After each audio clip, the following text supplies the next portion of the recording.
How's everybody doing? Oh, why? Let me see.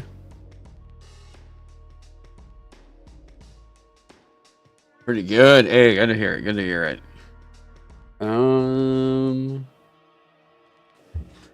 Hey, what's going on, Mom? How about me? I'm good. I'm a little sad. I can't go to Gen Con, but you know, c'est la vie. But I do actually have a bunch of cool shit that I have planned, and that I am working on, and that I'm making some progress on, and all that good business. Yo. Let me see.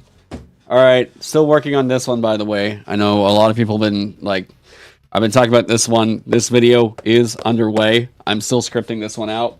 One of the things I may take a pause from the Curse of Strahd video to do, though, is talk about this bad bitch right here, because I am...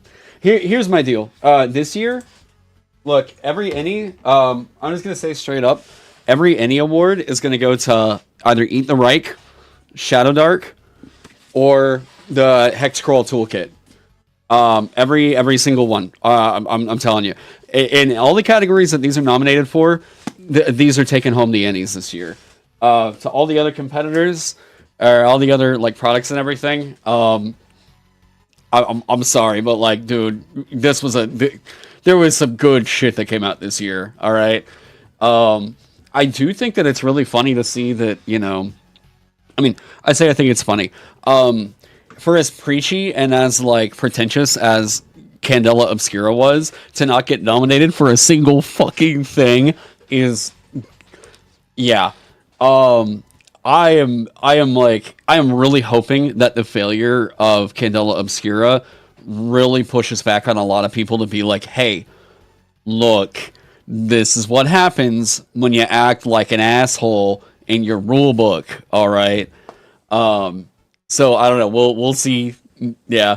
So I'm working on those, but I do really want to get to my video on Eat the Reich.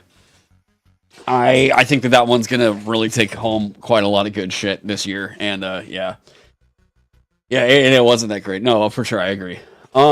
So with that, let's talk about the current state of what's happening with Vagabond and everything.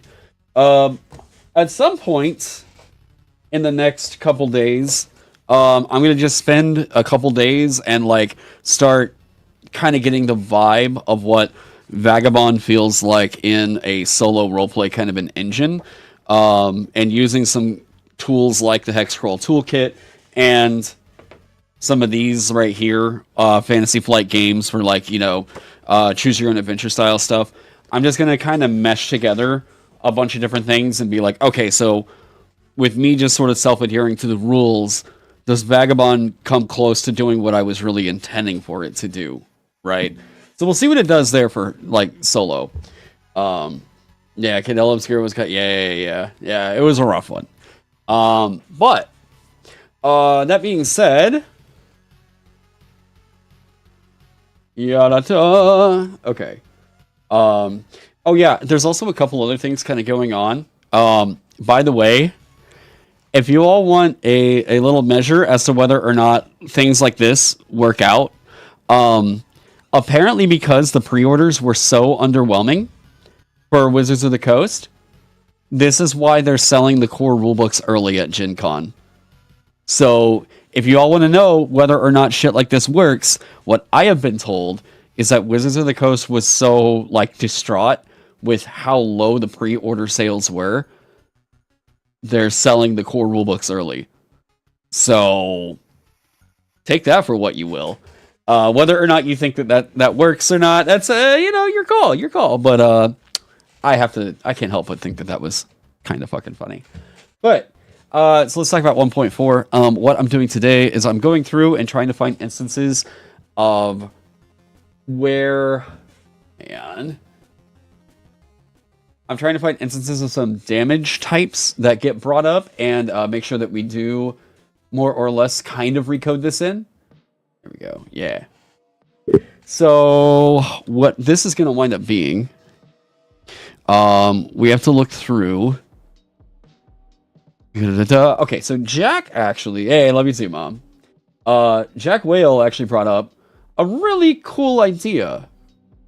So we're at an interesting point with this class right here, the Bard. So here's the deal with the Bard. The Bard is really, really good right now. Like, really good. The problem is, the Bard is just good and not interesting. The Bard doesn't really give you a whole lot of choice in the matter. It's just good. And people have expressed that they don't really feel like this is all that compelling of a character to play, right? So now we have a problem of, we know that this is strong, but is it fun? And if the fun is relatively low, then there's a couple things that we can do to address that. One of them in particular is a suggestion that Jack made, Jack Whale. So we have Valor. Okay.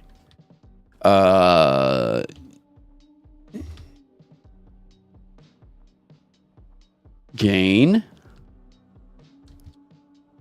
a D4 bonus to saves.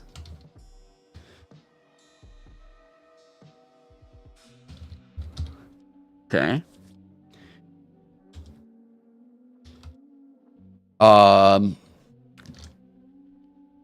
What's the like, so there's Valor. That's like to saves. And the other one to damage. So lay out of the spread. Oh, yeah. 1.4 is going to simplify quite a few things. I also am like really tired of how many alerts I keep getting. Okay, so driving to action.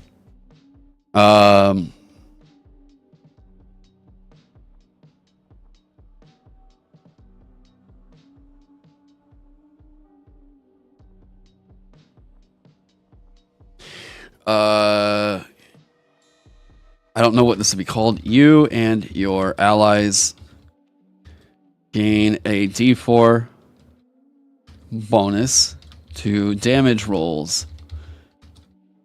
To damage you deal. Here we go.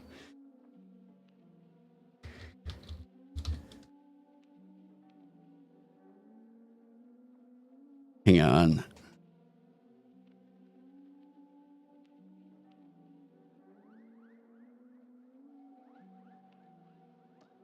Now, whether or not this would impact casters, it probably shouldn't. Part of the big reason why I don't like it impacting casters is because now it causes confusion about whether or not this affects things like the burning status or whatever. And I'm just like, I would rather not start throwing this in there and start making people think that that's how it does work.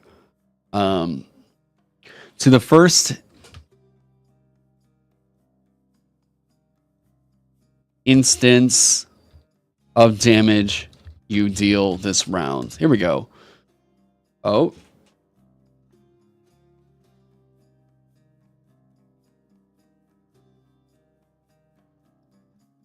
And they're chewing himself so loud.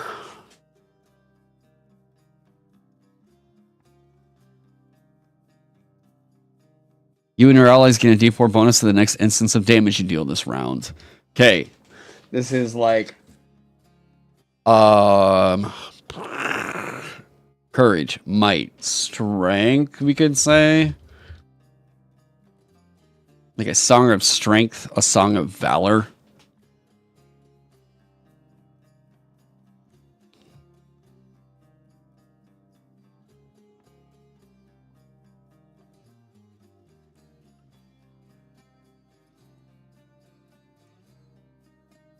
Resolve. Yeah, resolve makes sense down here. Valor up here. Let's see how many bard colleges we can pull this off of.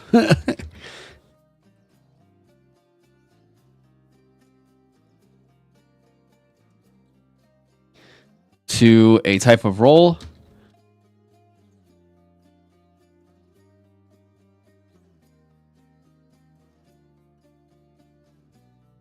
that applies to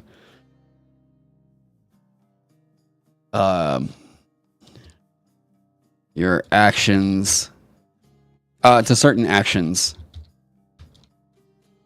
for the round, based on the type of song you perform. Okay?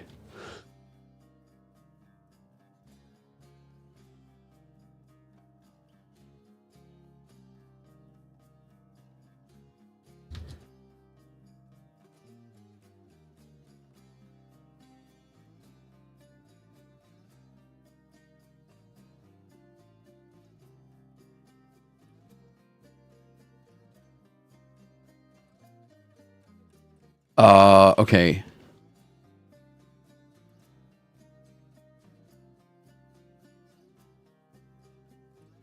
Applies to saves this round. Applies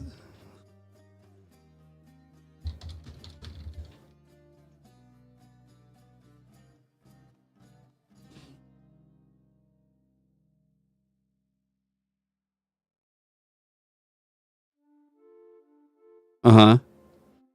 Well, okay.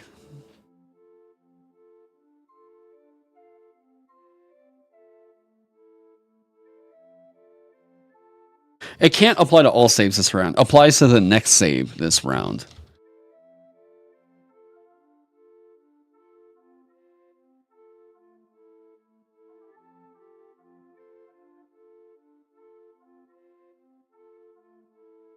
Right? Yeah, let me take a look at something. U equals... Well, so that's the problem, is I've got to figure out a wording that makes that really clear and who it's applying to.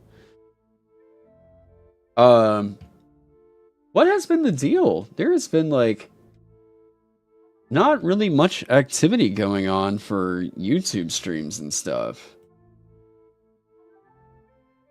I'm really curious if something may have caused some of the alerts to get suppressed. Huh. Oh, sure. Yeah, because usually at this time, I mean, so the way that I think about it is like, there's over 900 people in the Discord, and I pinged everybody with the ping that like, hey, we were streaming over here. But it's 12:48 on a Sunday, and I'm like, what's happening there? There's usually more people than that, even if I don't ping the Discord.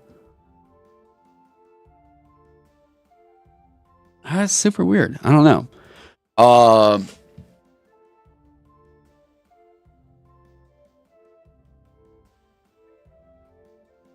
Wonder if Google's pulling shady shit? Oh, I don't think so. I mean, this would, if this were something, it would be on Discord's side. There we go. Yeah, if this were actually something, then it would probably be on Discord's side. I don't know, really. It's bizarre.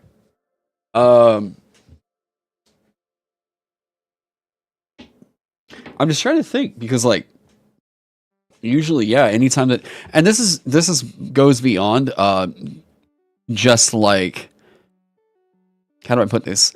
It kind of goes beyond Discord, where, or just beyond like streams and stuff. I've noticed that like people aren't really reacting to like pings on most of anything really over on Discord here lately. You know, even whenever there's like large server announcements, I think one of the things I probably need to do is like purge the server a little bit. Not like just arbitrarily get rid of people, but like if people haven't been active in there, then it's probably time to start rooting that out, because like if they're just sitting in there not really interacting, then like they're like, okay, later. And then if they're like, hey, I really like that though, then yeah. Then they'll come back. Is it in the Land of the Blind server? No, well, so I try not to double ping as much as possible. I try not to do the double ping because I don't want to annoy people with it. Yeah, I've heard yeah.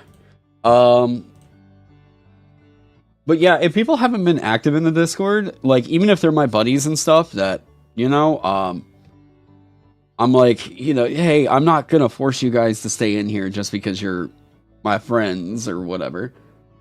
Community overview. Where was this? Yeah, we turned on onboarding. How many people would this get rid of? Prune. There we go.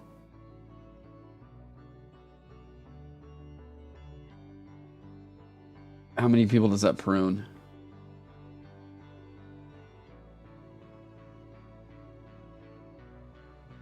Okay.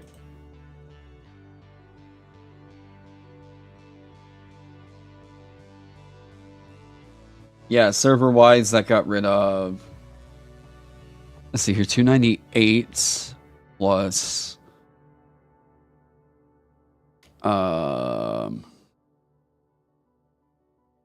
621. 621, 298. Okay. So that only got rid of, like, about 40 people. Yeah, so there's still people that are active, and they are communicating in the Discord. This is so weird. Yeah, I don't know. I don't know what's getting people to alerts and what's not. Okay.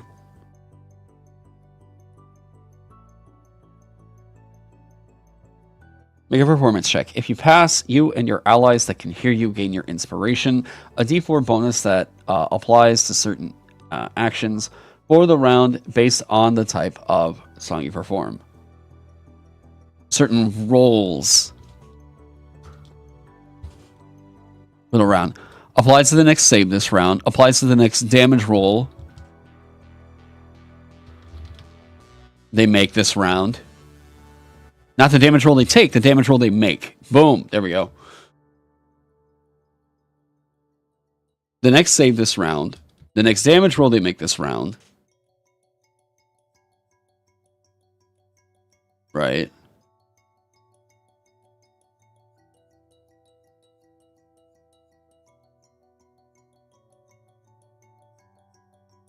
Next damage roll they make this round. Okay. So getting that boost to a save this round is quite good. That'll apply to dodge, parry, will, and endure. So that's all good. The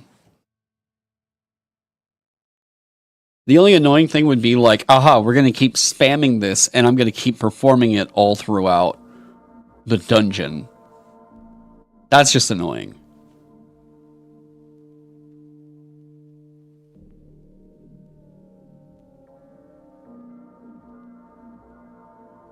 What if I put, like, in combat? You can use your action once per round in combat. There we go. We'll just say that. People will be like, I don't like how gamey it is, and I'll be like, fuck you, you're playing a game. All right. The next save, yeah.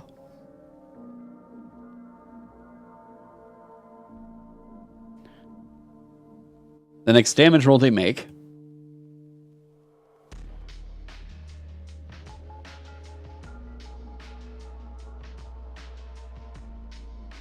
Okay. Now, what about on for next check this round? Huh? I mean, that's it's on right here. The next save, the next damage roll they make. What else is cool?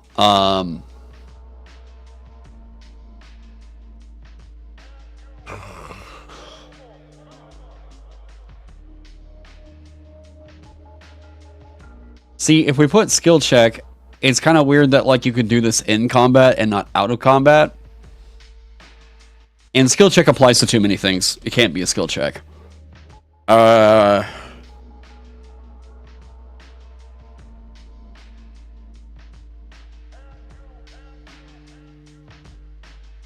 next healing roll?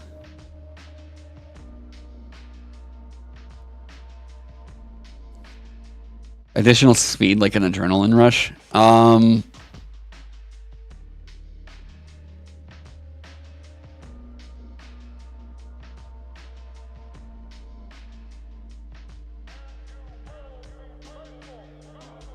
Hmm.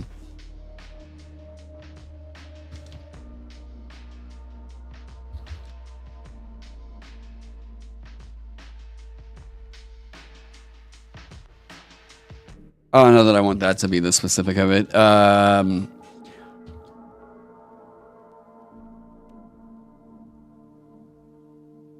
Sure. Awe, resolve, valor.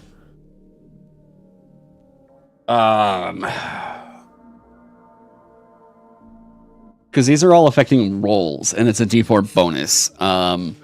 So we want it to continue affecting rolls.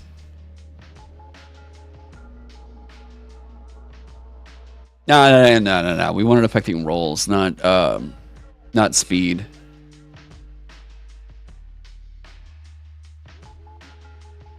Like, this is already really good. The next save, the next healing roll, the next damage roll they make.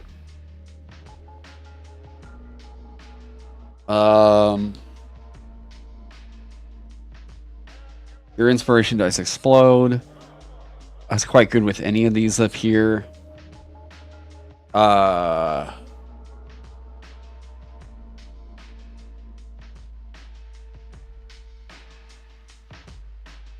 Okay. You have paper on all checks you make over the end of your first turn is kind of alright. What was Jack saying? Because Jack got me some really good feedback about this. Okay, I'll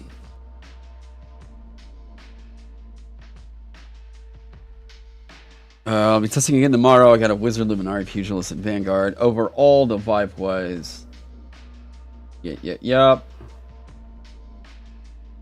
Once per round, you can use your action or skip your move. I like that change.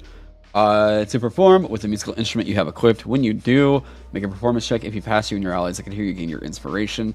They gain one of the following benefits until the start of your next turn. D4 bonus to saves, D4 bonus to damage.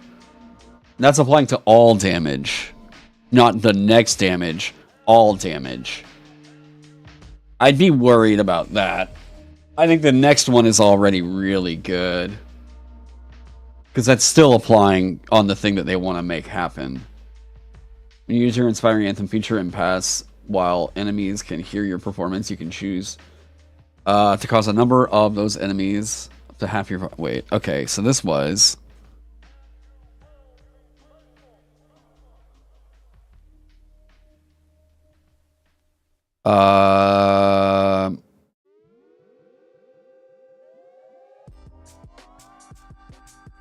Oh, he thinks this is too good.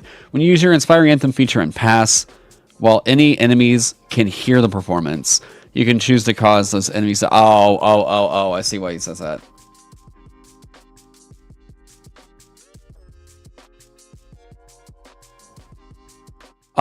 Sure, whatever. Number...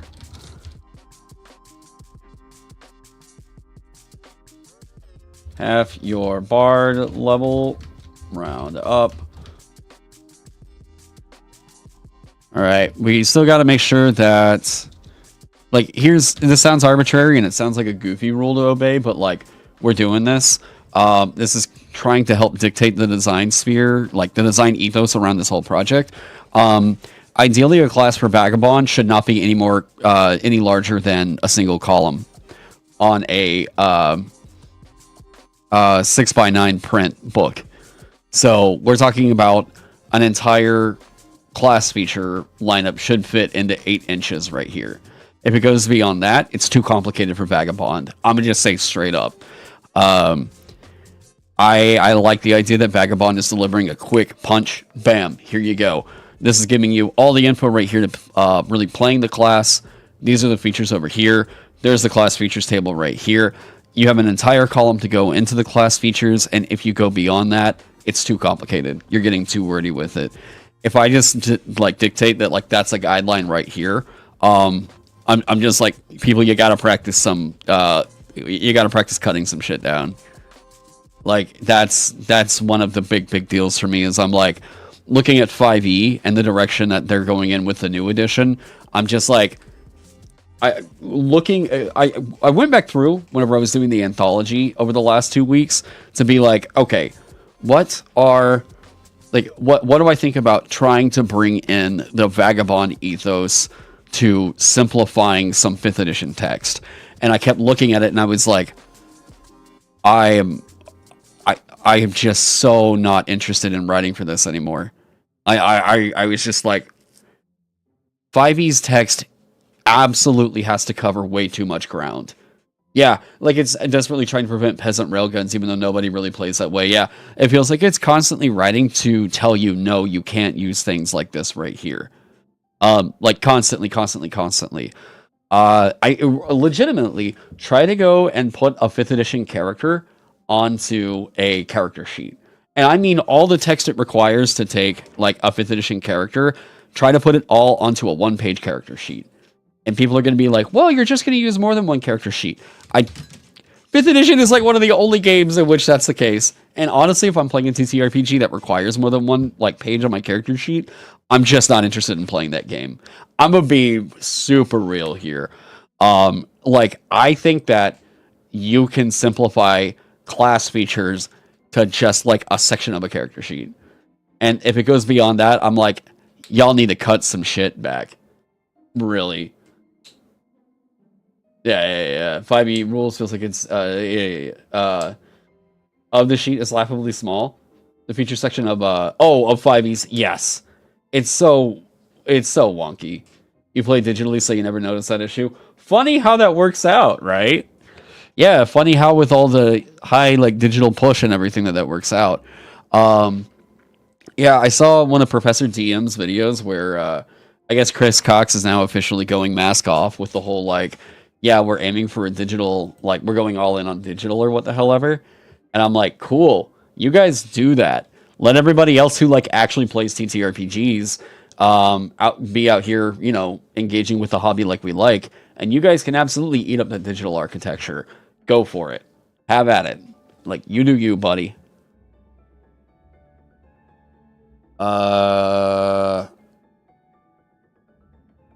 Okay. So there is a thing I'm trying to settle on right now.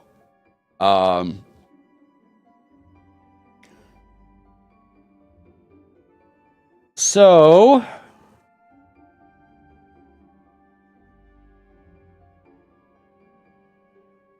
where were we?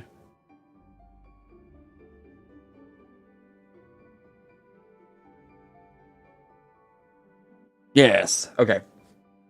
Your Wall-E garden. Okay. I've gone back and forth about this. So, whenever you're attacked in this game, as a hero, you're having to prove that you hit, right? The enemies are,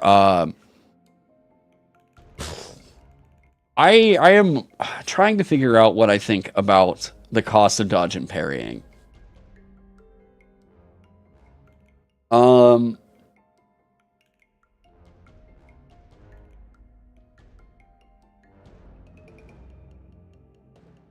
Here's what I don't like. I don't like parry as the narrative.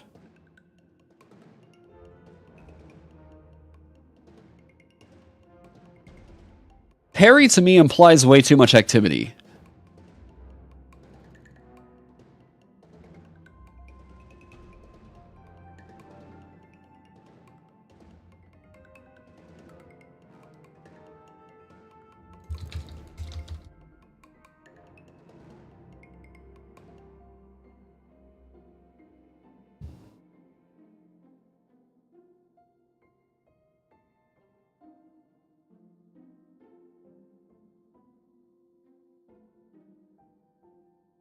So, okay.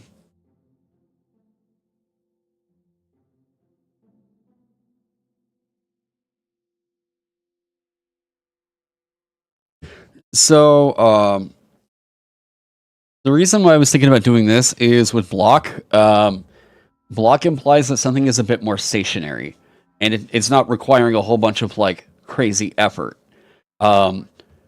it's a lot easier to believe that you're blocking 40 different attacks in a turn than you are parrying multiple attacks on the turn. We have dodge, but dodge is like,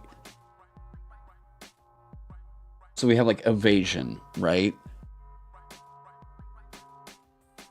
I think if you have like evasion as a thing, that's like, this is not implying specifically movement happening.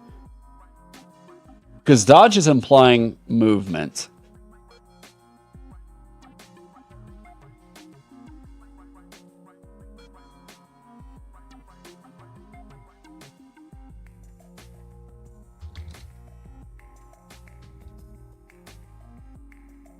Evade the attack.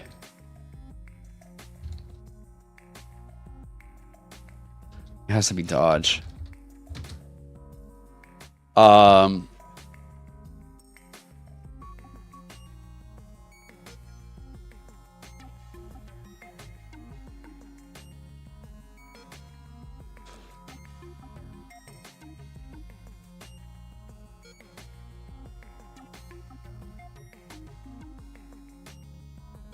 Okay.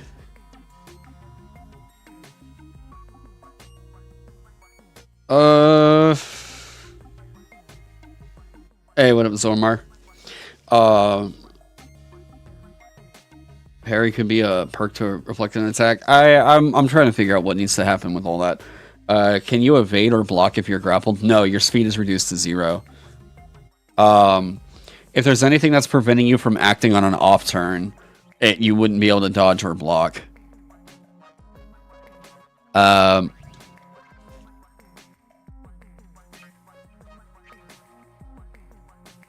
You can either block or dodge the attack if your speed is not 0. Okay.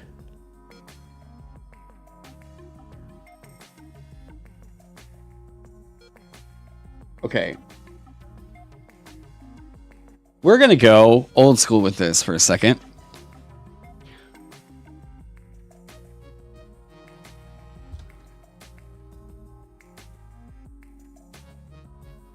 So I am finally going to make a change here. I think this is going to pull Vagabond more towards like looking like 3.5 maybe, but I think that this is going to be worth it just for narrative's sake and keeping this all fucking clean. It's no longer dodge, it's reflex.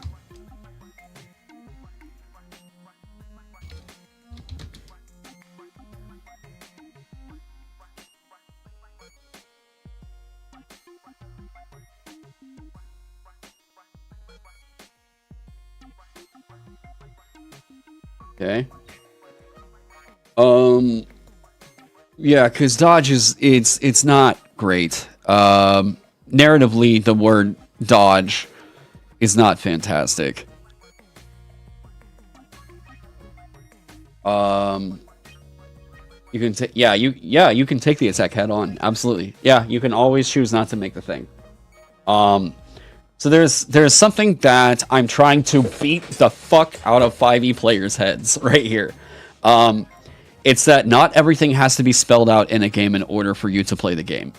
And this is not like a dig at you or anything like that, because I deal with this constantly whenever it comes to 5e players, or 5e experience stuff. Not everything in the game doesn't have to spell everything out for you. Yeah. And this is not a dig at you or anything like that. It's just something I see happen constantly. So too often, I see a lot of people really uncomfortable with branching out from 5e, specifically because of this one issue right here. They think that a game has to spell out everything for them. And if a game doesn't spell out everything for them, if they don't think like, okay, well, how do I know that my character can breathe? Okay, well, does it need to say that on your character sheet? Right? Like, there's this amount of worrying about everything being so fixed to a certain rule that I think makes them hesitant towards branching out and trying other games. Or they start to feel like something that doesn't cover this thing right here. You know what I mean? Like, you think WotC designed 5e to cause that issue? Oh, this has been happening with a lot of games for a while. It's not as if WotC was like playing 4D chess or anything like this. This is actually an issue based off of, I would say, a lot of TTRPGs trying to come for the territory of World of Warcraft, where, wait, the amount of people who asked, oh, hey, what up, Greg? If they could change Glitter Hearts took you back. Oh, the amount of people who asked if they could, like, turn Glitter Hearts into a 5e thing? God. Woof. Yeah, like, not all these games have to be that hyper-simulationist. And I've seen, like, a lot of 5e players just dig their heels in that something doesn't have enough rules for them. Right? What is Glitter Hearts? Oh, come on. I have it right here somewhere. Ow. Where do I have it? Oh my god. I got it somewhere on my bookshelf over here. Ah, I need to find it. Okay, so Glitter Hearts is it's a game by Greg Leatherman, and it's a Magic Girl transformation style TTRPG. Very gay, very just sparkle, great. Yeah, it's hot pink. Yeah, that's the thing though. Is like I've got that one, and I don't know where the hell it is.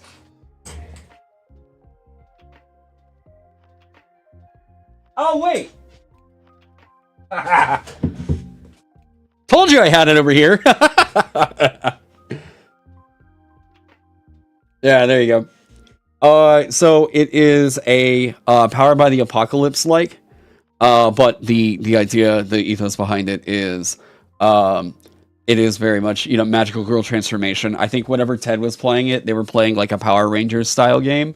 But it's Powered by the Apocalypse, but you can also turn it into, like, if you wanted to play Dragon Ball Z, or you wanted to play Sailor Moon, or you wanted to play, it's like that style of transformation sequence fantasy. Yeah. There are so many people who need my permission to give everyone. Yeah, that's the thing, is like, what's the, so like, I mean, Greg, like, I know you're familiar with this. Like, so what do you think the mindset is though, about like, what makes people feel like they have to have these very, like, yes, you can do this rule set where, like, the game is telling you, in order for you to, like, do this thing, there has to be a rule for it in the game. And if there isn't, then it feels like there's this level of anxiety around, like, wait, what? Bad GMs? I don't think it's necessarily that. I think maybe a lack of, what's the right word? I think that 5e reinforces this really bad. A lack of trust. I don't know. I don't necessarily think it's that, because I know that I reflexively used to do this with, like, my own players. So tight that changing the rules for them means the rules break. Maybe, yeah. So that's carried on the other RPGs for rules or guidelines. I could see that.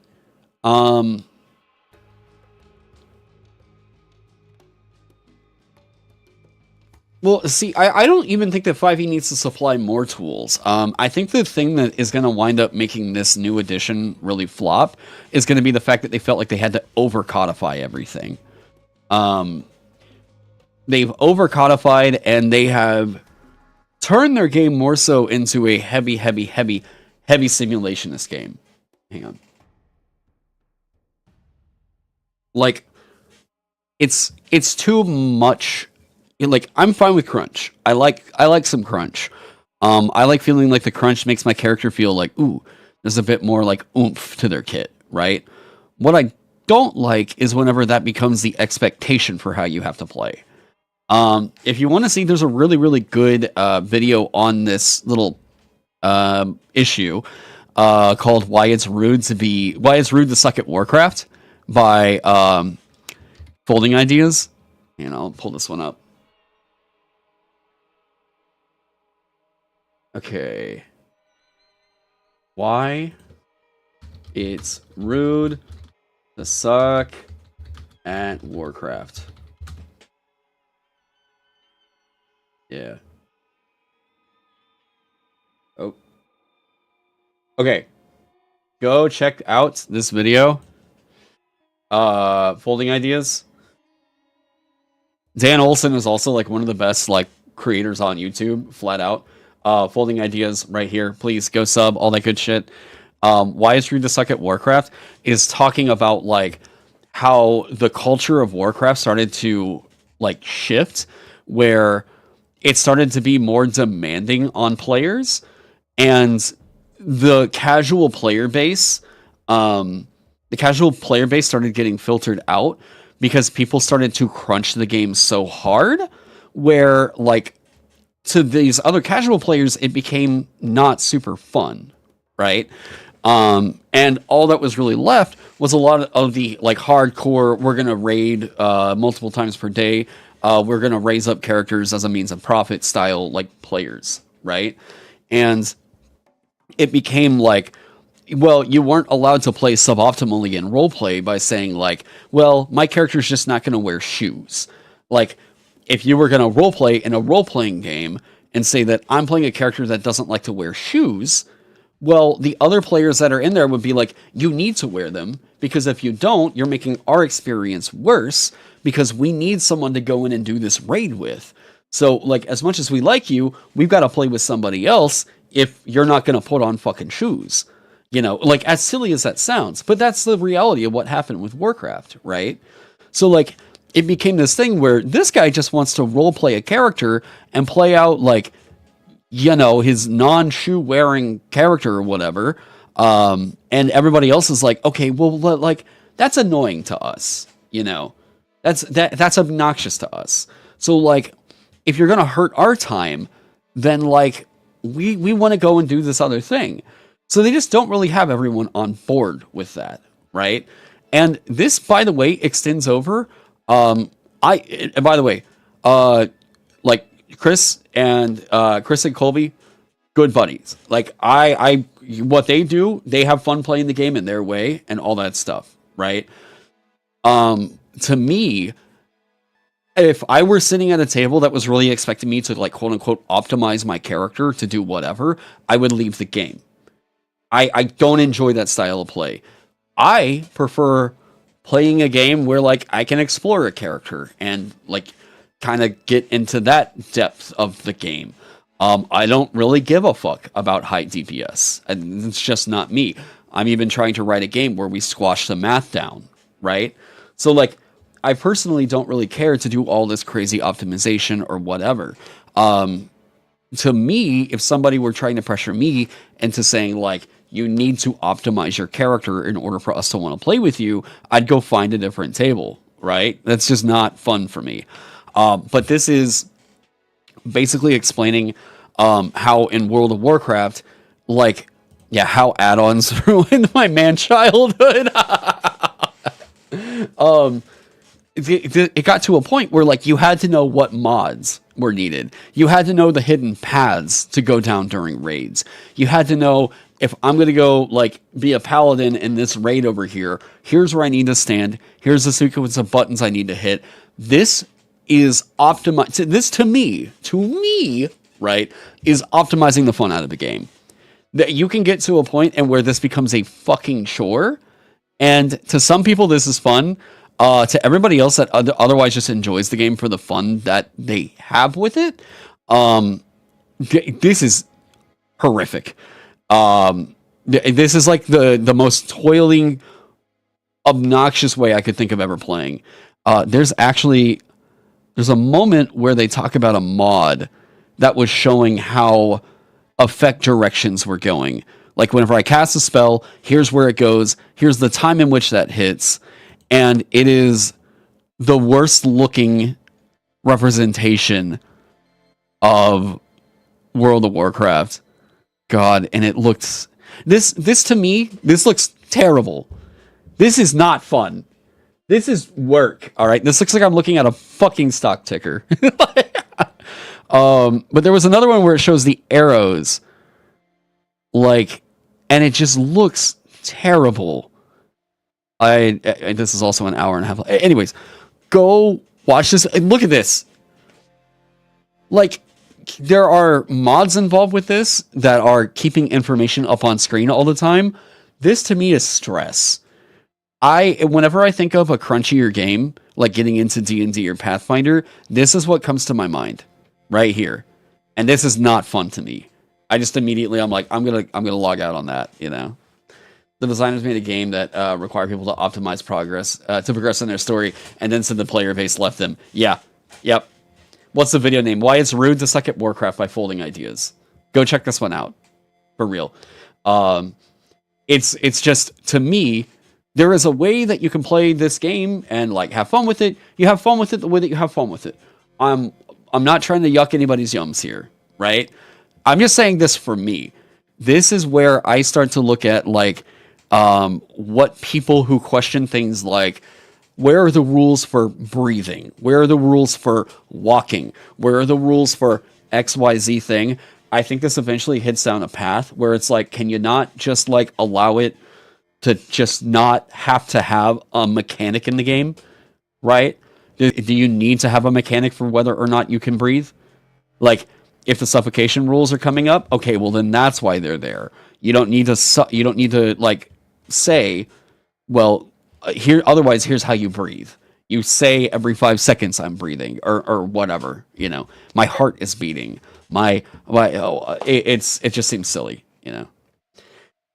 I think about how Swing Ripper and the Rules Lawyer push back against Pathfinder's constant optimizers and pressure to optimize. Like, if people want to, like, optimize, and, like, that's the way they have their fun, then, like, sure. But I'm not going to build a game that is tailor-made to that, and I can't help but think that a lot of games that are rules heavier and rules crunchier, if they're leaning into that direction, number one, it sounds super obnoxious to me. I'm just not here for that style of play. I prefer to just like, I want to play the game. I want to hit shit with a sword. I want to cast spells, and anything that's getting in the way of me doing that, I want to cut it the fuck out of the game. If someone's going to feel like they're morally superior or something to somebody else that plays a different way, all I can say is like, that sounds like a pretty unfun way to exist. But yeah. Now, getting back into so part of what I'm trying to do here is I'm trying to address where certain rules just feel a bit like maybe there's wording that doesn't feel totally clear. I'm looking for reflex. Okay, we're going to do a find and change. Dodge. We're going to see what we need to change to reflex. So change that here. Dodge and attack, that's fine. Making a reflex save, yep. Is the only two? Okay, we're going to go over here to classes. On reflex saves, right there. Reflex saves. Yes.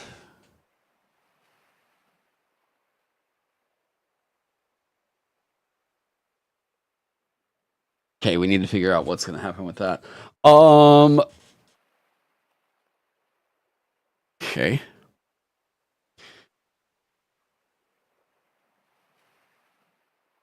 When you successfully dodge an attack, that's referring to a specific type of text. Okay. Now, shit, I was just thinking about this, and if I make a change to the file here, does this mean the quick start will also be changed? Yes, but I'm only changing the quick start for print every 3 months. So if you get the quick start, you will know that the quick start will be updated within a quarter. I'm trying to hit that to where, like, if people get it, they'll be able to play it and not feel like, oh shit, this just got changed last month. Now mine is out of date. I'm only going to update the quick start in print every quarter. And as far as the print file goes, I'm not submitting the print book until we hit a point where like that we're decided on. Yeah. All this stuff that was happening right now is having to figure out what to do about this moment. As soon as we solidify this, the game is done. So here's my deal. I would really love for you to be able to do shit on the off turn. The problem I'm running into is this. Let me spell this out. Too much shit is happening by the players on off turns. Bingo bango. One of the things I don't like, and people are gonna complain. People already have complained about this. So, here's one of the builds that happened that I knew broke shit down, and I was no longer going to allow things like this to happen. And to anybody that wants to complain about that, whatever, you're gonna have to get over it. Okay, so here's what was happening. People were doing builds like this: Pugilist to do rope-a-dope. And what rope-a-dope was doing was allowing you to, whenever you passed a dodge check, you could make an attack. What was happening is that people were doing this: Pugilist with a firearm to trigger intercept to rope-a-dope to essentially make something like 12 attacks per round. This is not the way that this is intended to work. So, I have... Yeah, there's Strider, right? So the way that this was working was people were using Pugilist in order to... they would shoot a firearm while they were in the middle of a crowd. Now, when in Vagabond, whenever you're making a ranged attack, you trigger an intercept, right? Yeah, hammer the fan, yeah. So this triggers the intercept. So if you go into a crowd and you hit or you shoot a firearm and you trigger an intercept from everybody, and you're allowed to make an attack whenever you successfully dodge the attack, well, then it just means that the pugilist was running out there and doing this, right? So I had to get rid of this. This was broken. To anybody that's going to be involved with a playtest in the future about any game, not just me, any game whatsoever, if somebody patches something like this out and then you start threatening them with your interest in the game, and Strider did not do this, by the way. If someone starts to patch out things like this and then you come at them and threaten them with like lying about the intent of what they were doing with their game or whatever, you need to be kicked out of that community straight up. One of the things I would never do is, like, if I was involved with a playtest series or whatever, and I was giving a creator feedback, to tell them that, like, oh, okay, well, there was a thing that was busted. I'm like, okay, but it's not exactly fun. This is not the way that the game is intended to work. Well, if you patch that out, then then whatever. I want a refund on all my shit. Don't do that. Don't do that. Yeah. So we had to patch this out. This was a bad interaction that was happening right here. So what has happened now is we're getting rid of a couple of instances like this. But here's the thing that distinguishes and sets apart Vagabond from most BX games. And whenever we're talking about this,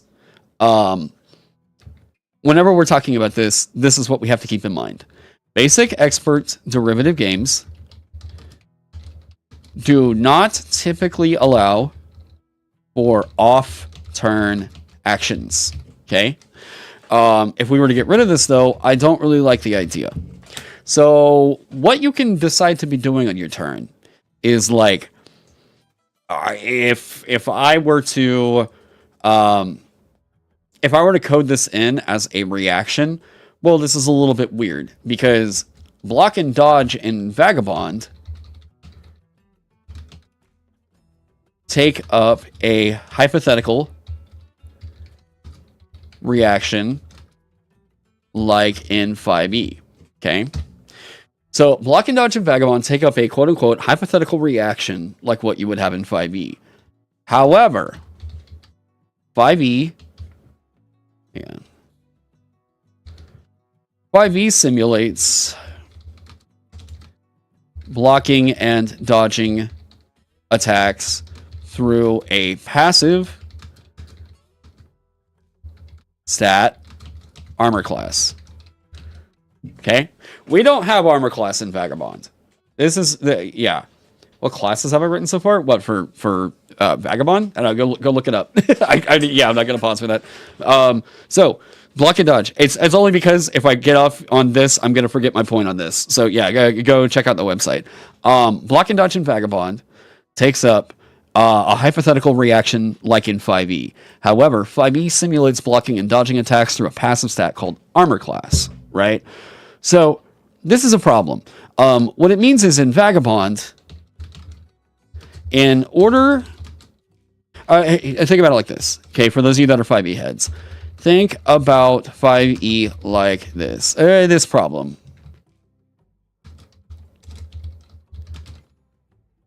Okay? What if in 5e all attacks hit you unless you used a reaction to dodge or to try and parry or dodge them? This is how that works, right? The DM is still rolling in D&D. Yeah. Also, but that's why I'm saying all attacks hit you unless you use a react, right? So the difference is that the DM is no longer rolling to make the attack now.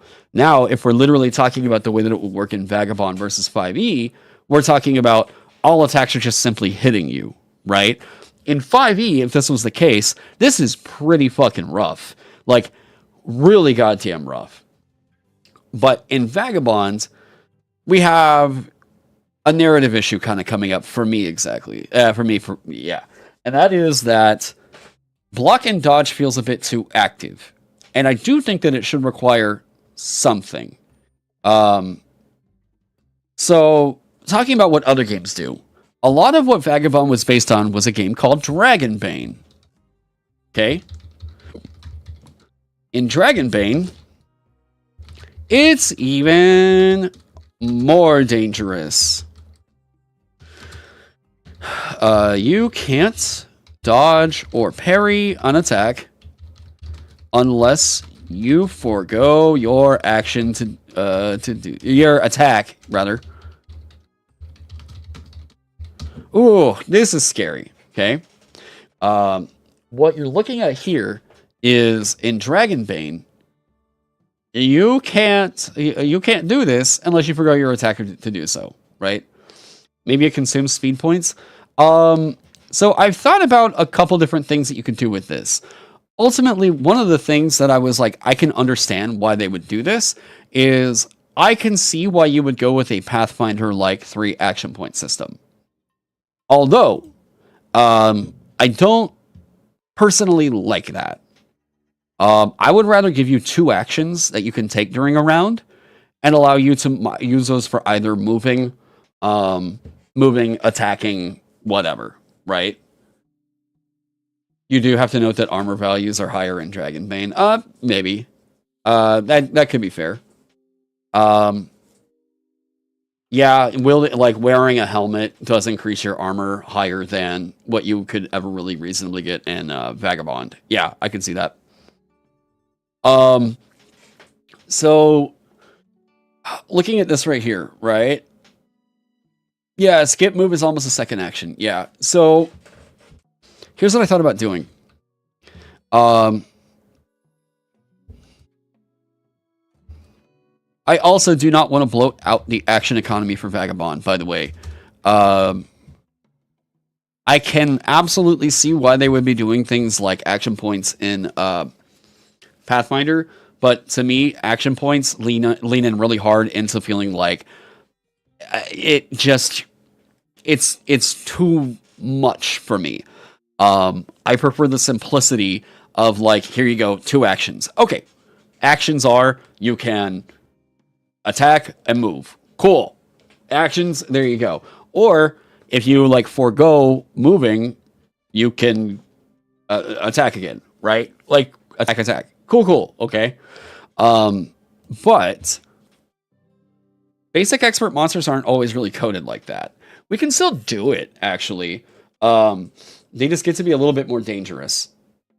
And yeah, what is my solution? I don't know. We're thinking that out. That's the whole point of this. We're thinking the problem out. So, okay. Putting the notes on here. Dragon Man goes up to 8 damage reduction. Yeah, that's a lot. That's a lot. We only really go up to 5, I think.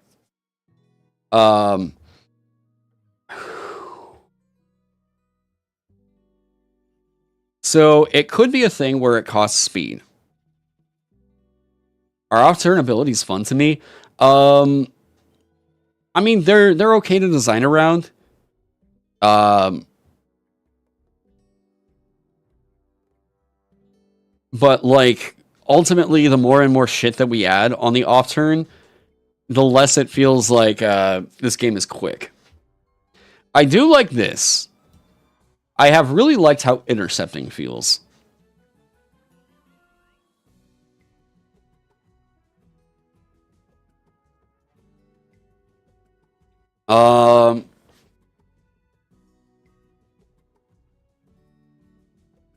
So I'm trying to think of something that is intuitive. You're regaining your speed at the start of your turn, right? So if we say it costs you speed to do one of these things, skipping your move to block / dodge makes more sense narratively. Well, so here's what you would know, is that you would get that speed up front.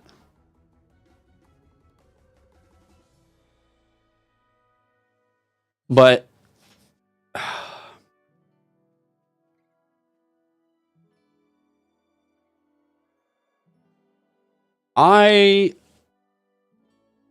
this gets a little bit tricky, because if we're using speed to do this and it becomes your turn and your speed is 0, you can still quote unquote skip your move and like nothing has really happened. So there's other ways that you can like skip your move.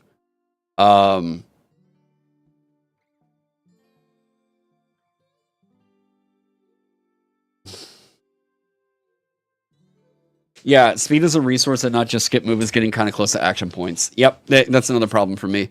So I'm trying to think of a simple and graceful solution here. We're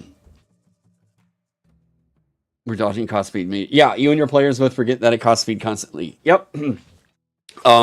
This is a thing where like we're looking at what it has been, what it is. No, it's not going to cost 5 speed per time. We've already tried that one. People forget it. We've already tried that one. We just want to go with something that clicks. We know that there are certain things in the past that have not worked out for it. And so there's some things that I do like about this, right? So let me say real quick, feedback. Feedback. So people that are like curious about what we're trying to fix right here, let me show you the feedback. People still say this game is too safe. Okay, that players are basically not having to like get into any danger. Now, by the way, I actually really disagree with this.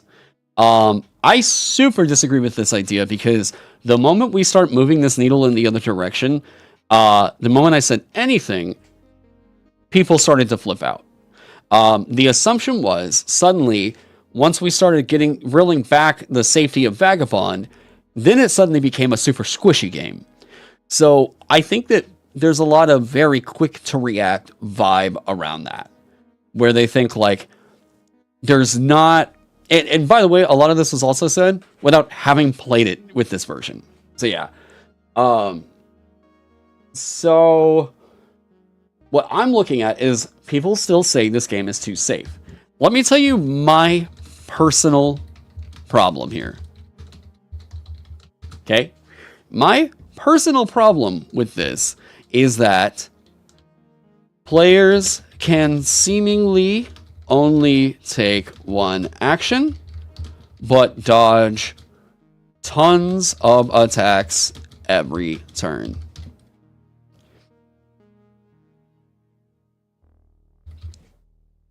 but dodge or parry tons of attacks every turn. This narratively to me is very, very odd.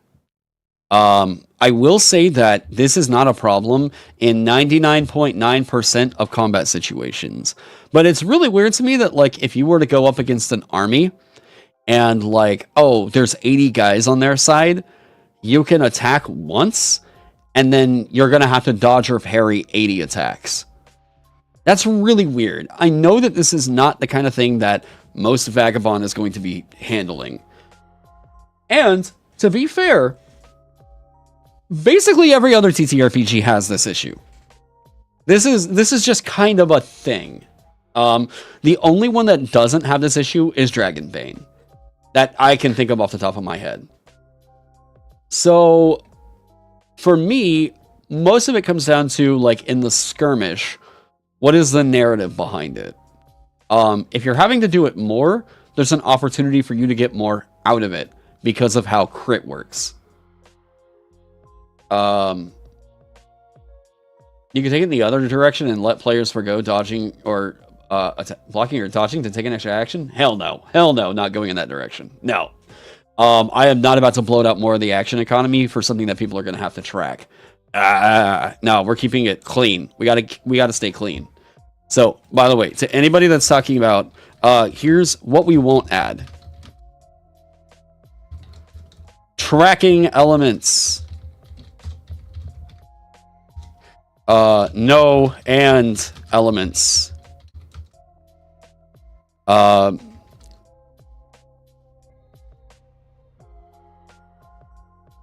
guess that's it. Tracking elements, no and elements. We're looking for something that is telling you yes and more than no and. If there's something that is telling you, like, can I dodge this attack? No, and in fact, this else, yeah. No to skip move. No, because, like, you're skipping your move to dodge on the off turn? No, your move is happening on your turn. So, like, if you're skipping your move to dodge or block this thing, that's not great either. We like the idea that this would just be a thing that is present. How is Dragonbane different? Okay, so in Dragonbane, it goes like this. In Dragonbane, during a round, you get one action, right? So you get a card, and this card tells you where you're going in the initiative. I was looking for a deck of cards. So this card is telling you where you go in the initiative. So if I draw a 7, it comes up there. Now, if the guy that's at 4 comes up and attacks me, I can either allow that attack to hit me, or I can spend my action to attempt to dodge or parry the attack. That's how that works. And by the way, this came up yesterday. Dragonbane is not the kind of game that anybody calls a meat grinder. It's more costly there, but it needed to be reduced because Dragonbane tried to simplify combat in a TTRPG, and it's way faster. It's so much faster. Could subsequent dodging become worse until your next turn? No, because that's a tracking element. So start looking at this, right? That is a tracking element. Anything that you're going to have to think about being a number that affects a roll for the rest of that turn is a tracking element. The reason why we don't want tracking elements, people forget these all the time, period. People forget these all the time. The more and more of these that you add, the less and less people are going to remember them. And the more and more it feels like there's a quote-unquote meta currency that's being gamed with. I know that Ben did a video on meta currencies. Ben Milton, Questing Beast. So there was a Reddit post talking about meta currencies in TTRPGs where, like, hey, we're playing with action points here, or there's gold pieces here. So there's these, like, meta currencies, which became a, like, kind of buzzword around TTRPGs. I just don't. I'm just going to refer to it as tracking elements, especially if they're like round by round tracking elements. I want to get rid of them wherever I can. Why not copy Dragonbane? It's too much tracking. So I don't think that Dragonbane is necessarily too what's the right word with this? So number one, Dragonbane is not a BX derivative. The problem is we're in group-based initiative. In group-based initiative, that flow doesn't really happen anymore. I wanted to get away from I wanted to get away where I could from individual initiative. I love a lot about Dragonbane. By the way, I fucking love so much about Dragonbane. Okay, that is so damn near a perfect game. But there are spots in play that I just cannot get over. One of them is individual initiative. You could house rule it or whatever, but even Dragonbane doesn't feel like, because of the way the action economy works, that it feels super welcoming to group-based initiative. The other game that I super, super love is Into the Odd. The other one that I super, super love is Merkborg. The other element of Dragonbane that I can't get over. It's a roll under system. I love roll under, but what I wanted to do with Vagabond was figure out a way to get the roll under feel with roll above psychology, I guess. Right?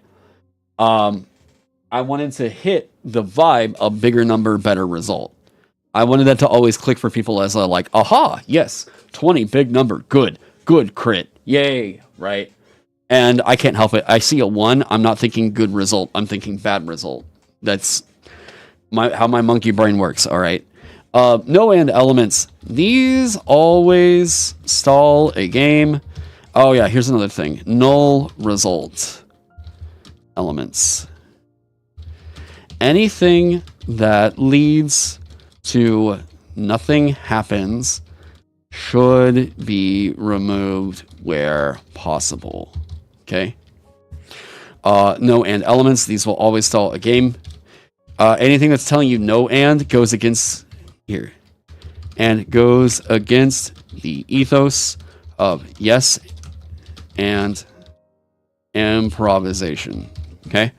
As much as you can in your game, I would really try to emphasize, especially in a TTRPG, yes and wherever you can.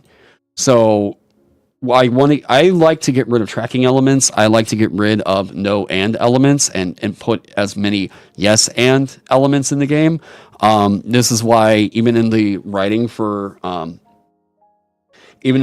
Vagabond, a lot of what you'll see is trying to tell you can do this, right?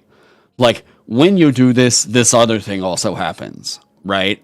I'm trying to write as much yes and. When you pass a save against an attack from a close enemy, you can make one, right? So there's the yes, this thing happened, and this other thing happens.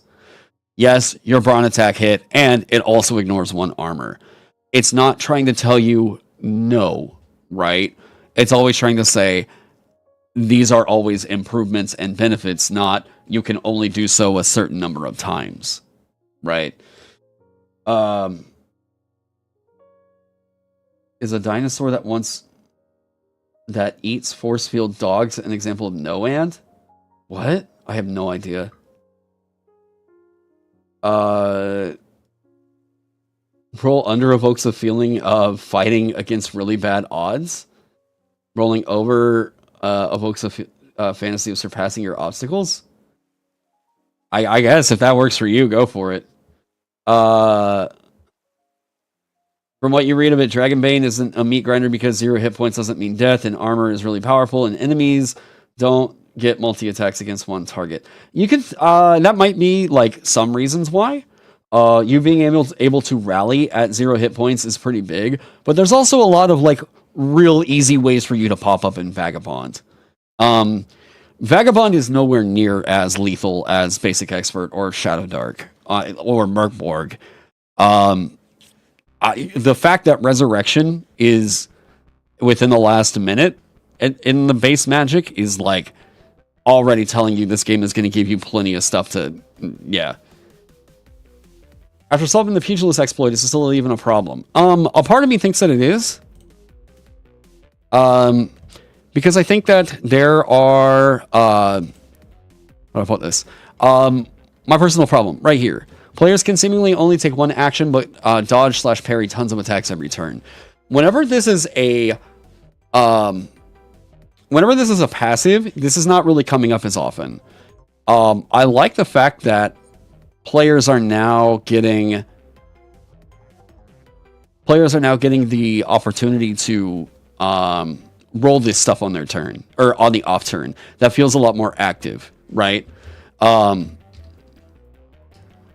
The problem is, I think that this is leading to a result where people say they're seeing the thing always passing, and they feel too safe. So to me, I think the name change is going to say something here. So, blocking or dodging an attack. We don't want it to use the speed.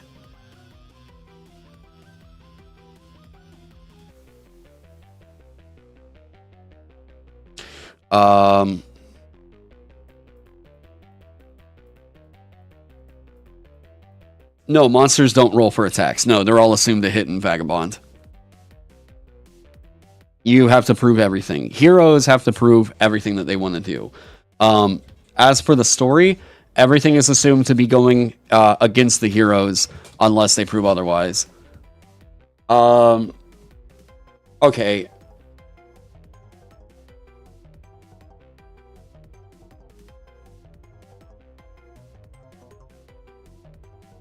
No. It's not going to cost an action. No.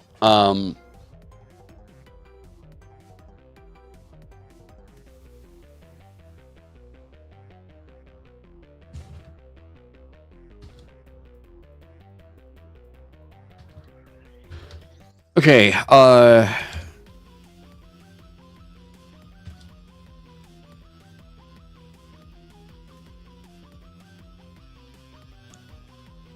okay. So, one of the other things that I think, oh, hey, what up, Tincan? One of the other things that I'm trying to emphasize to people is that, I need this to be really clear. I've seen people who are like really into, they've told me they're really into Vagabond, that they don't seem to get this, okay? In this game, you are playing a power fantasy hero. And part of that is going to be that it's a fuck shit up game. You're going in to fuck shit up, right? You're going in to like slaughter enemies that are in your way. That is like the objective of the game. Like, it is supposed to be a fun combat sim. What I'm looking to address is issues where like the combat sim doesn't really feel fun. In this scenario, I'm looking at, you can either block or dodge the attack if your speed is not 0. If you pass, you're unharmed by the attack. So, what I am trying to emphasize in this is like, 5e and I think Pathfinder try to make it seem like a perfect balance between players and the enemies is to be desired for every encounter. And I think that sounds boring as fuck.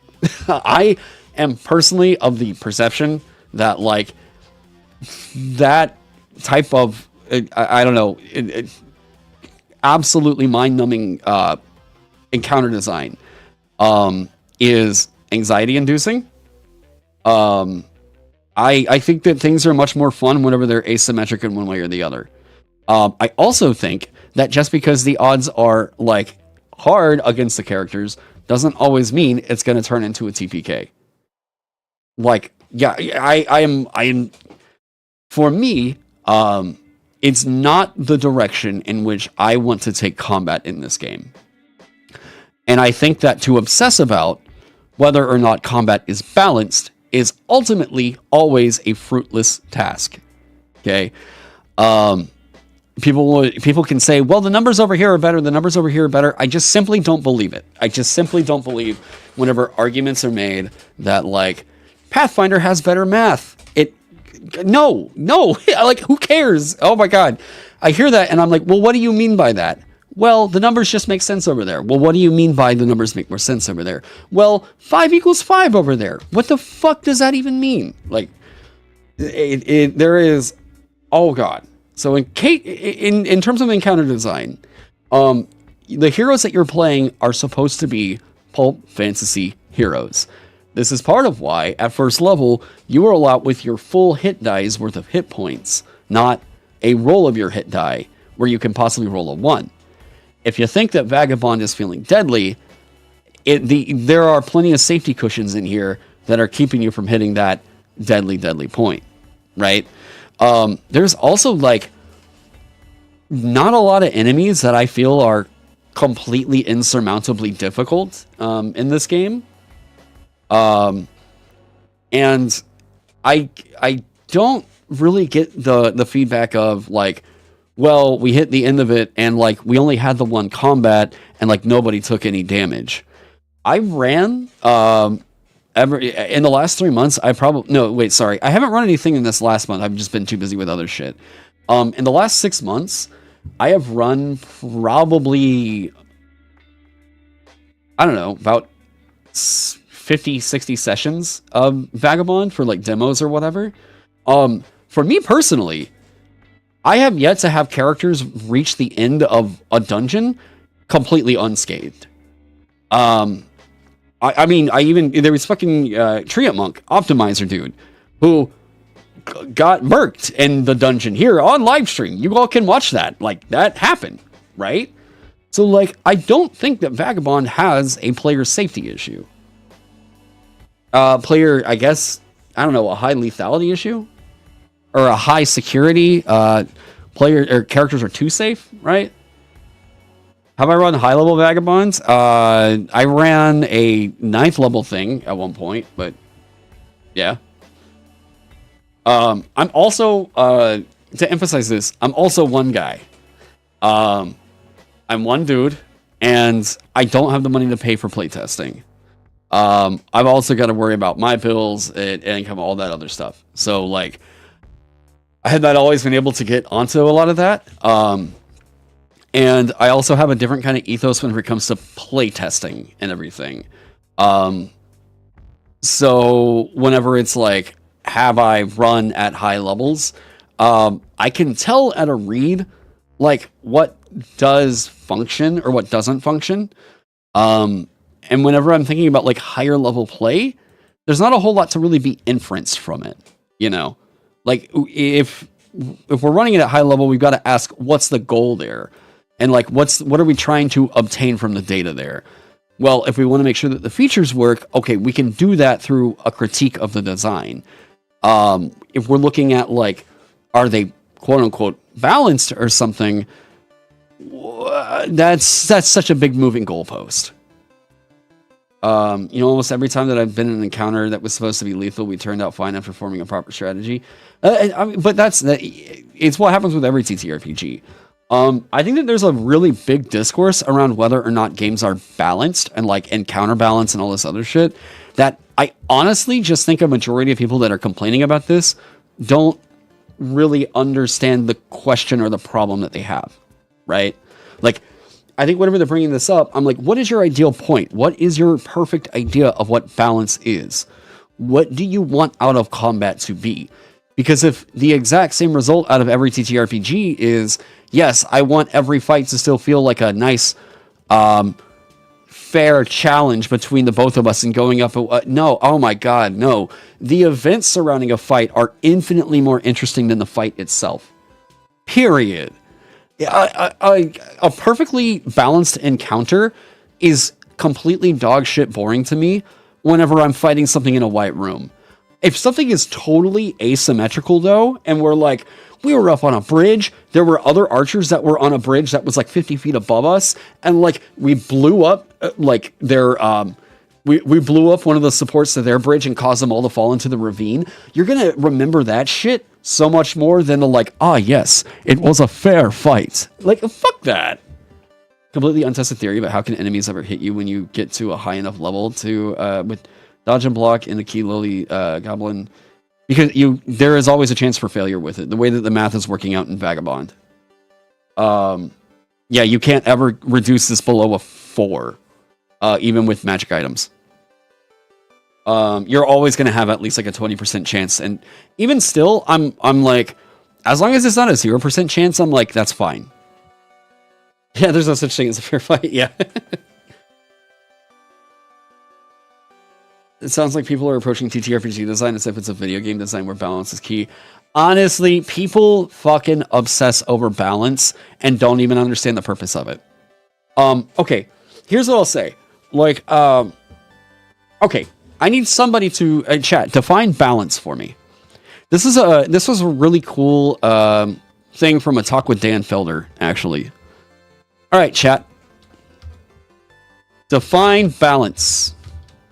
Tell me. I want to hear as many responses to this question as possible.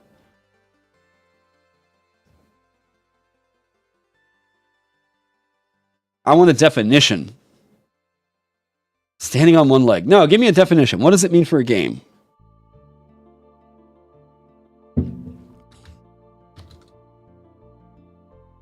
The player's perception of fairness?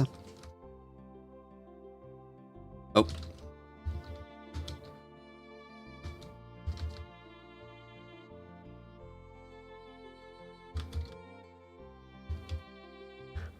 The desired equilibrium established by mechanics. The balance is the desired equilibrium established by mechanics. So that sounds like you're saying this is a goal, not a tangible thing, right? Balance is when no side has advantage over the other.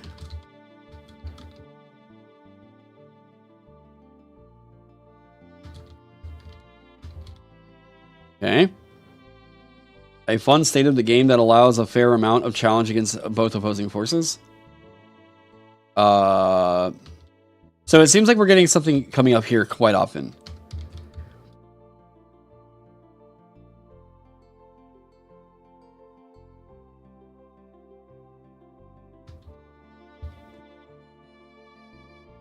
Equal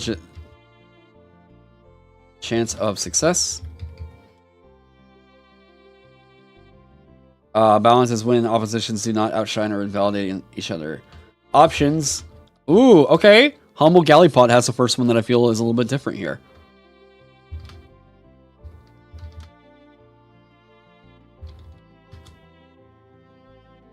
Key here is that balance in any game is found, not established. Not sure.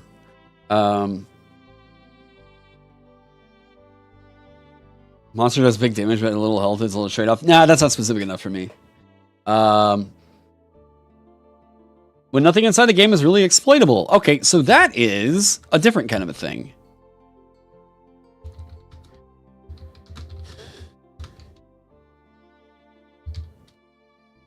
Okay, so taking a look at this. And see, so balance is when you feel useful. I disagree. Okay. So define balance for games. We have a couple different definitions here. That alone should tell us we have a disagreement in any of these conversations that we get into whenever it comes to game design, right? Whenever I was watching Dan Felder's actual discussion on this, he was like, "This is a big problem. Balance is extremely hard to define because it means something different for a lot of people. So instead, he likes to go in the opposite direction."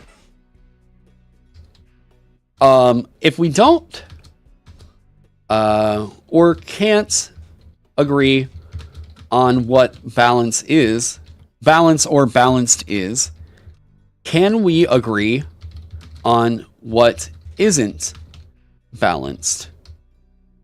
What is the antithesis of balance? Do we know when something is broken? Okay. If we don't or can't agree on what balance is, can we agree on what isn't balanced? What is the antithesis of balance? Do we know when something is broken? Right? Chaos is the antithesis of balance? I don't necessarily think so. No, chaos is just like chaos is more removed from the order of systems whatsoever. So if we don't or can't agree on what balanced is, can we agree on what isn't balanced? So, do we know when a game has reached this state? Do we know when something is broken? Right? How do we know when something is broken? we have a tendency right here to try and always pin this down to something that we know is objectively true, and I don't like doing as much. I'll show you why. 9 times out of 10, here's what happens whenever people do this. Everyone tries to give this a numerical value because numbers are easy. Numbers we can quantify, and we seem to be able to think, aha, that is our measure right there as to whether or not we can determine that something is balanced, right? I can tell you that 5 against 5 is always equal. That is always balanced, right? But like, who wants to just do a fight of 5 versus 5 all the time? What's the interest there? There's not a conflict really. It's just okay, here's 5 versus 5, equally matched opponents, right? What's more interesting to me is like, okay, here's 3, but 3 has a sword and a shield, and here's 5, but 5 has a 5 has a broken jaw and is now currently prone on the ground right now. Okay, so now we see that like there's a shift where like they're both aiming for this 4, but 3 has some advantages that are kind of pushing it up or something, right? We feel this asymmetry happen, and that asymmetry, whether or not you agree with me, that asymmetry is the thing that we really, really like and find interest in with character options, okay? So everyone tries to give this a numerical value. This is objectively true, by the way. Just look at the detect balance table for 5e. Okay. Asymmetry is always more compelling than perfect balance. Okay. Asymmetry is the idea that, like, okay, if I say there is a wizard and there is a fighter, they are both engaging with the game in a different way, right? Both of them get more value out of a different aspect in the game. The fighter does not get a lot of benefit out of magic, out of using a cast action or whatever. The wizard doesn't necessarily get a lot of value out of that fighter's same longsword, that fighter's same attack action, right? They really like casting their spells. They have a lot of utility. That's what they bring to the table, right? If we're literally to say that every single option needs to be perfectly balanced up against one another, this is a fruitless task, by the way. This is completely Sisyphean, all right? You cannot achieve this. You can try. You can't achieve it, right?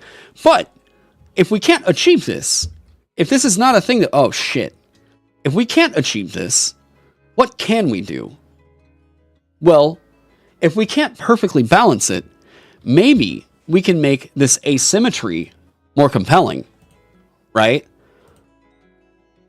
Perfect balance is subjective and impossible to achieve for everyone who will play your game. Sure, we'll say that. The best thing you can hope for is to make your asymmetric design compelling. Okay? You should not give a fuck about whether or not that 5 versus that 3, whatever that idea is, right? Whether or not they equate to the same equal number is not interesting.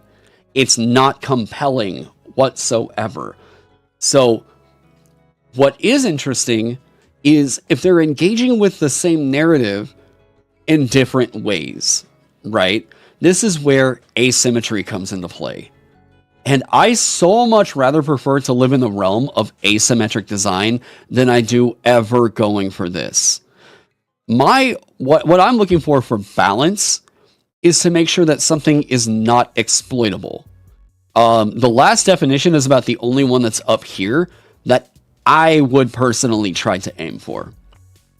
Players' perception of fairness. This is subjective for everybody. I know plenty of people who are whiny as fuck, by the way, who are going to say that literally anything that subjects their character to harm is not fair. I have seen people whine and start fits in public about the fact that their character got attacked. We have had to kick people out of Adventurers League stuff because of whiny bitches like this, okay? They will blame everything that is their fuck up on the game instead of whatever. This game is shitty, so therein I'm not bad, the game is bad. This is just a complete psychological problem with that person. I disagree with this right here. Balance is when no side has advantage over the other. I think that there's people who would disagree with this right here, out of the idea that players are supposed to be the heroes of the story. They're supposed to be winning in this, right? Balance is when no side has advantage over one or the other. I would say that this is just fairness. Fairness is when no side has advantage over one or the other. So I disagree with this right here, and I would instead replace it with fairness. So I think that people are trying to see balance as a synonym for fairness, right? And I disagree with that. To me, balance does not equal fairness. Balance to me equals operational in a healthy way. Okay? Fairness between opposing forces. So we literally just got fairness, right? Equal chance of success. This is fairness. Options do not outshine or invalidate one another. This is interesting to me. This is the first one that I think actually doesn't pit. Looking at this as enemies versus the players, right? These are options don't outshine or invalidate one another. This is interesting, and I think that this is something that we should look at for the asymmetrical design. I don't think that asymmetrical design is compelling if one option so clearly outshines all the others. I think that this one, I think that this is kind of good. I think we can lean in on this one. That's a nice idea. Nothing inside the game is exploitable. I would also agree with this one right here. I would think that something becomes exploitable if it starts to do this right here. It starts to outshine or invalidate another option, right? So I look at what is balance that is operational in a healthy and compelling way, right? I disagree with any definition that's going to say that balance is fairness. I think that balance always comes down to whether or not the thing is breaking your game. If we're assigning numbers to a thing, numbers, I think for people who haven't really done a whole lot of design, feels like that is an easy way that we can always give something a measure of balance, right? And if I can show you that this 5 always equals this 5 right here, and that anything that doesn't equal this 5 is either less or better than this right here, that is way too reductive of a way to be looking at game balance. Also very difficult because games are not run as a control; they're run in specificity. So there's an element of presentation going on around mediating player experience. Yeah, that too. Yeah. Obvious example being Clockwork Soul being better than Draconian Bloodline. I mean, yeah. Objectively, we can look at WotC after 2019 was looking to power creep their options out. They've been having a lot of problems selling books. A lot. This is why we see them inserting a lot of character options into books. Like, they started to realize that the only ones that are really selling right now really well are character option books. So they've been always trying to sneak those in, right? Like we saw with the Lunar Sorcerer and Dragonlance. People were still going to buy that one because it was like, oh, okay, well, here's like the Cosmic Sorcerer. Oh, shit, you mean it comes with, it's a class with an adventure attached? You're still going to have people dropping $60 for that. Despite the fact that they haven't corrected that problem with the typo in there. Yeah. And they still won't, by the way. That book is not getting a reprint.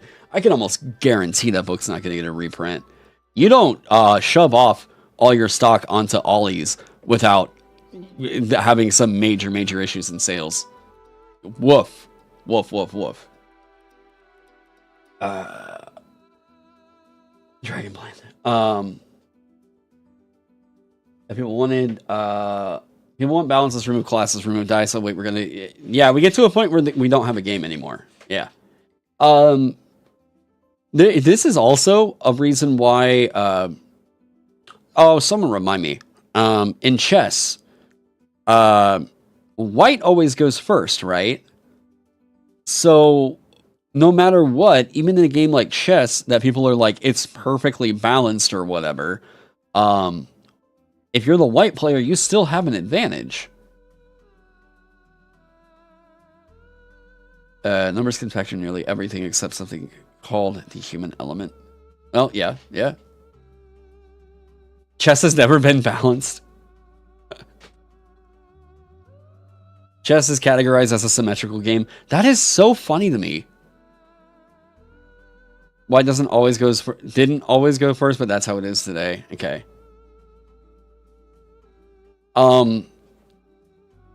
Wait, half a pawn advantage is in chess to white.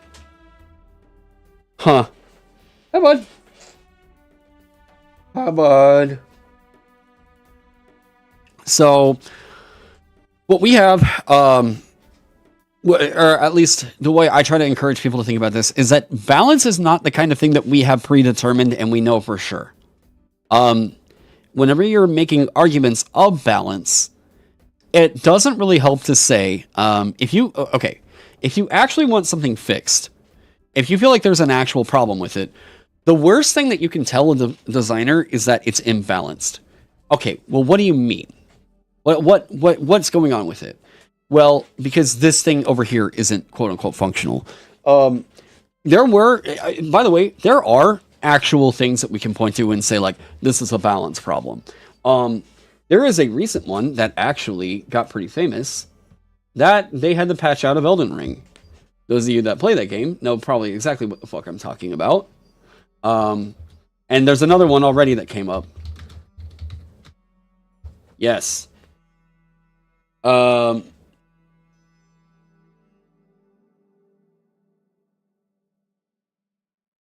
those of you that haven't seen this yet, I guess spoilers for the final boss now.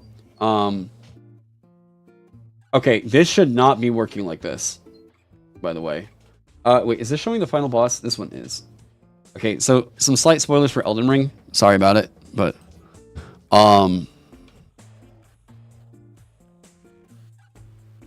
Okay, ready, and 3, 2, 1. I'm going to assume for a second, if you're fine with this, if you're hanging out right now, you're fine with having the last boss spoiled for Elden Ring for you. Okay. There's a real big problem going on right now in Elden Ring, not with anything an enemy is doing, but with what a new weapon type is doing. And that weapon type is the motherfucking thrusting shield. If you all haven't seen this, you're about to see the most busted ass weapon they've ever put into a From Software game. So of course they're buffing this out. Okay.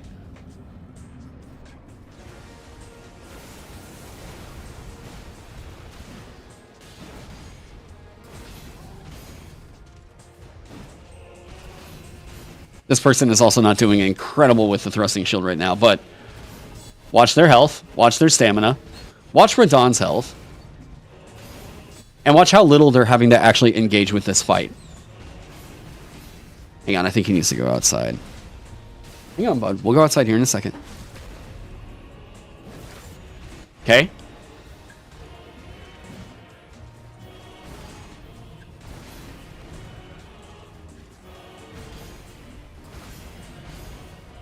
So, you see how this player is not having to play the game? You see how this player is just putting up their shield and winning this fight?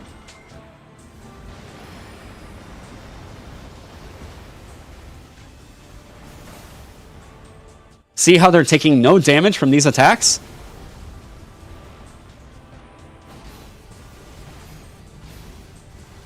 They took some damage there.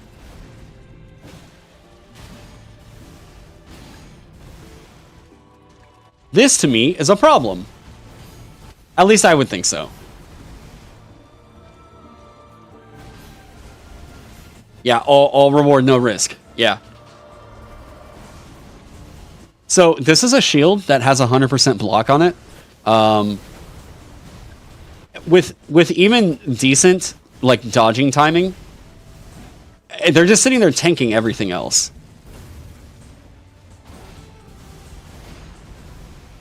I actually, so you all had seen me, like I was streaming, playing Elden Ring through the DLC and everything. I actually quit streaming it and quit because of this fight right here because this is broken. This fight is absolutely insane unless you take this strategy right here. The way that people are beating Radon right now is like just cheesing the fight, and it feels obnoxious to fight him just about any other way. This is a problem because it's number one, we've got a new weapon type in the game. There's only two of these that are in the game, and this is giving you incredible defenses, very good offenses. Oh my god! Okay, I think he really needs to go outside. Hang on a second. I'll be back with this.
Oh, I just remembered there's another mechanic. Holy crap, I gotta show you guys.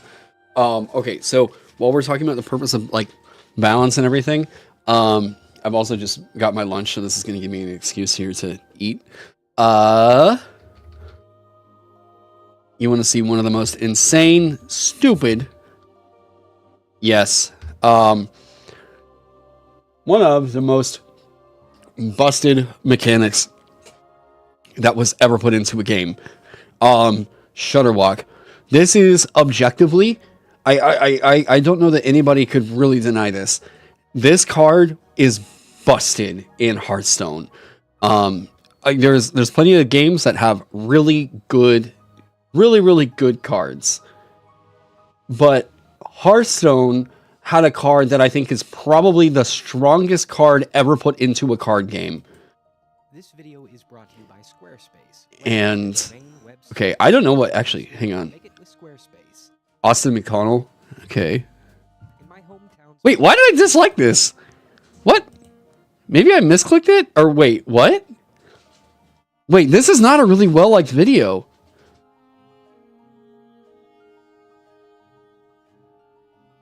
Wait, what? Why did I dislike this video? Oh, now I'm curious. Okay, so Yu-Gi-Oh's had their top card. Okay, Shutterwalk. This card, it went beyond the animation speed. There is a lot involved with this one.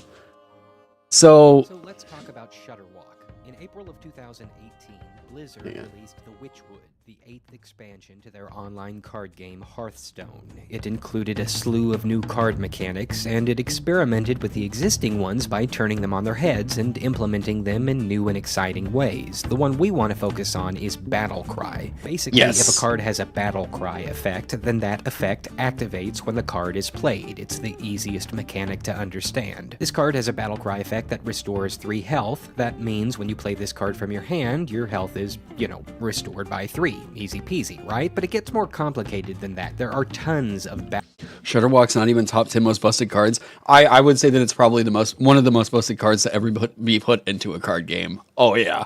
Battle Cry cards in the game, some with really powerful effects. And while up to that point, Blizzard had arguably done a good job of keeping the stacking potential of these cards under control, in Witchwood they decided to try something crazy. Enter Shutterwalk. My jaws that bite, my claws that catch. Shutterwalk is a 9-mana card, which basically means you're usually able to play it on that turn number. Probably means nothing to most of you, but essentially this is what you call a late-game card. As a match between 2 opponents progresses, the cards get more and more powerful. Your mana tops off on turn 10, so a 9-mana card usually signifies something with an extreme amount of power. And Shutterwalk doesn't disappoint. It's a 6-attack, 6-health creature, but the really splashy part is its Battle Cry effect, which simply reads, repeat all other battle cries from cards you played this game, with the targets chosen randomly. This is a crazy and incredibly over-the-top effect, and this, when you were playing Hearthstone in, like, what was this, 2015, 2016? Like, I know, my bad. When you were playing Hearthstone back then, 2015, 2016, this card, this Battle Cry, is so fucking easy to cheese out. And, like, it's so... Whenever you're playing Shaman and they had, like, Overload, oh my god. A mukbang? Why isn't it every time somebody eats now, it's suddenly a mukbang thing? Nah, man, I'm just eating my lunch. Okay. So, like, repeat all other Battle Cries from cards you played this game. Okay. Notice that this is always cards you played this game, right? This game. This game. This game. Realize what this is right here, right? This game also means Battle Cries. Also, this right here is a Battle Cry. So this is a loop, okay? This includes, anything discarded. Well, no, if it wasn't played, then it doesn't actually work. This is fucking crazy. What this card leads to is an infinite loop where it's repeating its own battle cries, including ones that can duplicate this creature. It's fucking crazy. Suited for an online card game like Hearthstone. After all, online games have a built-in memory that keeps track of each card and the order in which it's played during the match. Imagine trying to implement an effect like this during a tabletop game of Magic the Gathering. A player would have to manually sort through all of his or her cards played during the match to figure out which battle cries needed to be repeated. And as far as selecting targets randomly, I guess you would need to just assign each potential target on the field with a number and either have a compatible die or random number generator handy to figure out which card is targeted with which effect, which is a headache in and of itself and would take forever. Figuring it all out would be incredibly cumbersome and, most importantly, the opposite of fun gameplay. So in theory, Hearthstone's online arena, which does all that calculation and randomization instantly, is the perfect environment. No, it does. It does trigger itself. Well, wait, sorry. I was thinking of the duplication thing. No, because it says all other battle cries. I forget. You're right about that. Yeah, all other battle cries. But if I'm recalling this correct, the other Shutterwalk that it did duplicate is another battle cry. Because it's not specific to like the card text of the Shutterwalk there in saying all other battle cries that aren't this, like aren't the Shutterwalk's battle cry. It is every other battle cry, including the battle cries of other Shutterwalks. It's an infinite loop. To try out such a chaotic card effect. In practice, however... You don't believe so? See for yourself. So this is me versus some random guy. Hi, random guy. I'm playing a deck which is centered around Shutterwalk's ability, which, by the way, in order to get Shutterwalk, requires players to spend about $60 on the expansion pack. And even then, you still might not be able to pull the card from one of the randomly generated booster packs. I was one of those degenerates that got super lucky. I got Shutterwalk within 3 packs back then. And I knew, like, oh yeah, we're going degenerate mode this expansion. I played Shutterwalk Shaman until they patched the fuck out of it. Meaning you'll need to try again and keep spending more and more money until you get it. Long story short, I finally got mine. So the game's proceeding normally, plenty of fun and flashy animations. Hearthstone does this so well, it's part of why it's been so successful as a game, and we're on turn 10, I'm all set up, I finally get to drop Shutterwalk onto the field, and this is the exact moment that the game stops being fun. You'll see why in just a bit. So to pull Shutterwalk's one-turn kill off, you need to play a combination of different cards earlier in the game. This is the motherfucker that breaks everything right here. Grumble, World Shaker. If it weren't for Grumble, I mean, like, Serenite Chain Gang is alright. Like, this is a way that you get more than one copy of Shutterwalk in your hand. You put the Shutterwalk out, it repeats the battle cry of summon a copy of this minion, and then you have Grumble that goes out there, and then you get a bunch of Shutterwalks back in your hand for, notice this text right here, they cost 1. Then the next turn that comes out, you drop like fucking 5 of these goddamn bastards. Holy shit. And then with Life Drinker, you're able to basically get restored all the way back up to 30 health. Dude, this combo was insane. It goes beyond the power of it, though. Because the problem is, because it's an online game, let me see here. Well, let's go ahead and scoot forward because I explained everything that goes on with that. Yeah, here's a setup. Tinker's battle cry is activated again, sucking another 6 life from... Okay, so wait, hang on. I think that explains, does it? A copy of itself. But wait a minute, that means this new Shutterwalk's battle cry is activated. Okay, so that's what I was curious about, was whether or not the new Shutterwalk that's summoned also has the battle cry summoned. I don't know that this was the case, where when a new one that gets summoned, I think this one gets summoned without the battle cry triggering because you're not playing it from your hand. But that's not the point to this one. It's you get another copy out there that you will scoop back up, and then on the next turn you're going to play the 1-for-1 mana out of your hand. Which means Life Drinker's battle cry is activated again, sucking another 6 life from your opponent. And then that Shutterwalk uses Serenite Chain Gang's battle cry, so it creates a copy of itself, and then the copy of the copy's battle cry starts, and, well, you see what happens, right? Eventually your board fills with Shutterwalks, and even if your opponent somehow manages to survive because your turn reached its time limit, I mean, what are they even supposed to do against a board like this? And remember, you played Grumble World Shaker too, so most of those Shutterwalk copies will go to your hand with a reduced cost. And then you can just do this again. You literally have a handful of 1-mana Shutterwalks to play, who will all create even more copies, and then those copies will create copies. You get it by now. Plus, just for fun, you could play Murmuring Elemental before dropping your first Shutterwalk, and it will ensure its battle cry triggers twice if you want this whole routine to. This was the most busted ass combo I had ever seen. Ever. I don't know what other combos he brings up in here. Shutterwalk, yes. Shutterwalk did break the game. Absolutely 100%. How did they nerf it? And have a decent shot of winning them. I forgot. I stopped playing around this time. Lots of players would just automatically resign when they were matched against the deck type because if they got the Shutterwalk out first, that was over. It was like the only time in Hearthstone that we were ever like the game is determined at that point. If you get a Shutterwalk out, it's done. They just didn't want to have to waste time playing against it. A slow-paced Shutterwalk deck can drag the time of a single match to upwards of 23 minutes. Half an hour if they're purposely trolling you. Would you want to sit through a half-hour game that you know you're just going to lose? Especially when you know that in that amount of time, you could play at least 2 other matches and have a decent shot of winning them? Of course not. And this game-breaking combo is... Yeah, at that point, Hearthstone was broken because everybody was playing that deck, right? Hey, what up, Gavin? Most busted Pokemon cards.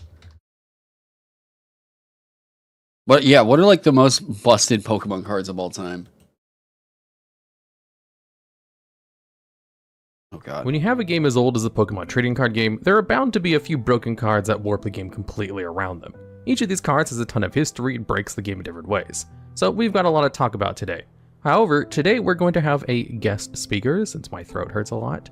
So take it away. Kicking off this list at the number 10 spot, we have Item Finder. This card was part of the game's very first setback in 1999. Like most cards released in the first base set, it had a simple energy effect. removal. Item Finder lets you discard any 2 other... All right, this is good video and all that stuff, I'm sure, but I'm curious about what they had in here. Professor Oak. Okay, see, they're going back to the cards that I fucking remember whenever this game was out, all right? Yes, Professor Oak. This card was nuts because what you can do with this is you can just discard this while the only card that you had in your hand was fucking Professor Oak, and then it's just literally draw 7 cards.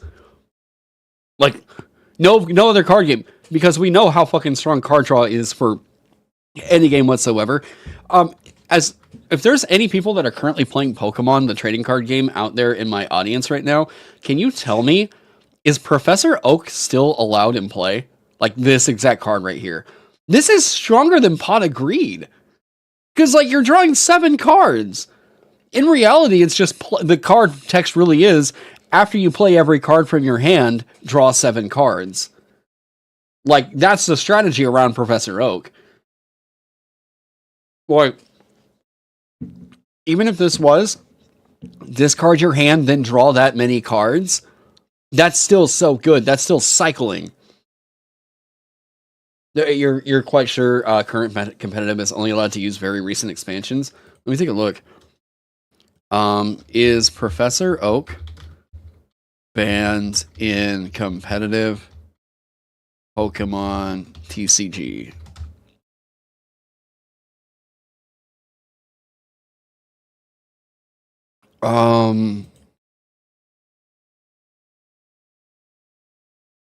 TCG has banned certain cards.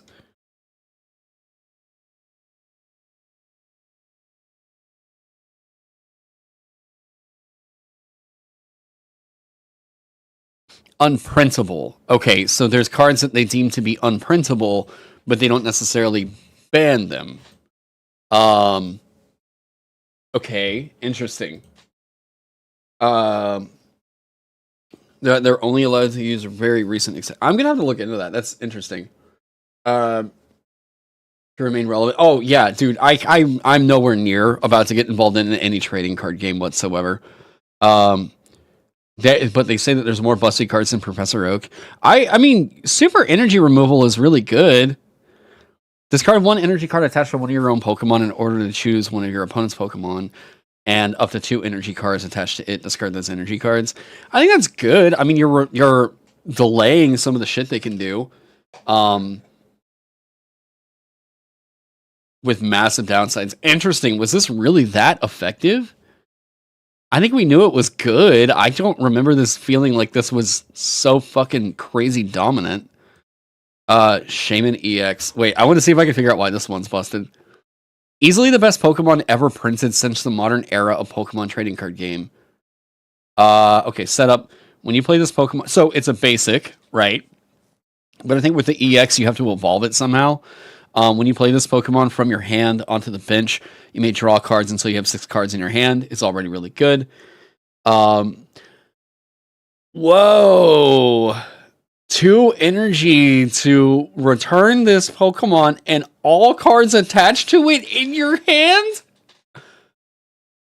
So this is... Wait, what? Wait, so you just like... You may draw that many cards until you have 6 cards in your hand? Shame it doesn't evolve. Well, I thought because of the EX. Like, I know basics don't, like, you can just play a basic, but I thought because it was an EX, you have to do something to set that up. Right? Like, you have to have a Shaman out there, and then you can play the Shaman EX on top of that? Or am I wrong on that? Because I haven't played the trading card game in over 15 years. Maybe even longer than that. No, wait, that would put me at 19. No, I haven't played the trading card game in 20 years. Yeah.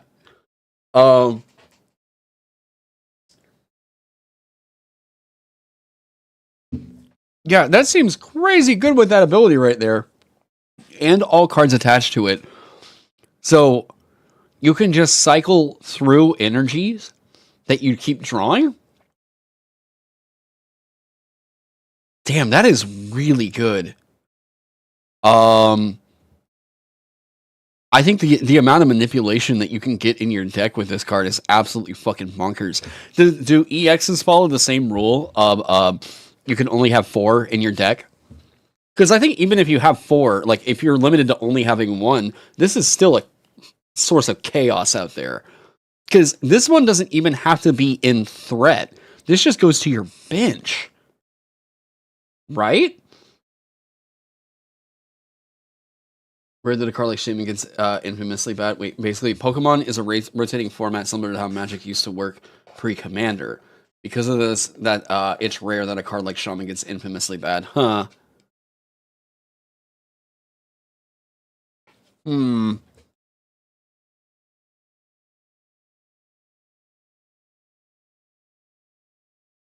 Yeah, okay, so it doesn't require...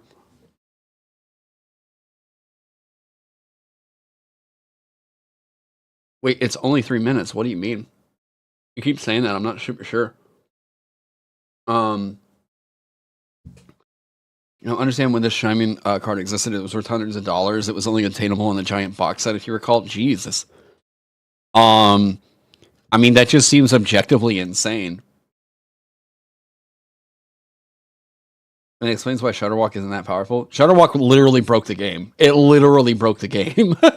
Like Wizards of the Coast had to step in and Blizzard had to step in and fix that. Like they literally had to. It was breaking the game.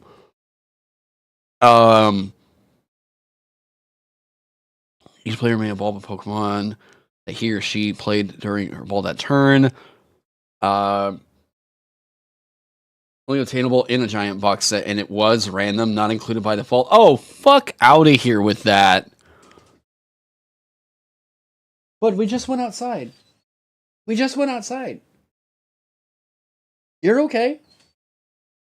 Why do you only do this whenever I get on and stream? A PowerPoint on Shutterwalk by Flip. What? The computer search was good. Yeah, you can discard 2 other cards from your hand and look through one, you know. Sanders trump card. What? You're okay. We just went outside. We just went outside. I'm eating too. I got other shit I'm trying to do, dude. What's your deal? This dog. Hang on. I don't know that I can. Oh, no, wait. No, I don't have a camera set up to do that. Bud, you're okay. He's just mad that I'm in here talking on a microphone. All right, go on. Go on. I love you. I love you too. What's the matter? I don't know what his deal is. It was a game, we retired early, Shutterwalk just had animation problems. Well, yeah, because the games would last for an hour and go on to infinite. Yeah. Yeah. I mean, I don't know, we moved on. We moved on from that conversation. What was the most busted one? This Sableye? Wait, I thought they said the Shaman was the most. Of all time, we have Stormfront Sableye. Sableye is a base. Okay. Search your deck for it. Wait, what's the energy on that? Hang on. Search your deck for a supporter card and discard it. Shuffle your deck afterward. Then use the effect of the card as the effect of this attack. What? Wait, what? What? So, what does that even mean? Okay, if Sableye is your active Pokemon at the beginning of the game, you go first. Okay. Yeah, wait, what? Dark-type Pokemon with 60 HP, a Pokebody, and 2 attacks. Its Overseer Pokebody, which for newer players is functionally the same as an ability, has the incredibly powerful effect that if it's your active Pokemon at the start of the game, you automatically go first unless both players have Sableyes in the active spot. Its first attack, Impersonate, lets you discard any supporter from your deck and use its effect as the effect of Impersonate for no energy cost. What? One important thing to note about this attack is that you could use it regardless of whether you played a supporter already that turn.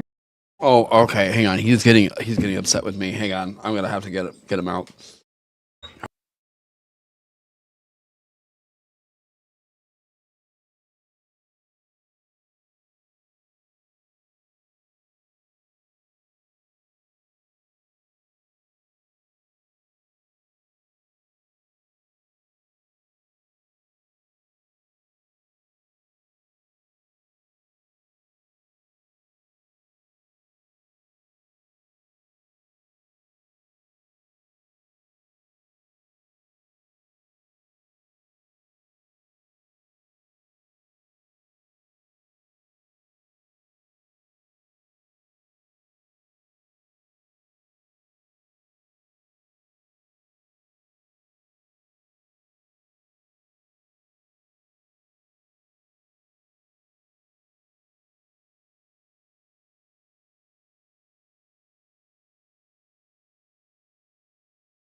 Ooh-wee. Okay, here we go.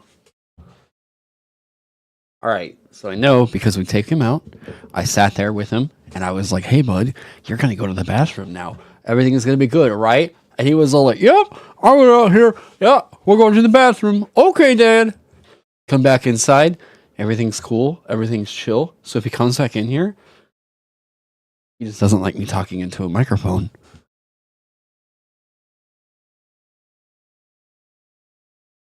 Now... Okay, so back in on this. Okay. Let me turn this down. What's that?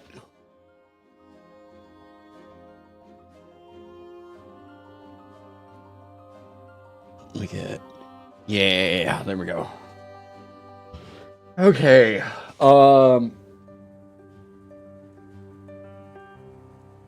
So...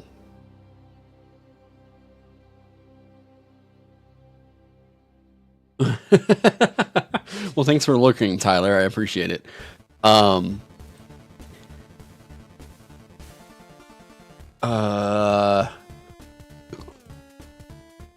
cool. I like that. Can you do... Oh, I was hoping they would actually have an icon for that. Oh my god. All right. So this is what I mean by balance, right? There are extreme cases where we can say that, like, balance is a thing being non-functional. We have micro issues where we think that something is not really doing one of these two things in an interesting way. It's either, well, one of these three things. It's either 1, not operational, 2, not healthy, or 3, not compelling. So we could say something is imbalanced when it is not operational, healthy, or compelling in the game. Okay, so, like, compelling, I think, is always kind of a factor where it's like, this could be a bit subjective here, so I think we could probably remove this. Healthy can be subjective, but I think that that's up to where the designer is going to have a say, right? Operational. This is a thing that we can pin down to where everybody can agree this does or doesn't work, right? Here's the problem. I would love to reinforce a lot of TTRPG hobbyists to stop using this sentence right here. It's okay because the DM can fix it. It's okay because we ignore that rule. But stop using this sentence. It's okay because the DM can fix it is bad design apologia. I don't know if that's something like that, maybe. Okay. Look, Wizards of the Coast is making enough money. They don't need you to, like, run in and play defense for them, okay? It's okay because the DM can fix it is bad design apologia, okay? This mentality is applied to every game. Soccer movie you play with your hands. It's okay because the DM can fix it is bad design apologia. So, yeah. What you're saying right there is that in order to play this game, the DM has to step in. The DM has to say something that, like, this is how I'm going to rule it at my tables. If you can't settle for, like, how do I put this? The rules should be able to stand on their own with little to no interpretation from the DM, GM, DM, whatever. The more and more that you keep leaning in on this, like, well, that's at the DM's discretion. Okay, well, what if the DM goes like, I want everybody to have 4 wishes? It's like, okay, well, I guess you can do that, but yeah. Yeah, why am I buying a game that requires me to fix it? Yeah, there you go. Hey, what up, Krieg? So, if you're trying to say this statement right here, it's okay because the DM can fix it. Stop it. Stop it. Just stop it. This is not a valid excuse. Anybody that's saying this in comment sections, you're driving everybody crazy, okay? Literally, everybody already knows this, okay? Everybody already knows that the DM can change whatever they want to. You saying this it's not constructive, okay? Stop saying this. And by the way, it also makes you look very fucking stupid when you say this, because everybody's already considered this, okay? This is like raising your hand and going like, but teacher, what about the homework that's due? That's what you look like, okay? You're not helping any discussion out by saying this. And in fact, you look like a condescending prick because the creator already knows this shit, okay? If you're saying this in someone's YouTube channel, YouTube comment sections, they already know it, okay? This is not helping. God! Anyone who makes that comment has not DM'd for any extended periods of time. Maybe, right? Also, like, this is maybe thinking that the DM is a really good sage in whether or not they have this info, and like this just puts more pressure on a position that doesn't need to have that much power. And if you hold this position as to be something like fucking sacred to gaming, get a life. get a fucking life, okay? You being a dungeon master, this should be just a fun thing to do, all right? There is a craft to being a dungeon master, okay? But we don't need to make it seem like it's some sacred goddamn like ritual that you can enter into only after you've done some certain initiative thing and well, what the fuck ever. No. You can be a GM and it's a pretty easy task. The game is the problem is whether or not the game gives you the tools to feel comfortable as a GM, right? You can definitely lean into GM discretion, but that's most story games. Yeah, but like it's so common. It's so common that to me, it's uninteresting. If I see it in comment sections, it's always like, yeah, no shit. You're not explaining anything new to me. But the reason why someone's saying that is because they think they are. Or they're not. Someone that is saying something like this in a comment section is not actually attempting to reach something in good faith. They're trolling you, okay?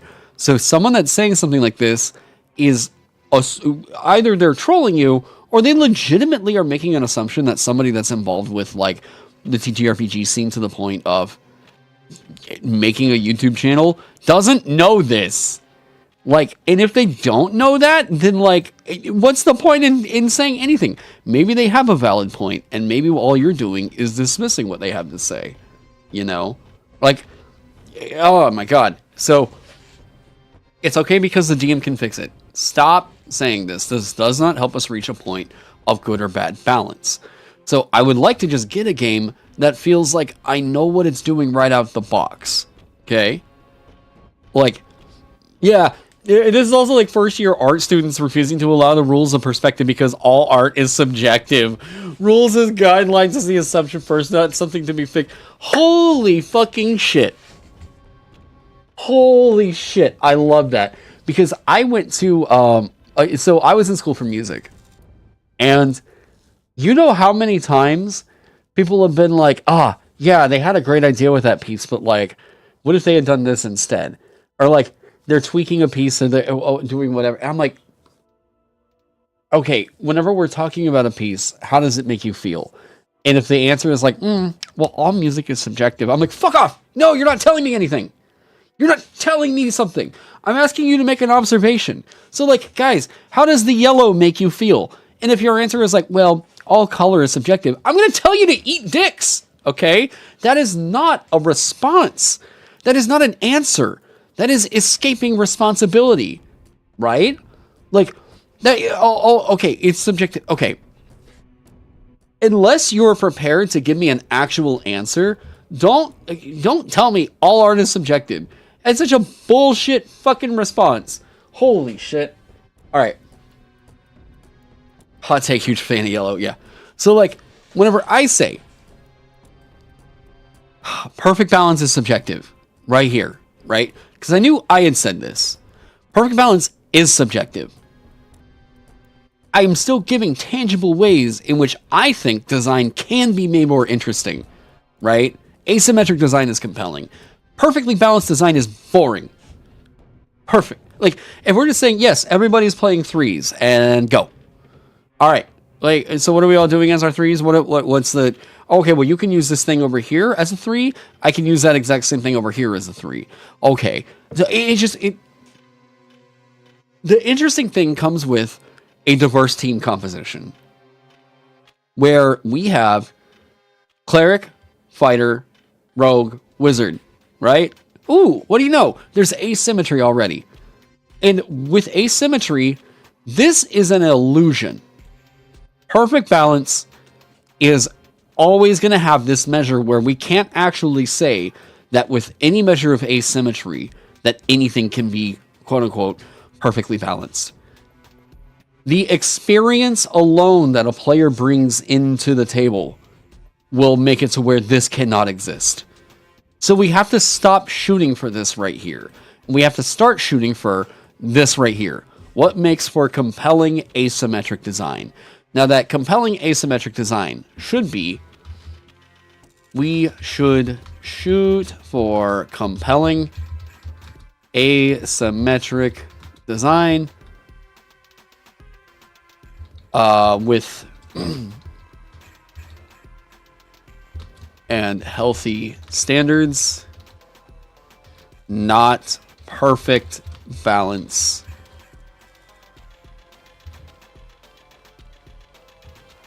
Okay, here's my principle right here. You wanna summarize anything that Taron has to think about the way that TTRPG designs go. It's this shit right here. We should shoot for compelling asymmetric design with operational and healthy standards, not perfect balance. Okay? Like, this needs to be the goal right here. And this is another reason why I think that whenever people are too into the optimizer mindset, they tend to have a hard time understanding what designers are critiquing. So, like, this is, okay. I did a video, here we go. I did a video I've been meaning to do a follow-up to for a while. I haven't, though, because I've got a life, but yeah. So, there's a video that I dropped over a year ago that still to this day gets me all kinds of flack.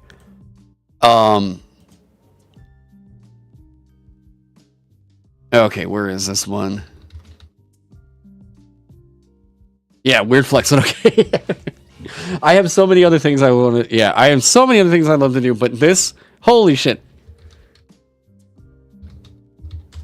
Alright. Okay, I get an insane amount of heat. Or, I say an insane amount of heat. I get people that, like, get really pissy about this video in particular. Arcane Trickster is a total trap class in D&D. I would still say, looking through with this, Arcane Trickster, what the people who usually, like, come to this video... Oh, yeah! This video still gets interaction to this day. Oh, yeah. Newest? When was the latest one? Yeah, 2 days ago. Yep. A lot of people think Arcane Trickster is OP, but they don't really read everything. Yes, a month ago. Did you lose a bet where you had to make the worst video possible? And it's not so much that people disagree, is that you're totally wrong. Oh my god. I'm not usually this snotty online. Oh my god. This person is not listening to anything I had to say in this, by the way. Who cares about the capstone 2 months ago, right? I still get heat for this video right here. Now, Dungeons Who said it was S tier. No, okay, so here's the deal. Here's the deal, right? There are so many things that in context make it to where Arcane Trickster is good, but that is the context that you're putting onto it. What I was critiquing in this was how bad I think the design of it is. And yes, with Arcane Trickster, there are a ton of factors that go into making this to where it's a good class. As a rogue, yeah, it's a good subclass. In the early levels of play, this looks a lot better than most of the other rogues. But the complete package is what I was critiquing. The complete package of it. And there's people that are like, well, why would you even judge the complete package? Why the fuck would you leave a comment after I said that that's what I was looking at? You know? Yeah, who cares if a feature is bad? Designers. Yeah, we do. I look at it and I'm like, this could be better. You know? Whenever I was looking at the Arcane Trickster, I thought, this rogue could be better. There are things that could improve with it. I don't care how it operates right now. I think it could be better. And that's what I was trying to extrapolate on. I actually haven't seen this in a second. Yeah, we want to talk about Arcane Trickster. Okay, boy, this comes with an asterisk that I'm aware, and I agree with people that it's very. This is a fun idea. I think that Arcane Trickster is a fun idea. However, it is deceptively bad. See, yeah, and now we're already seeing. It actually is. I would say, if you look at the entire package of Arcane Trickster, which like we're going to as designers, that's what we do, right? So like whenever we're looking at the entire subclass, like beat for beat, what's going on with the features, it doesn't matter the anecdotal evidence you have about what it did for your, like in your campaign session or whatever. And I'm not coming at your OC whenever I say this, okay? What I'm saying right here is that this subclass doesn't work as well as people would like it to. This subclass has some major fucking problems. And I felt like I did a pretty good job of bringing these up. Mage Hand Legerdemain is like, it's a fun flavor, but I don't rate it on flavor. I don't rate it based on flavor. I seem to agree with a lot of this. Yeah. I don't rate it based on flavor. I rate it based on whether or not it fucking works. And like, we have other subclasses that actually work. And Arcane Trickster has flaws, like bad flaws. This has got some, it does have features that straight up do not work as they try to present themselves to. Allow sneak attack on cantrips with it. I think that could be fun. Yeah. I did do a revision of the Arcane Trickster where like, oh god, it's been a hot second. I was like, here, let me show you why I think it's bad. Hang on. Let me see if I can find this. Do I have this somewhere? Dungeons and Dragons.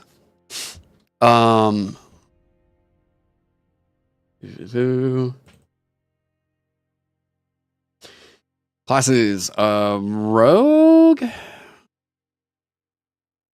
right, hang on. Let me find this. Arcane Trickster, not Arcane Tricklester.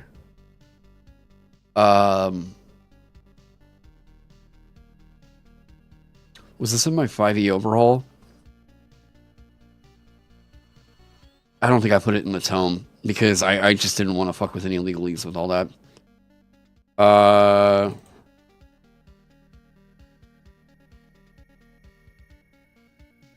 This might be in this.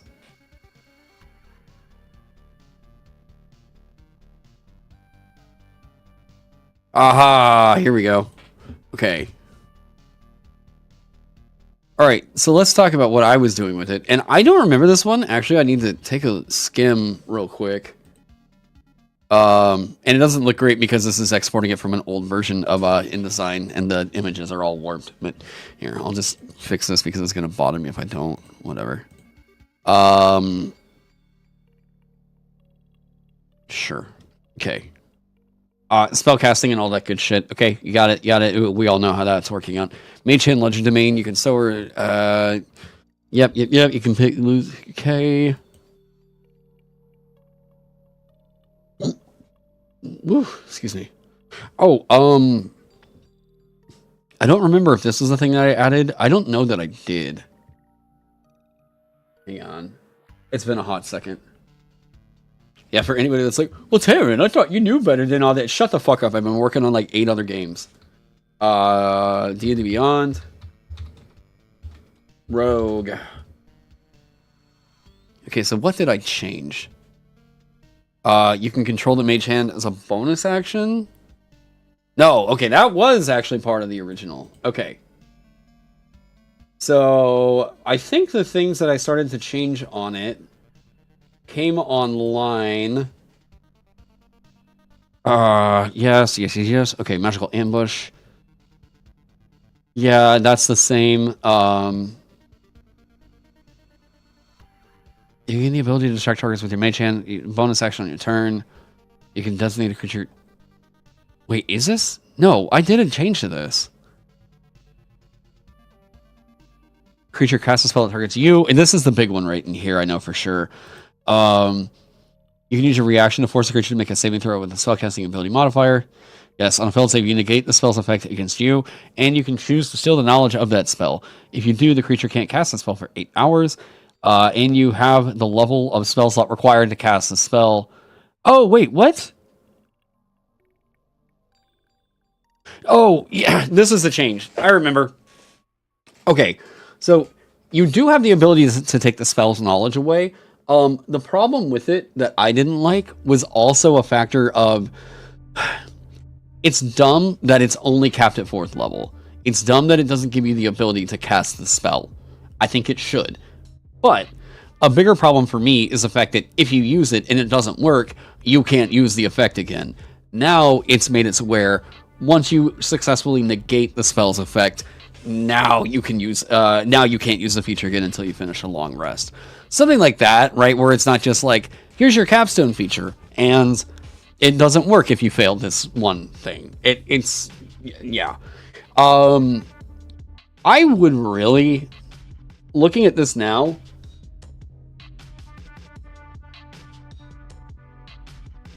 this is not the rogue that I made. This is not the Arcane Trickster. I did a version of Arcane Trickster. Where is the Arcane Trickster I made? Because I remember it got greater invisibility just as a given. I'm going to look actually on Twitter because I know I shared it over there. I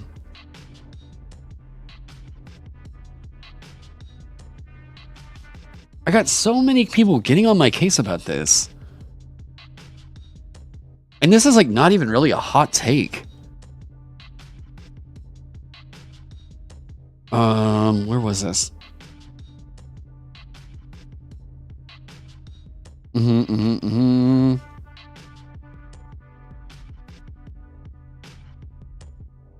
Here it is. Where is this feature? Or where is this fucking file? Yeah, okay, this is the one that people loved. This is my rework of Arcane Trickster. Okay. Sorry about that distraction. Here's what I was saying the Arcane Trickster could motherfucking be. Alright. So with this version of it, we have everything that's going on with the Arcane Trickster spellcasting. That's all kind of working the way that it was originally, right? Mage Hand Legend Domain. You can store, yes. Retrieve an object, yes. Warn or carry by another creature. You can perform one of these tasks without being noticed by a creature. If you succeed on a sleight of hand check, yes. That's all, I think, essentially the exact same thing. Spell Thief. You gain the ability... Yeah, I moved their capstone up to 9th level. I think that this does need to be up here this early because this is such a huge core mechanic that, like, I am really thinking that this needs to be online earlier so they know what the fuck to do with this thing. 9th level means that they're at least going to be blocking some 2nd level and lower spells, which is kind of cool. Okay, so immediately after a creature casts a spell that targets you or includes you in its area of effect, you can use your reaction to force the creature to make a saving throw with its spellcasting ability modifier equal to your spell save DC. On a failed save, you negate the spell's effect against you, and you steal the knowledge of the spell if it's at least 1st level and of a level you can cast. This means that you can't steal cantrips with it. I don't remember if you could originally. For the next 8 hours, you know the spell and can cast it using your spell slots. You can't just cast it like once and then poof, it's gone, right? The creature can't cast the spell until the 8 hours have passed. Once you use this feature, you can't use it again until you finish a long rest. So, it does make it to where you can pop that knowledge away from it. I would actually, to this day, make it to where this was... Going back in on the idea of once you succeed at doing the thing, then we would probably go to you can't use it again until you finish a long rest. A one and done like this is a little bit rough, but yeah. Spell Thief to this day, I still think you can move up. It's a 9th level feature. It's not their capstone. It's not that good. Especially whenever the most common complaint I had in that video was, greater invisibility is their real capstone, right? And I was like, okay, cool. I can make that their actual capstone. Versatile Trickster. You gain the ability to distract targets with your mage hand while it's visible. Yeah, this doesn't require the bonus action because there's a fuckiness involved with how that works. So the reason why I don't like that, I think over here I made it, at the start of your turn or as a bonus action on your turn. I just made it to where as long as the mage hand is within 5 feet of a creature, it gives them the advantage because you're already having to control it up here with your cunning action. So, it's weird. It's really weird. Hey, what up, Indarius? Thanks to my stream, you now, in every single one-shot you're in, you try to recreate the peasant railgun. Why would you do that? Have fun with the game. Why would you try to do that? It doesn't work, by the way. What was the other one? Magical Ambush. You know the Greater Invisibility spell, which does not count against the number of spells you know. You can cast Greater Invisibility once without spending a spell slot, and regain the ability to do so again when you finish a long rest. You notice how I repurpose Magical Ambush into a guaranteed invisibility with the thing that everybody was talking would be it's already capstone? This is what I mean. I think that there were design hiccups all over the Arcane Trickster. And if the feedback is going to constantly be that well, this isn't their actual capstone, we can still make it better. People like this mechanic. This mechanic is cool. The idea of you being able to steal a spell is kind of fucking cool. But whenever it's locked behind a 17th level feature that you're not really practically stealing much of fucking anything, and you don't get it until the tail end of the campaign, it's a clunky ass way to design that, Did they wait, can someone tell me? Did they announce what they had done with the Arcane Trickster yet? I haven't seen it. I know that we've seen the leaks of the player's handbook, but have they said anything specific about Arcane Trickster? 2024. They have talked about it, huh? Arcane Trickster's it's perfect. Hang on. Finalize now. I'm pretty sure I can find it. Oh, thank you, Darius. Perfect. It's always been perfect. This is a hard one to improve upon. Well, no, it's very easy to improve upon this one. There are definite flaws with the design. And the Arcane Trickster, because it was so solid and so fun, it, other than just getting some tweaks to integrate seamlessly into the rest of the player's handbook, really only got a few modifications and one bit of actual redesign. So first, on the front of just some nice enhancements, the Arcane Trickster's spellcasting ability no longer has any School of Magic restrictions. And like the Eldritch Knight, who can now use an Arcane Focus, the Arcane Trickster can now use an Arcane Focus. And the Arcane Trickster continues to be the awesome spell-wielding rogue who can use Mage Hand for endless shenanigans. And we then allow even more shenanigans with a new version of Versatile Trickster, which we've redesigned to now interact with Cunning Strike in the baseline rogue. And just as the Assassin is now really good at using the poison option in Cunning Strike, the Arcane Trickster is really good at using the trip cunning. Wait, didn't they already have this? The fact that it was already granting you advantage means that it's going to make it a lot easier for sneak attack to trigger, which means it was a lot easier for you to use the new exploits, right? Opening spell schools is a big start to broadening the appeal. It was already good. The number one thing that people kept telling me in response to that was well, it gets silvery barbs now, so it's good. And I'm like, fucking, oh my god, this spell. Oh my Christ. Cunning Strike, because now when you, as the rogue, trip someone, you can also have your Mage Hand trip somebody else. and so you can imagine everyone's distracted by the rogue doing something, and then over there the Mage Hand is going whoop, and then someone else tumbles down. So you will be able to get up to even more silliness as an Arcane Trickster. Everything is so about oh, it's silliness. Oh, it's oh, you're a goofy boy, you're a silly boy, and it's, oh my god. What is this voice for this version? I have always loved this subclass for truly delivering what's in its name, being a trickster, because there is so much prankishness in this subclass. I thieve a lot as Arcane Trickster. It is a very, very fun subclass. Also really great at infiltration, at triggering traps without dying. Like is one of those perfect meshes of a rogue. Adding magic to a rogue to just get by a little bit better.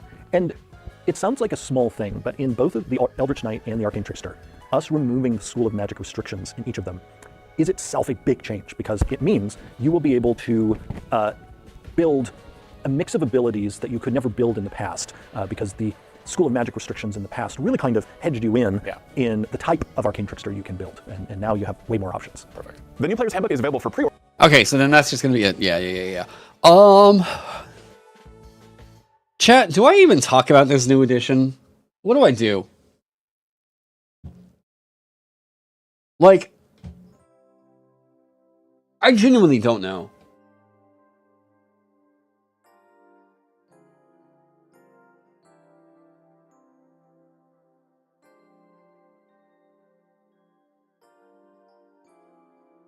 Talk about it when they sponsor you like everybody else. They're not sponsoring everybody. Oh, you mean like everyone else out there? No, I barely really take many sponsorships anymore. And I don't take sponsorships for the review of the product. The only time I have ever broken that policy was it was not for a paid review. It was for a paid like analysis. And really like a breakdown of what all was going on with Zweihander.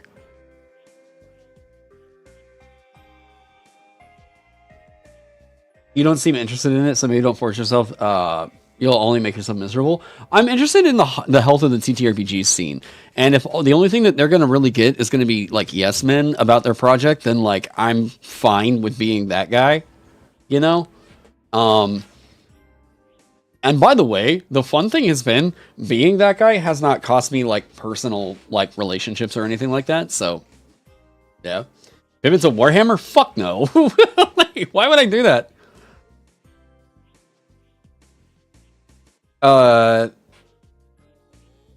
Yeah, you love the irony of a video pause at pre-order now. Yeah. Wait a month, then do something about it? Well, so what I think I'm going to do, if somebody is able to... So I know a couple things. I know for one, they're going to be selling copies of the Player's Handbook at Gen Con, which is like, just release it. You guys have it. Just release it. Like, so the pre-orders thing did not work out the way that they were wanting it to. So for me, the problem for me is like, I only really want to do it if it's going to be meaningful in helping out the hobby. I shine a spotlight on all kinds of other good shit. And I think that I might be one of the few people who can really dig into it.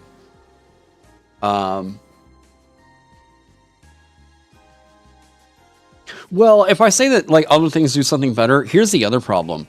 Is I get people that get on my case about like, wow, you really like can't say anything about this without comparing it to something else. Like it's like, well, yes, that's kind of the point. I mean, overall, here's my deal.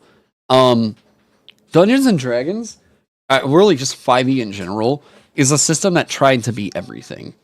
It tried to, it tries so hard to be everything whenever that's not what D&D is, you know? God damn it, we've gone so far away from what this, yeah. So D&D is not a, D&D is not a mystery game, okay? D&D is trying to be a tabletop toolbox to handle everything. And the problem is, by doing that, they managed to be okay at many things. They didn't manage to excel at just about anything, really. Well, no, they did. At marketing, okay? So, what D&D has going for it right now, at least as a system, is that it's a generic toolbox for a lot of shit. And, there are other games that are out there, though, that just handle everything D&D tries to be better.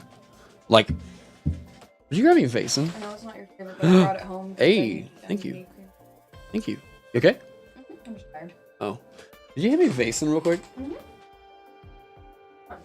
Oh, the one that says Nordic horror role playing on the very far right. Yeah, that one.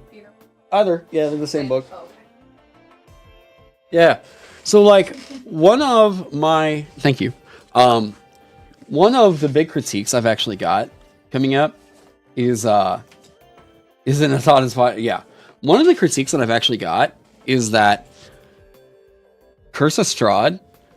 Look, you guys want to know the number one thing holding Curse of Strahd back?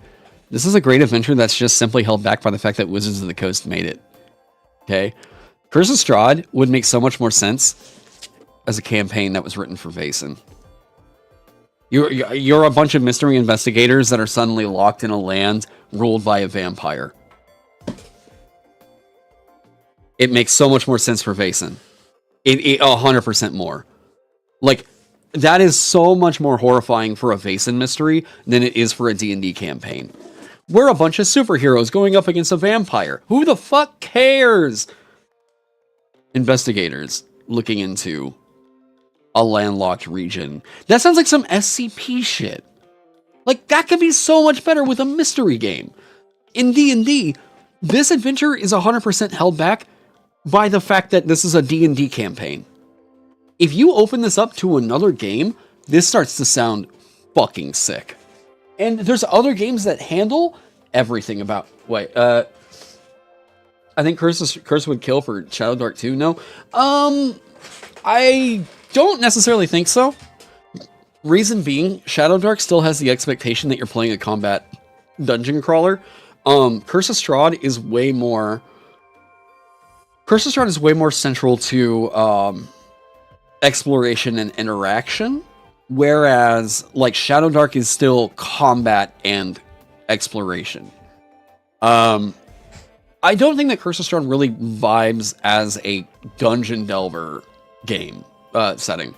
I think that Curse of Strahd makes a lot more sense as a mystery game setting, especially because the combat in Curse of Strahd is not exactly emphasized to be the way that you're getting through most situations.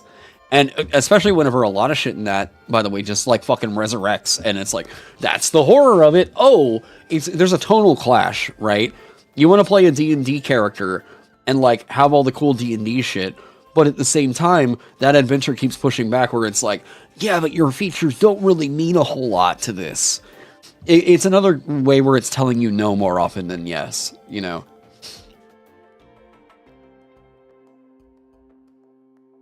Yeah, Ravenloft always thrived more as an exploration/survival story, which 5e is not equipped for in the least.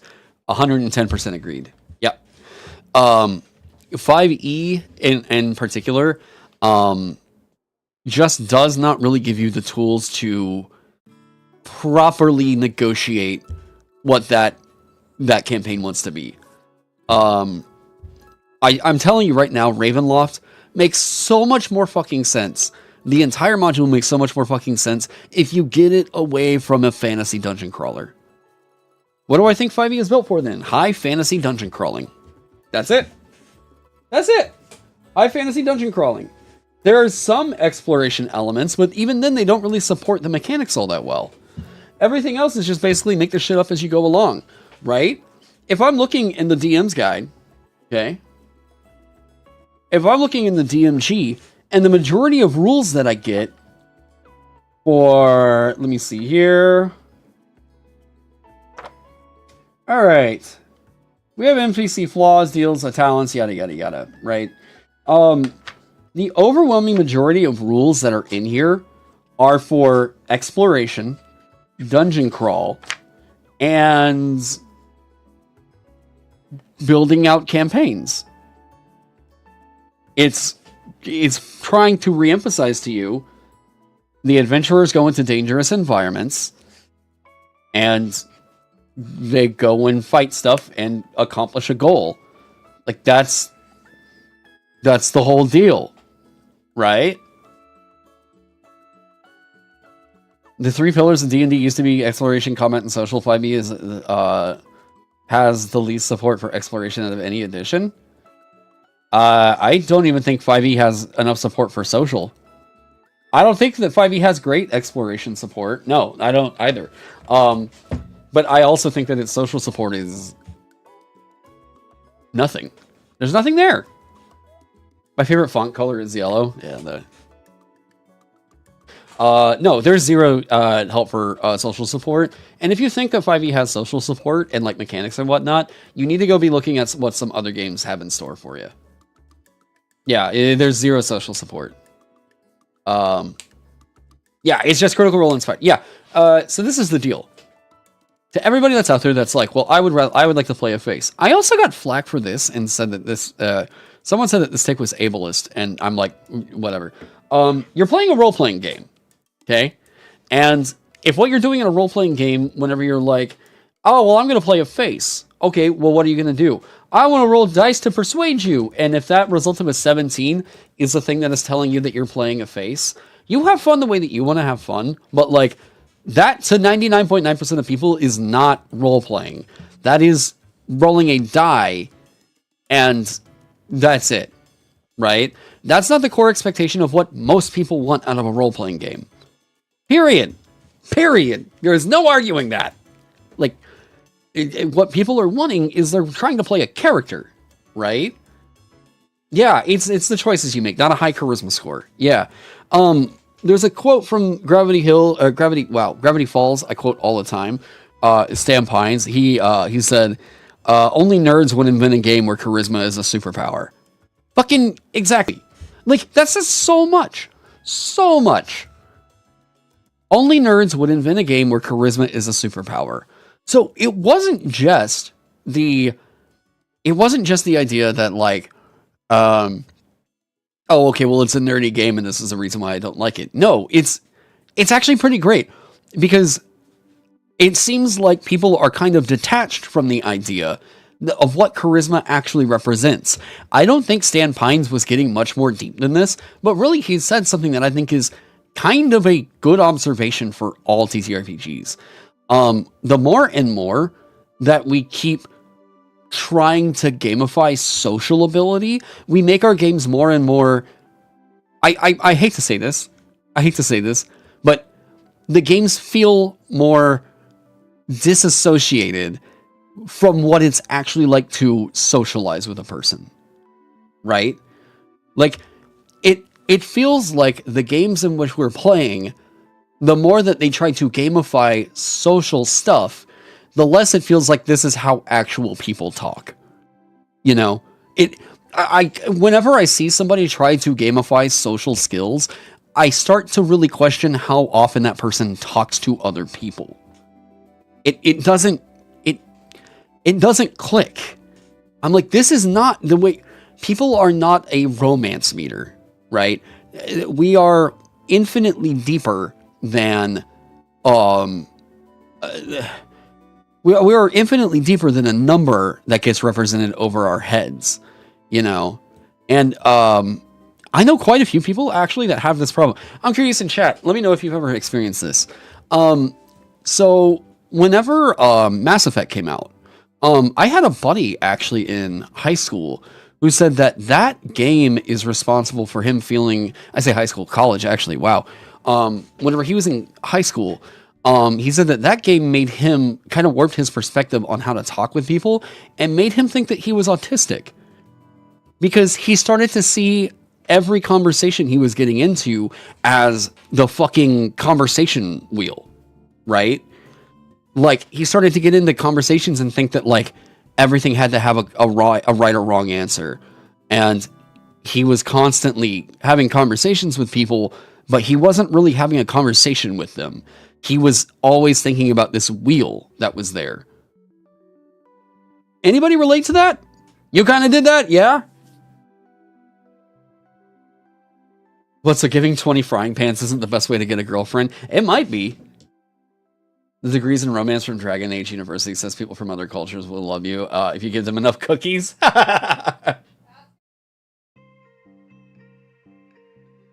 Do what?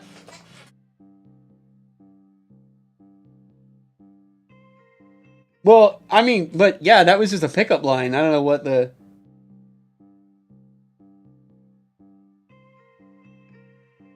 Oh, no. I mean, that was just me flirting with you. But what I'm trying to say is, like, people are more deep than that, you know?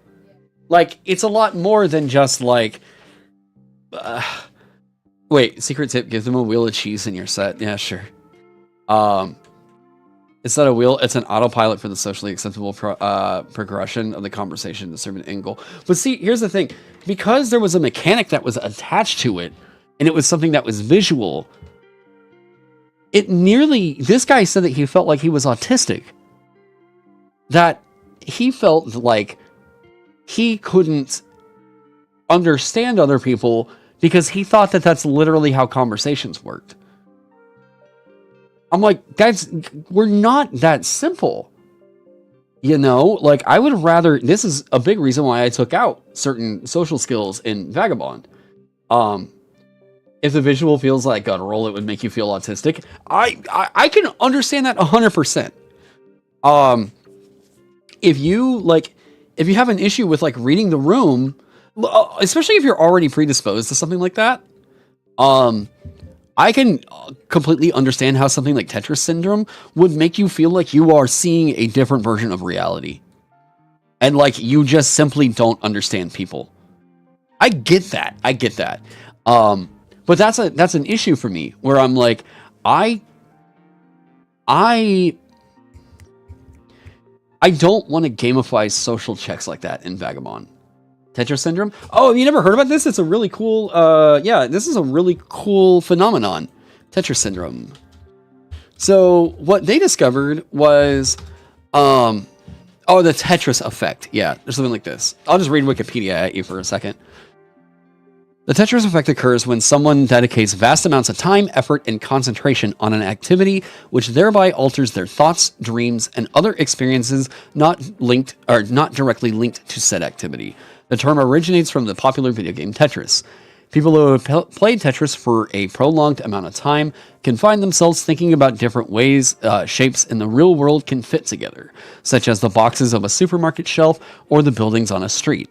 They see colored images of pieces falling into place on an invisible layout on the edges of their visual fields or when they close their eyes. They may see such colored, moving shapes when they're falling asleep, form a hypnagogic imagery. For some, this creative urge to visually fit shapes together by organizing and building shapes can be extremely addictive. Those experience this effect may feel they are unable to prevent the thoughts, images, or dreams from happening. A more comprehensive understanding of the lingering effects of playing video games can be investigated empirically as a gram transfer phenomena, GTP. Is that... Oh, interesting. So they've actually given it a different name. Game transfer phenomena. Yeah, so, like, back whenever I was... I experienced this back whenever I was playing Modern Warfare and Black Ops a lot.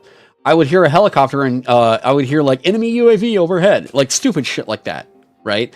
Whenever you're playing Skyrim a lot, and then you go on a walk and you see a flower and you think about plucking it and thinking about, like, what you would see, like, in your menu, what effects it would have. Like that alchemy for you, right? Yes, people have also talked about this with Minecraft. Yeah, you could see a building and then think something like, I could make that with X blocks. Yeah. Yep. So this is actually a well-known and documented, like, phenomenon that we have about really playing most any video games. It's funny because as I recognized it and I heard about what it was, I stopped experiencing it as much. I would have thought that Balatro actually would have given me more Tetris effect, but no, it didn't. It seemed like I would have it more often with RPGs. Yeah, it's kind of like Artisize. Yeah. I think that you're more predisposed to this if you have, God damn it. What the fuck is this called? Synesthesia. There we go. You're more predisposed to Tetris effect if you have synesthesia. So, like, music in particular, you'll see things and you'll start to hear the music for it. It won't just be a thing of like, it's stuck in my head. It's like no, you'll audibly be able to, like, hear it. Yeah, it's wild. You tried learning Blender and you got the same effect. Your friends asked you if you're autistic or not, and you were staring at the ceiling for like 10 minutes silently. Yeah, it's... Yeah, I mean, Tetris Effect, it's a real deal. So yeah, if you've ever felt this way because of a video game or whatever, you are not alone. This is a super common phenomenon, it turns out, and you're not going crazy. But one of the things I worry about is that some people might be doing that and applying it to a game like Mass Effect, where they think that like everything is a dialogue wheel. And depending on what I say here, I think the ultimate into this is where I have a problem with it, where guys have the impression that by saying the right things, I can convince a woman to like be with me forever. And like, that's all basically where we look at a lot of like nice guy-esque conversations and texts and shit, you know? Yeah. How is that not just called a retail effect? Like you have cashier nightmares? This is infinitely more present in people that play video games. Like it's a very specific type of thing. Yeah. There's a whole toxic spiral of moral purity, choose your own adventures. Like, yeah, Dragon Age, yeah, Phantoms, yeah, yep. Like, it's a thing that I would warn people on, whenever you're involved with a video game like that. Just, you know, like, engage with it, positively, and know that people are a lot more than just a dialogue wheel. I think this terrifies quite a lot of people. Like, I think it really scares a lot of people into, like, thinking that people are completely incomprehensible, when it's like, no, you just gotta be cool with interacting with the goddamn gradient, you know? You missed the topic you're guessing? I mean, a slight one, yeah. You're an autistic person, it's been a huge challenge for you to try to break the perception that people just think, people are just the responses that they make. Yep. Yeah, no, this is why, like, I always try to, like, stay, I always try to stay really open and, I try to stay open as, like, a more positive, like, male role model in this scene, right? Where people know, like, hey, I'm a mostly straight, you know, dude, like, masculine dude, who, yeah, I've got plenty of friends in this scene who are women, right? And I love the ability to collab with them, not just because, like, I mean, shit, there's a lot of cool women in this scene, but, like, I love the opportunity that some guys in the hobby scene are gonna see a guy who is probably more into D&D than they are, who has friends who are women, right? And, like, I like being able to talk with them as friends and show people that, like, you can absolutely just be friends with women. And because I think we see a lot of that happening in the D&D scene, where we hear about these, like, you know, RPG horror stories of, like, a DM forced me to be his girlfriend or a wife or something like that in the game. Amanda experienced it actually firsthand, with her first DM ever. Women are the light of the world. That's why it's called Broad Daylight. Oh, that's funny. Oh, holy shit, that was good. Social scripting game theory is a centuries-old practice of miserable charlatans giving bad advice for other lonely people. Yeah, so, like, what I'll tell you is, like, anybody that's going to tell you that, like, they have the perfect advice on what to say to women, immediately ignore that person, okay? I'm just going to tell you right now. Immediately ignore that person. Speak to people like people. Talk to people like they're humans. You don't need to make everything out to be this, like, how the fuck do you put this? You don't need to make everything out to be this, like, rule of engagement specifically, right? Just let it, like, talk to people like they're people. Yeah, because they are. At the end of the day, they're fucking people, all right? Like, even the people you don't like, you'll find that you have a lot easier time with frustration when you...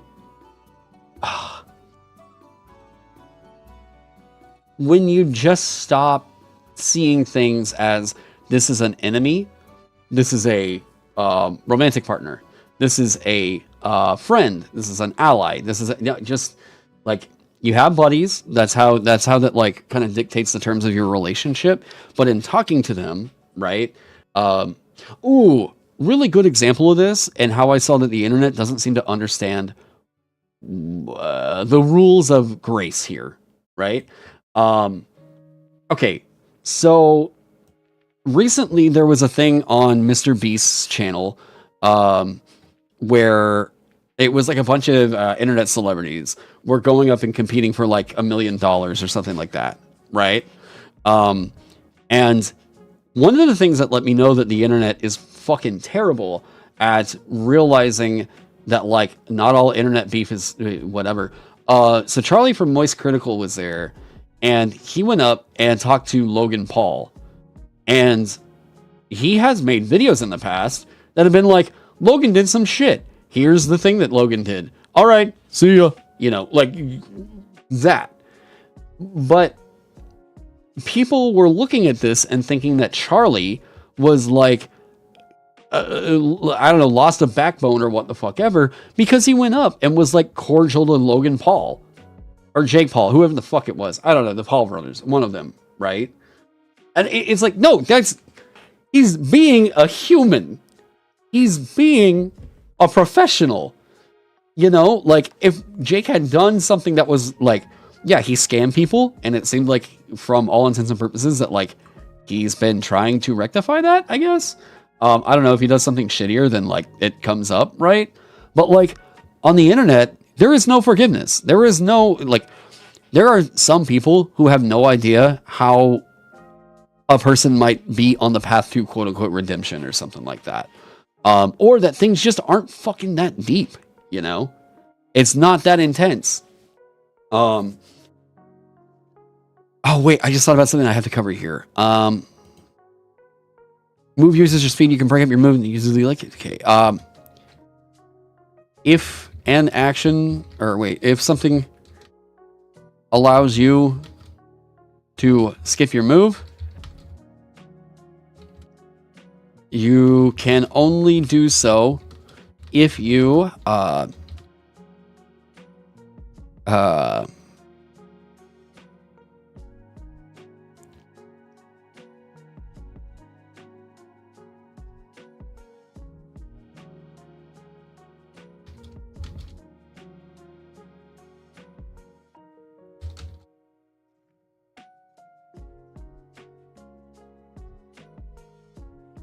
there we go. That needed to be in there. Okay. Did I ever get dodge mechanics figured out? A little bit. It's more so about a renaming, with all that. Yeah, don't start shit on people's event. Yeah. No, for sure. The internet apparently had a limited memory. Famous Smash Bros. Player took advantage of women, disappeared for a year, came back. People remembered, disappeared again, came back. People forgot. Dumb. Oh god. Can you skip your move at 0 speed? You should not be able to. If you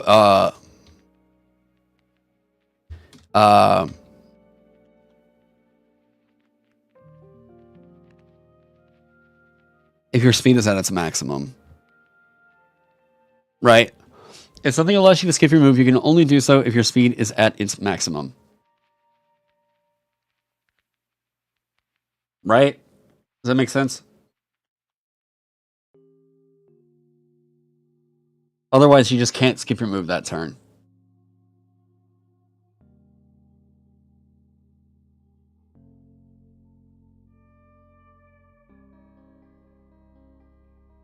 That's the thing that I think needs to be made super, super clear. That's always been intended. You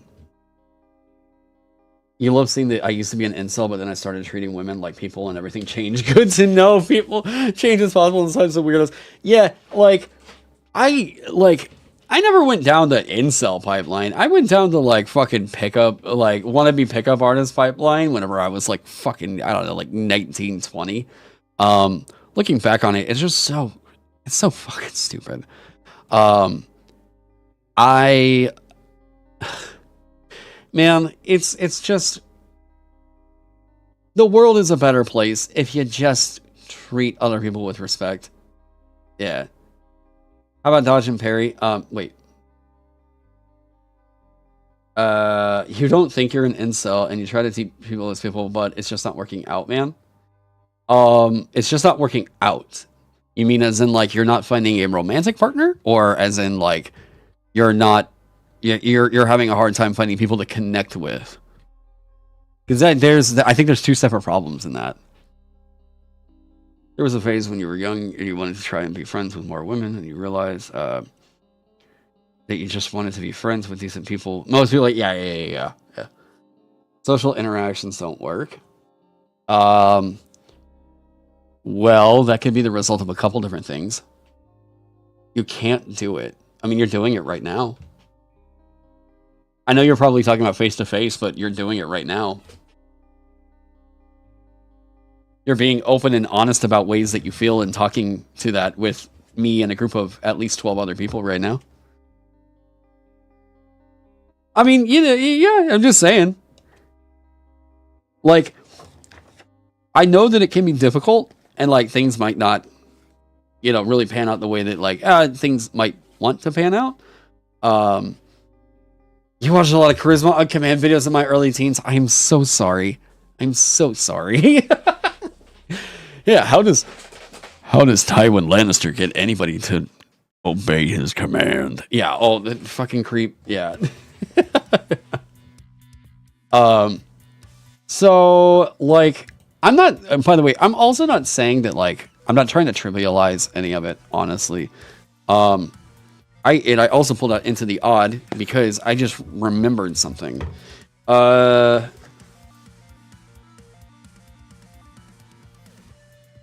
And I like this more.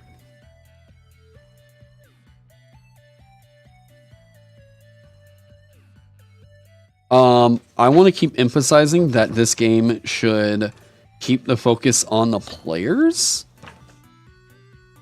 And I remembered something about Into the Odd that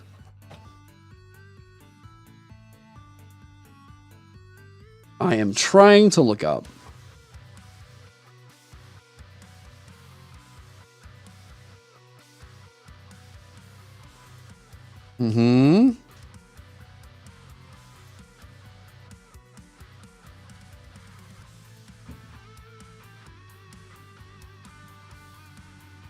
Drive, monsters, hot death, arcana, okay.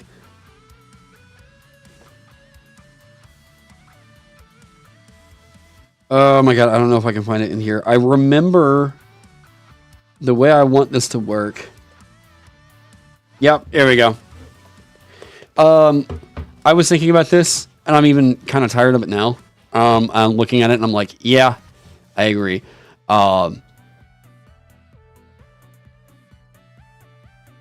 Yes. Move during their turn. Generally, yep, the players are the heroes. There we go. Take the first turn.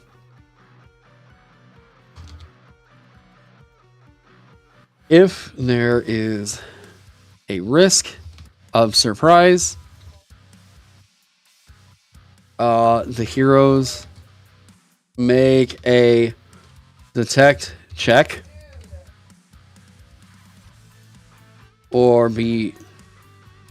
Here we go.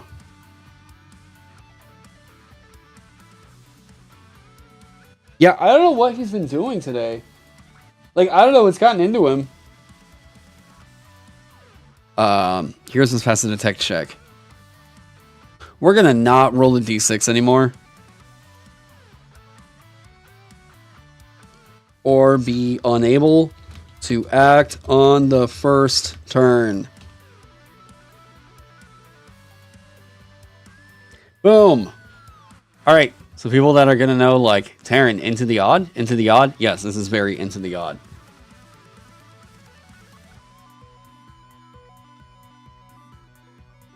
It's a group check, yes. Everybody's, the heroes must pass a detect check. Well, it's each hero. Hang on.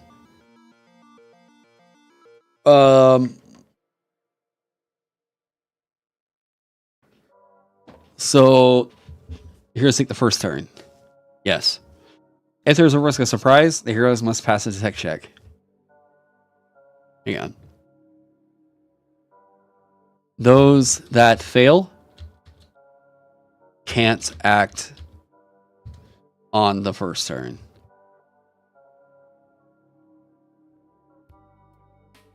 Yeah.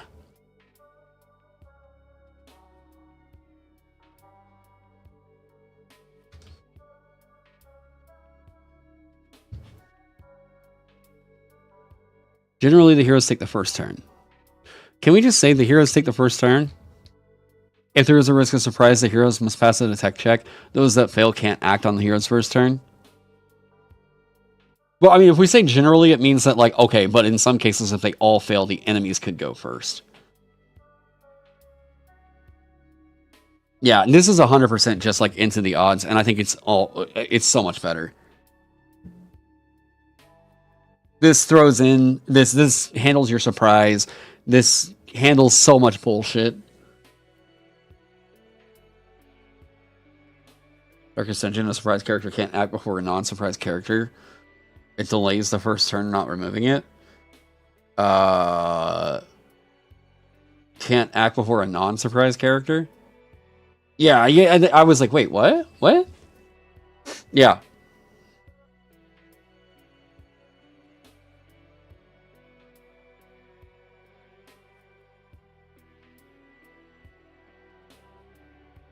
So, okay.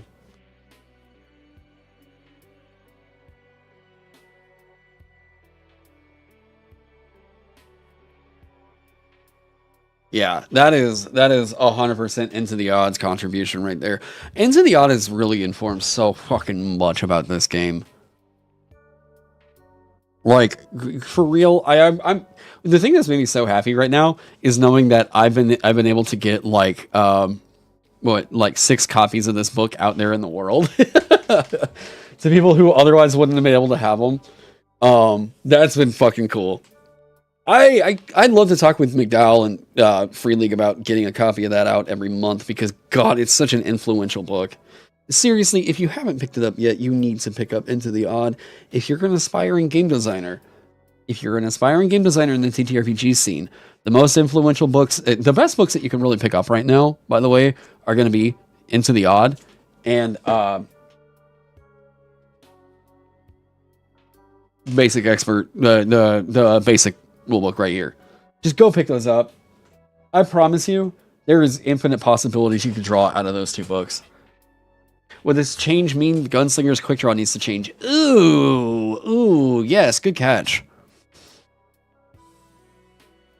Actually, I need to do 2 things real quick. I need to pull up the patch notes. Here we go. Yes, that's going to change.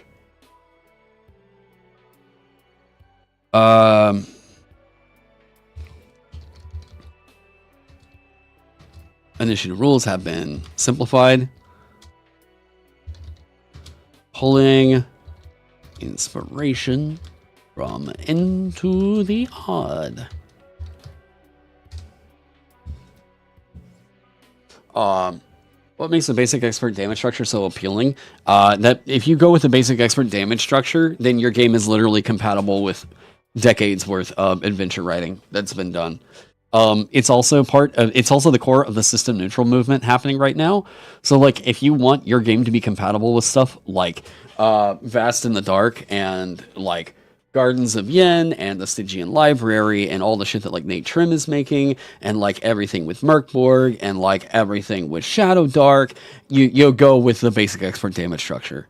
Everyone's kind of opting in just kind of knowing like these dice representing the damage that everything does, and us kind of agreeing on like, you know, Dagger does a D4.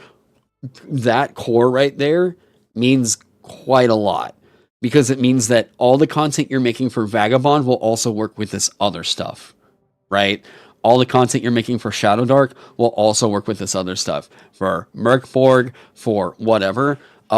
the goal is to make sure that everything is at least unified enough to where with like easy interpretation, like people will be able to play the thing you wrote for whatever game they want to play it with.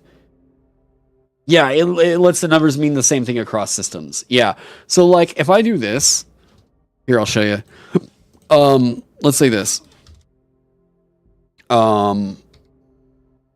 Monster name.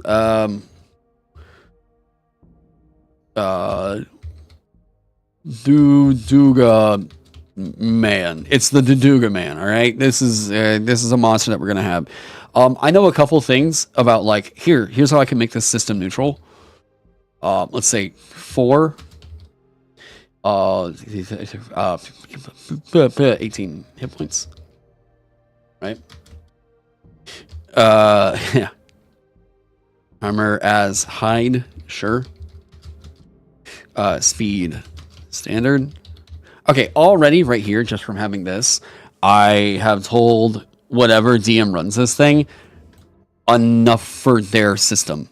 Okay, so because it's the basic expert damage structure, we know that 18 hit points. If they look at the hit dice 4 and this actually means something different to them, then they can convert that hit dice 4 into whatever it means for their system, right? Armor as hide. If you use 5e, okay, well this is probably going to be like whatever its dexterity is plus its plus like 11 or 10 or something like that, I'm sure. Speed standard. For 5e, this is going to be 30 feet. For a game like Shadow Dark, this is going to be you can move up to near, right? Same thing with Black Hack, and I think with Basic Expert, it's actually 25 feet, if I remember right. Going over to... So we have hit dice, armor class, speed, saves. We can do something as simple as this. As Fighter 3, okay? Then they're going to know whatever that means for their system. Now, I don't really like doing this, by the way. I actually prefer to do something like this. Save versus hold of, like, let's say 13, sure. Breath, like 15, I guess. Hold, breath, poison? I think it's poison. Let's just give it a 11, sure. Wands, no, wait, magic. Let's just do 16, sure. Madness,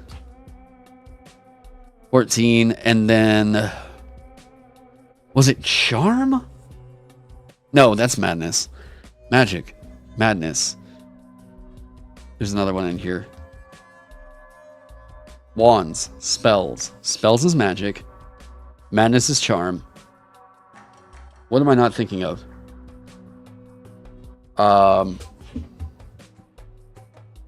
The Vagabond monsters work in other systems since they don't have stats. Someone's going to have to do some conversion for that. But because I removed stats from monster stat blocks, I'm trying to do things to where it's going to be compatible for people that are bringing it in. If they want to take it out, there would have to be a little bit of conversion. But I will say that if you're taking it from Vagabond and going into Basic Expert, the hit dice do all the conversions and everything for you for the stats. What am I forgetting?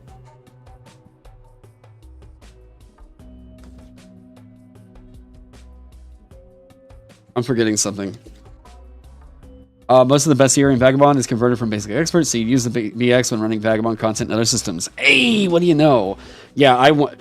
So, the people that are like, Taron, how'd you do all that stuff for Vagabond and have that whole bestiary? I literally just converted everything from Basic Expert. Yeah, they don't even have stats into the Vast in the Dark.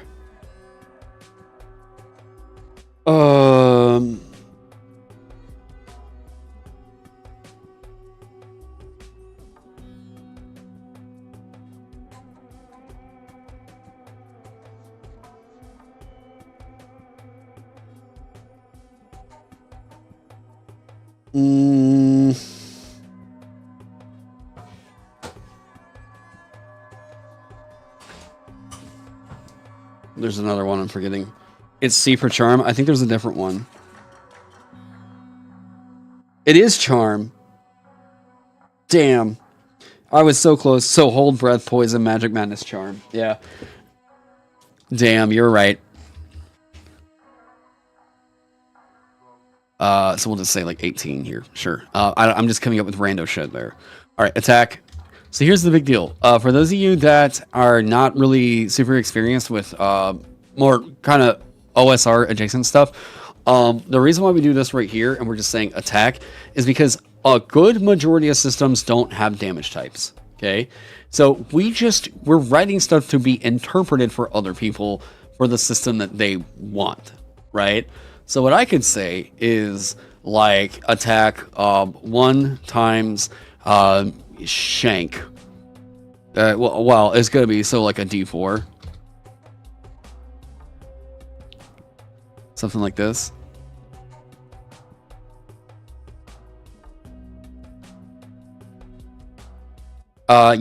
People are still trying to figure out easier ways to format that, but that's the way that a lot of people are doing it. Or you could say, maybe putrid butt muscle. All right, so putrid butt muscle, what's this going to be? We're going to put this down below.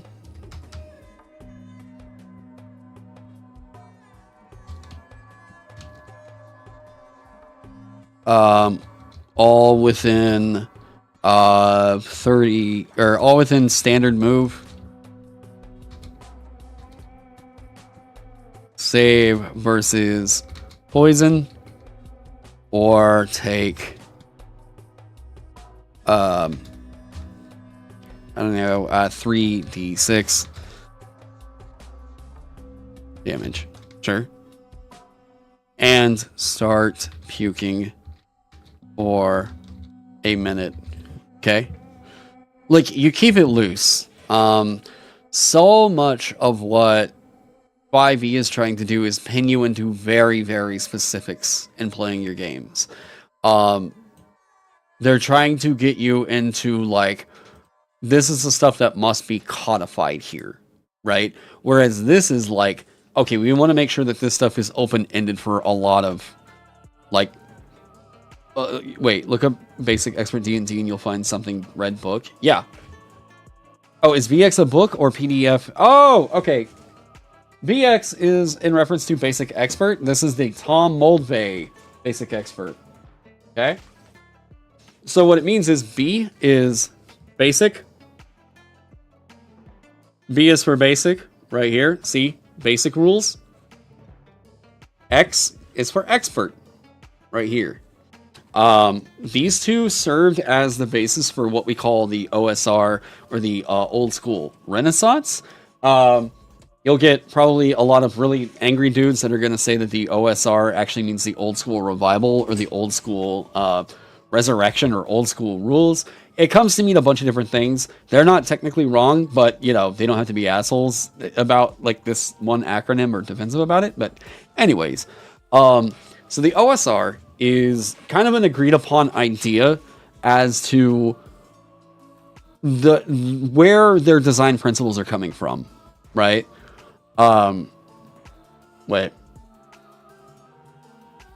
Oh, if you've never played a BX clone, Old School Essentials is an excellent adventure online. Oh, what do you know? Yeah, Old School Essentials is like kind of the forefront of the main front of the OSR. I know a lot of people are like, oh, well, I've heard about this old school thing, and I know about this THACO thing, and it sounds like a bunch of bullshit. It is. It is a bunch of bullshit. Most OSR games don't really use THACO. Pretty much everybody has realized, like, we're not going back to that. You'll see a lot of games that you'll see a lot of games actually that will basically want to pull everything basic expert, or, like, you know, BECME or whatever. And they will not pull THACO. It's a bad math. It's a very bad math. Getting into all that is a way geekier goddamn, you know, thing that I'm trying to do here. But yeah, if you name a book, it will magically beat a Taron's Left. We've made jokes about this, but now I'm kind of curious if, like, what somebody might name. I mean, it has to be a TTRPG thing, you know. But yeah, I do have most. I do have most of my TTRPG shit over here. The only exceptions are like I'm keeping most of my smaller books over here.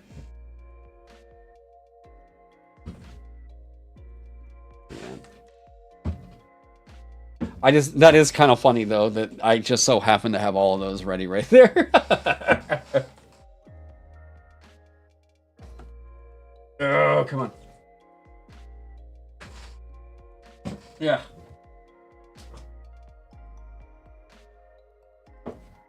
Yeah, what I would love to have is my current favorite product line that anybody's making at the moment is these bad bastards right here. I love the fact. Oh shit! I love the fact that Cyborg. Wait, really? Really? Come on, man! You got to be like way, way, way, way better than that.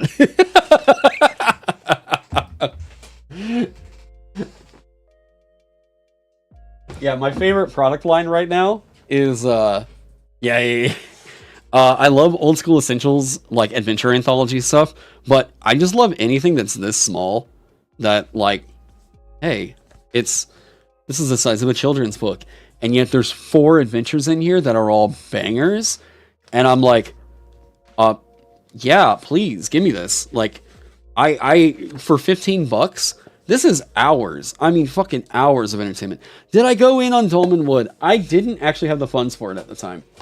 I want to get it though. I mean, I will own it at some point in my life, but yeah, I don't currently have it. Nobody is doing better adventure shit right now, by the way, than the old school the old school essentials crew. That is the best format that anybody's making right now. Like, objectively, best format. There's okay, God, now I gotta actually get this shit put back up. Oh my God. Okay, monsters we have. So that's been cleaned up. Oh, someone mentioned I need to go and address this over with the gunslinger. I agree. This also wasn't really super interesting.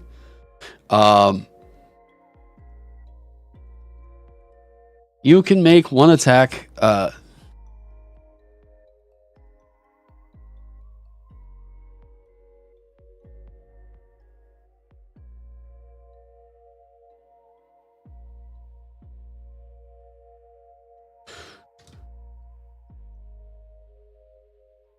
you can make one attack before the first turn in combat.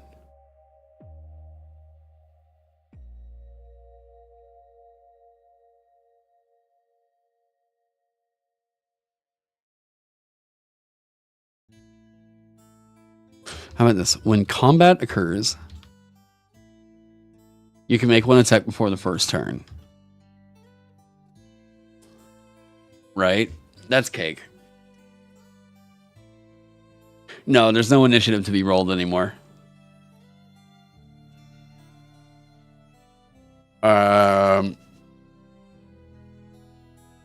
Yeah, initiative's not getting rolled. You're just always assuming the heroes go first.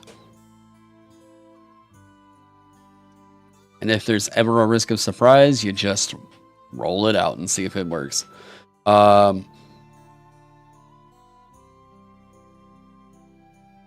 Okay. No reaction. No. Yeah, it's just once per. I'm not really doing reactions. There are off-turn things that can occur, but it's not like an action you're taking.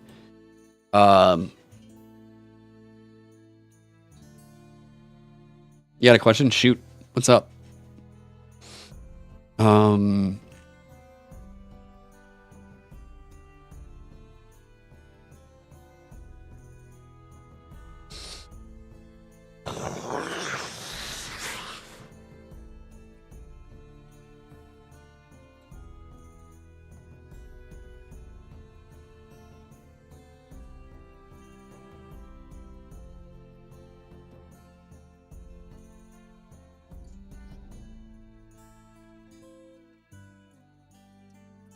This should probably be 10th level. And then we move weapon of choice out. And we get you an extra fighting style. Weapon of choice 2nd, 8th. Get another fighting style at 6th. Yeah, I don't think weapon of choice has been a huge rousing win. We're gonna do this, actually. First level, 6th level. Every 2 every 6 levels hereafter. So it's gonna work like this. Weapon of choice is gonna go to 2 right here. Too many options kind of bog that down, and it's not super interesting. Harrying coming online at 10th. There we go. That's cleaner, and it's a smoother gradient. You love Iconics art? Oh yeah, yeah. Maxwell's killed it. Yeah. All classes are 1 column now. Yes. You have the PDF for damage for the quick start and damage types are still there. Was the decision finalized then? So the way that this is working is, I think with the quick start, at least this is sort of what I'm thinking. I thought about keeping the damage types in on the quick start. Wow, Jesus. I'm thinking about keeping the damage types in on the quick start. I might change it. But I'm thinking about keeping the damage types in there because more people that are familiar with something like 5e would be more familiar with something like that. And if I'm like, you have to reinterpret it, maybe they might not click with that, right? It's just a thought. I'm gonna, yeah.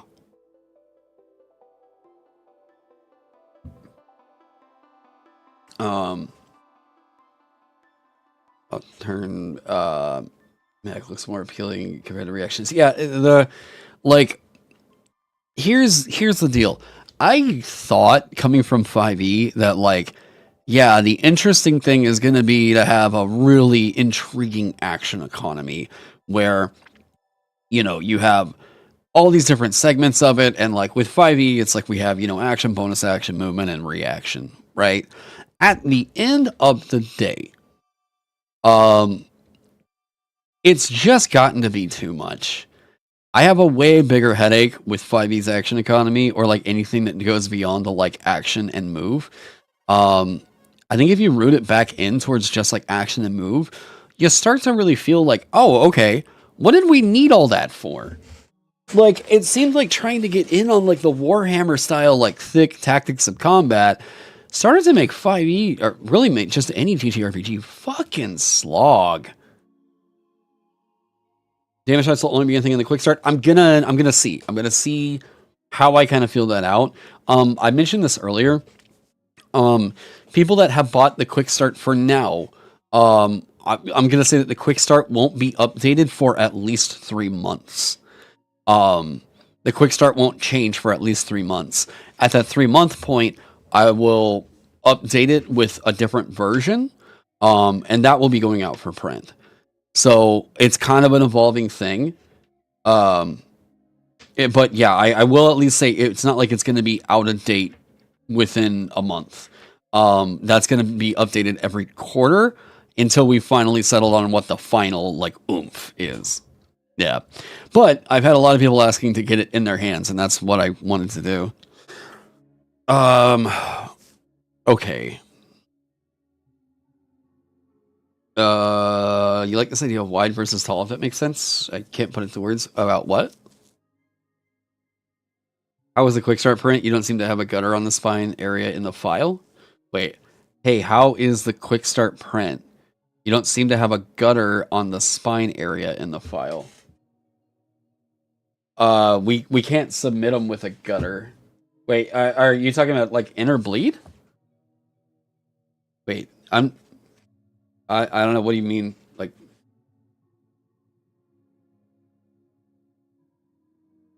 because they don't they don't accept them with an inner bleed. You can't. This is okay.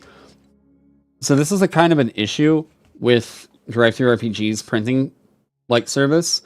That's a page that I've actually torn a little bit.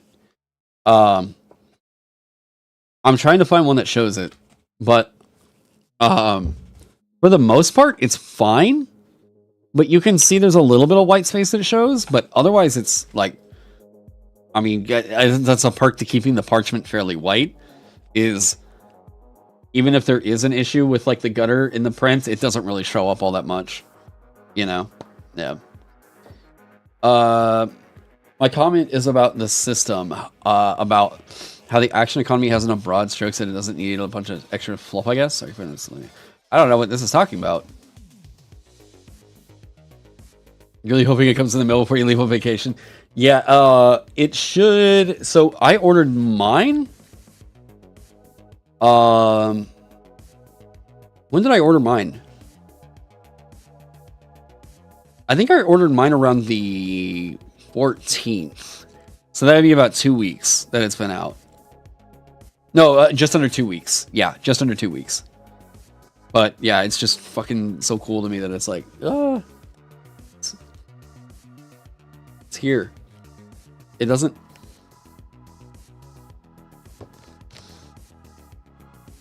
I was trying to see what it smelled like. Books have a smell, right? Some books smell incredible. The best smelling book I've ever smelled was Eat the Reich. Dude. I talked about this a little bit over on... Has it lost that? Tier list of book smells. This is the only S tier.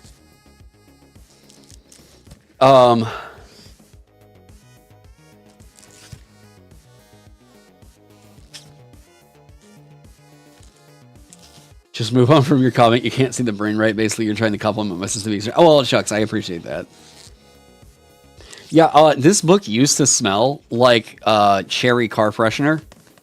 Like, you know, whenever you go to the car wash and you ask for like the cherry spritz or whatever. Honestly, TTRPG book, tier list of smells. I might just do that as a video just because I'm working so much on my fucking like Curse of Strahd video. I just need to get something out. It smelled like what? Yeah, so you know the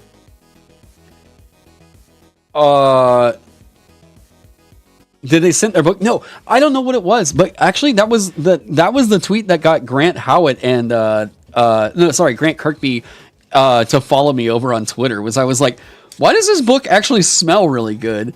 And Grant Howitt and Will Kirkby both followed me on Twitter that same day because of that tweet. Yeah, it smells like well, it did. Whenever I first got it out of the box, it smelled like the cherry car freshener. Like, it smelled good, but it smelled kind of artificial. Actually, Rowan Rook and Deckard also made Heart. I wonder.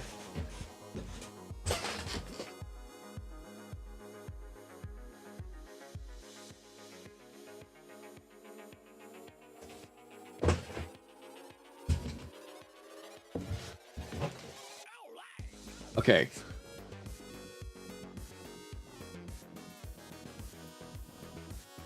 This just smells like a press. I mean, yeah, it just smells like... It has that pulp paper smell. But it smells good. Yeah, it's not a bad smell. I'm trying to think of the worst smelling book. What was like the worst smelling book I've ever gotten? I got one that smelled like mustard. I think that was Fate. I think Fate smelled like mustard.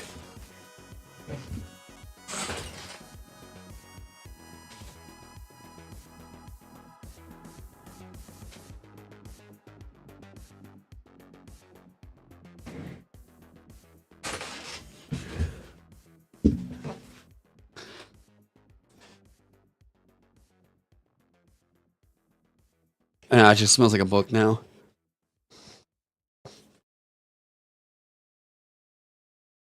Yeah, I think it has something to do with the gloss, maybe. But Eat the Reich, for whatever reason, this book actually had like a good smell. Why are we smelling books? Because it's fun. Yeah, Fate, whenever I first got it, that book smelled terrible. It was actually one that I was like, is there a problem? Like, what was going on? And I think it had more to do with the shipping. There we go.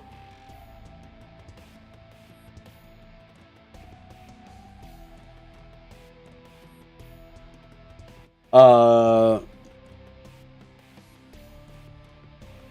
god, man, my back. Yeah, I think it had something to do with the shipping. Where I think it had something to do with the shipping, where it was probably shipped near a box of, like, I don't know, mustard, maybe. Yeah. Yeah, what if people are always like, why are we doing this thing? I'm like, have you never been to one of my fucking streams? Like, what? What should you expect from 1.4? We're doing even more to try to make things quicker. Faster. Harder, better, faster, stronger. A lot of it is also trying to make things a little bit more intuitive on their first reads. And we're not really in the realm of how do I put it? We're not really in the realm of crazy huge sweeping changes much anymore. What's the change to initiative? Always assume heroes go first. If there's a chance that they might be surprised, roll for detect. If they I need to double check that too. Because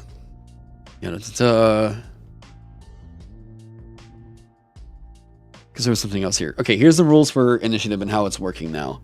It's no longer a d6 roll. One round of combat lasts 10 seconds.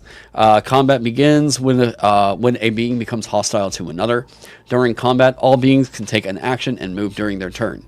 Generally, the heroes take their first turn. If there is a risk of surprise, the heroes must pass a detect check. Those that fail can't act on the hero's first turn. Right? Boom. It's that cake. Right? Otherwise, it's just heroes go, hit shit, hit it hard. Yes. That's the big change there. Blocking and dodging attacks. When attacked, you can either block or dodge the attack if your speed is not 0. If you pass, you are unharmed by the attack. One of the things I might pull away. I've already kind of handled the shit with rope-a-dope. We're just making it to where, like, it zeroes out the damage against you. And that's like, okay, it does that.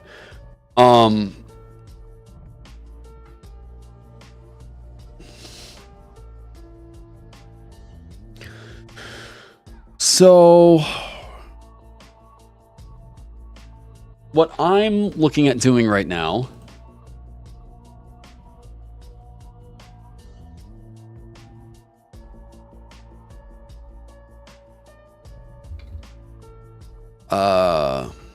yeah, if you're targeted by a melee attack while you have a melee weapon equipped and your speed is higher than 0, you can make an attack check.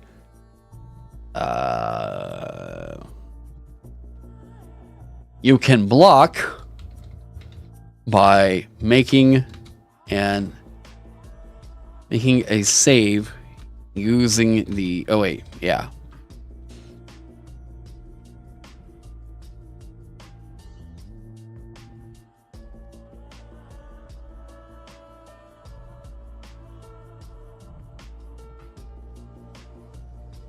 This counts as a save.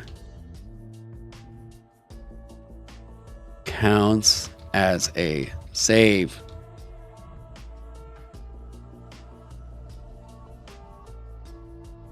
If you pass, you remove one of the attack's damage dice. Nope, it just needs to be... if you pass, that's already covered later on. On a crit, you can forego the luck to make one attack.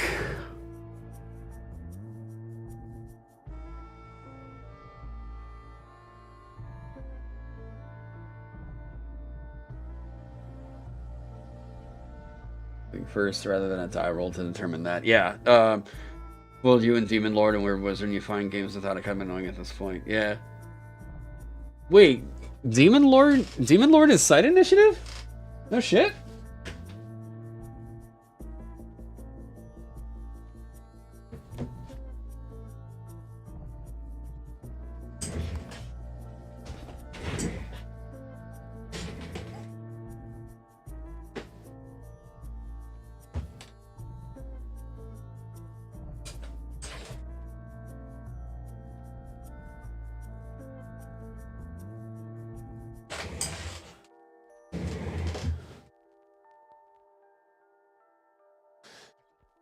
Uh,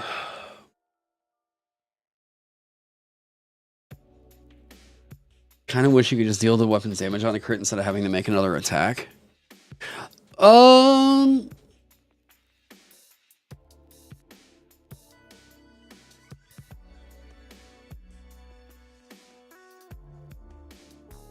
kind of like that idea, actually.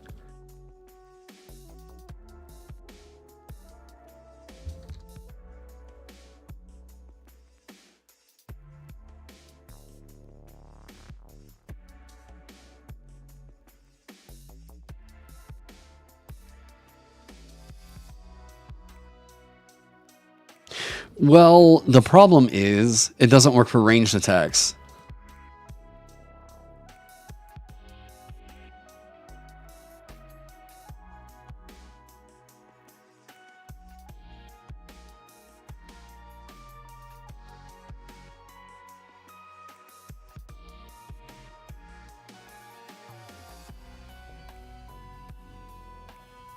You get to keep luck with the ranged attacks. If they're in, yeah.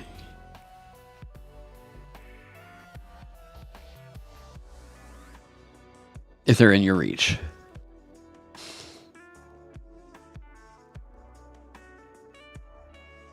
There you go.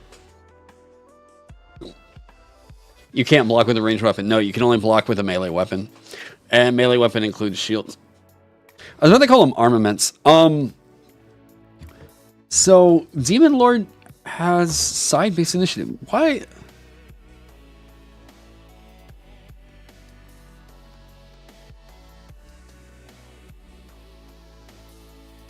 Fast turns happen before slow turns. This, that's quite interesting because that's what they're, knowing what I know about the fucking Stormlight RPG, that's what they're doing over there.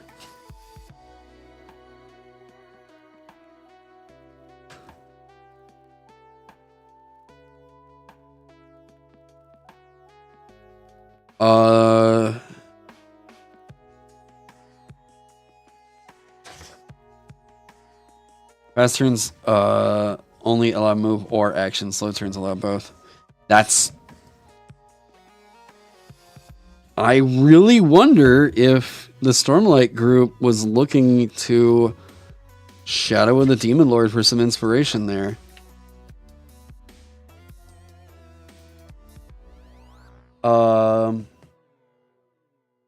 Combats. Anatomy of a round. 46. Are we waiting for Stormlight RPG? Wait, what? Are we waiting for it? You've never heard of Stormlight? Get ready, because it's about to be the only thing you're going to hear about in the TTRPG scene for about the next month. This is going to wind up being a TTRPG Kickstarter that's going to make millions. Like, I mean, over...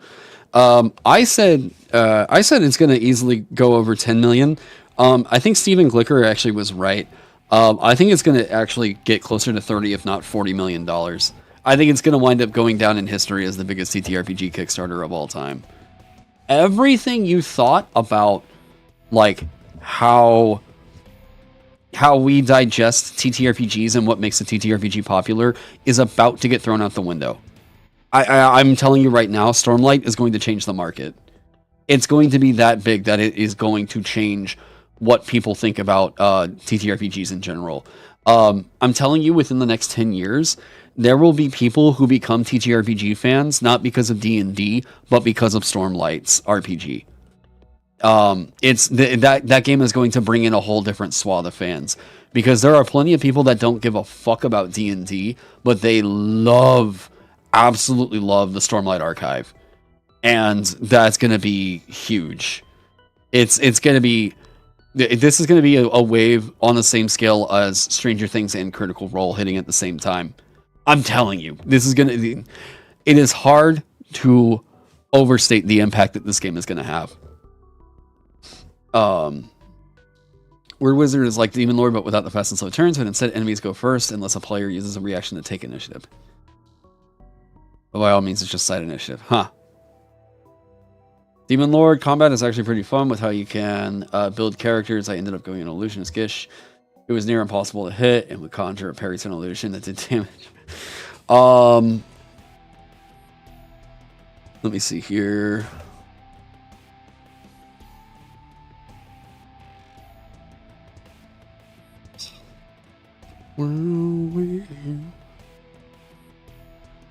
Yeah, I honestly, yeah. Yep, here it is. Okay.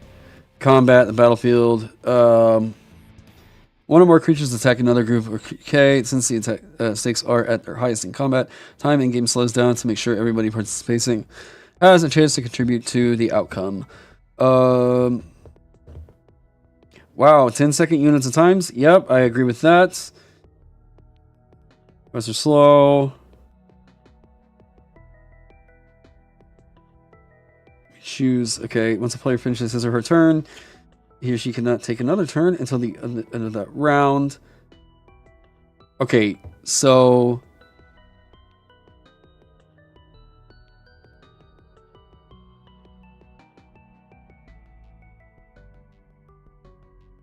wait, so what distinguishes whether or not you're taking a fast or a slow turn, and what's the point of not always just taking? Because slow turns are always going after the fast turns, and fast turns are either I can attack or I can use an action or move, not both.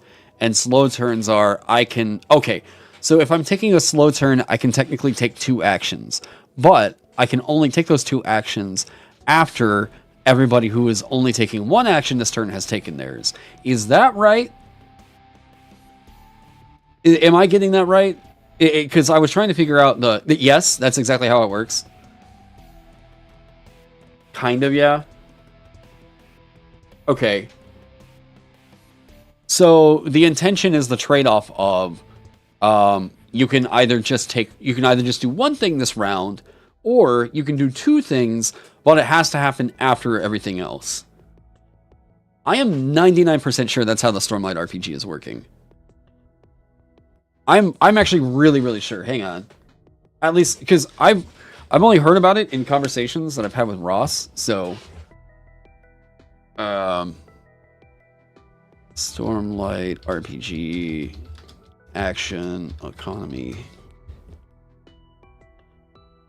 Every combat Oh, there's Johnny.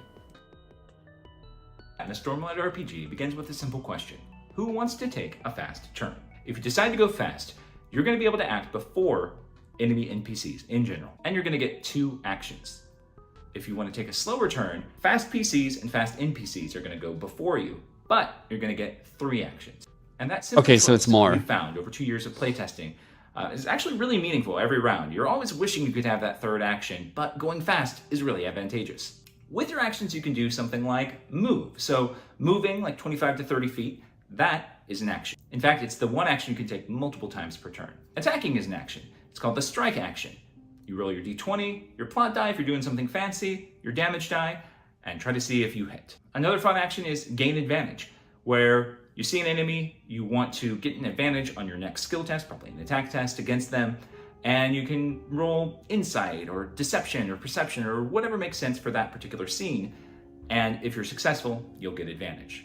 You can brace as an action. So if you want to get behind cover or raise a shield or even behind a defensive weapon like a long spear, you can use the brace action to give yourself a defensive boost. Speaking of boosts, there are also reactions. Whether you take a fast turn or a slow turn, you're also going to get a reaction. And you can use that reaction to aid an ally, giving them an advantage on something. You can use that reaction to dodge, imposing disadvantage on an attack against you. You can use a reaction to, of course, make a reactive... Hang on a second, I was looking at his bookshelf. Okay, so he's got his D&D stuff over here. I don't know what this book is. No, wait, that's the advanced D&D. I think that's the AD&D. I always think it's funny whenever I look at TTRPG people's bookshelves. Like I feel like I can tell a little bit more about them from their bookshelves. Okay, so he's Star Trek, Star Wars, so he's really into sci-fi stuff. Legend of the Five Rings. Odyssey of the Dragon Lords. Okay. The One Ring RPG. Okay. The Avatar RPG. Avatar. Okay. I always, yeah, I've talked with Johnny in the past. It is simpler in Dragonlance. Yeah, or in DL. Yeah. Yeah, I was whenever we were talking about it, I was like, this sounds so similar to what I was thinking with Stormlight RPG. So it's very similar to Shadow of the Demon Lord. Which wait a minute. Stormlight RPG design team. They announced their design team, right? Yeah, the whole design team.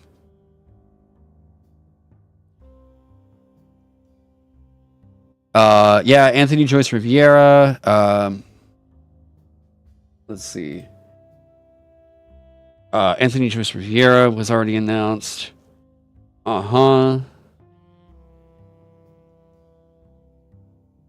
Yeah, Lydia Soon. Okay.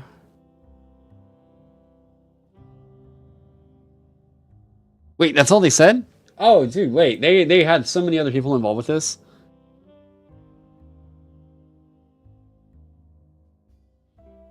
Let's like maybe think. Wait, pads. Wait, what?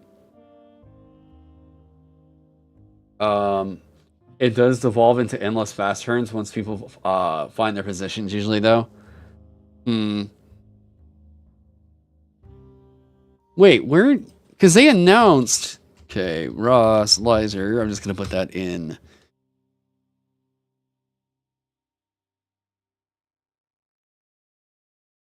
Yeah, Lydia Soon.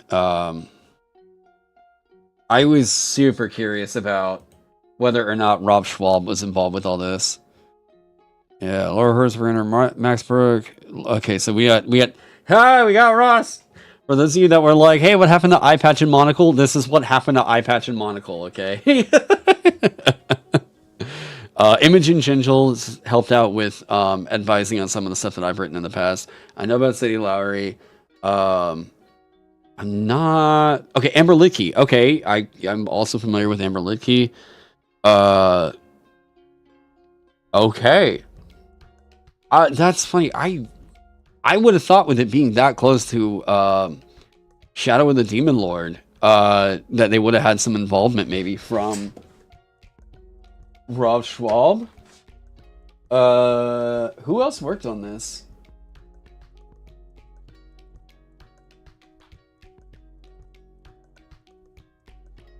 That is really interesting. Did away with the fast and slow turns, but because of that, and replaced it with deciding whether you want to keep your reaction or go for before the enemies. Yeah, I kind of think that like as that came out, no, get ready. I'm telling you guys right now, this is going to be the loudest TTRPG Kickstarter you're ever going to see. Stormlight RPG Kickstarter. Whenever I tell you guys this, I'm not shitting you. Yeah, here you go. You want to know how big this TTRPG is going to be? How absolutely fucking massive this is? Guys. 25,194 followers right now. That's fucking absurd. For reference. DC 20 had like 1,800 or something like that before launch. Just for reference into how big this game is going to be, okay? The Stormlight RPG, this is going to be fucking culture changing. This is going to be industry changing. I'm telling you right now, guys, MCDM RPG has nothing on this. Nothing. This is the TTRPG Kickstarter that is going to absolutely dominate the conversation for the next year. This is the world is already built out. This is it's so it's hard to quantify how fucking insane this is going to be. I've been invited to playtest on this. I've been so busy working on Vagabond, I just unfortunately haven't really been able to take up their offer. I would these days because now that I'm familiar with the system and everything, I'd like to check it out. But yeah. The pad system? Oh, I don't know for sure. I go check out their so Brotherwise Games are the people who are making this one. I would go and check that out.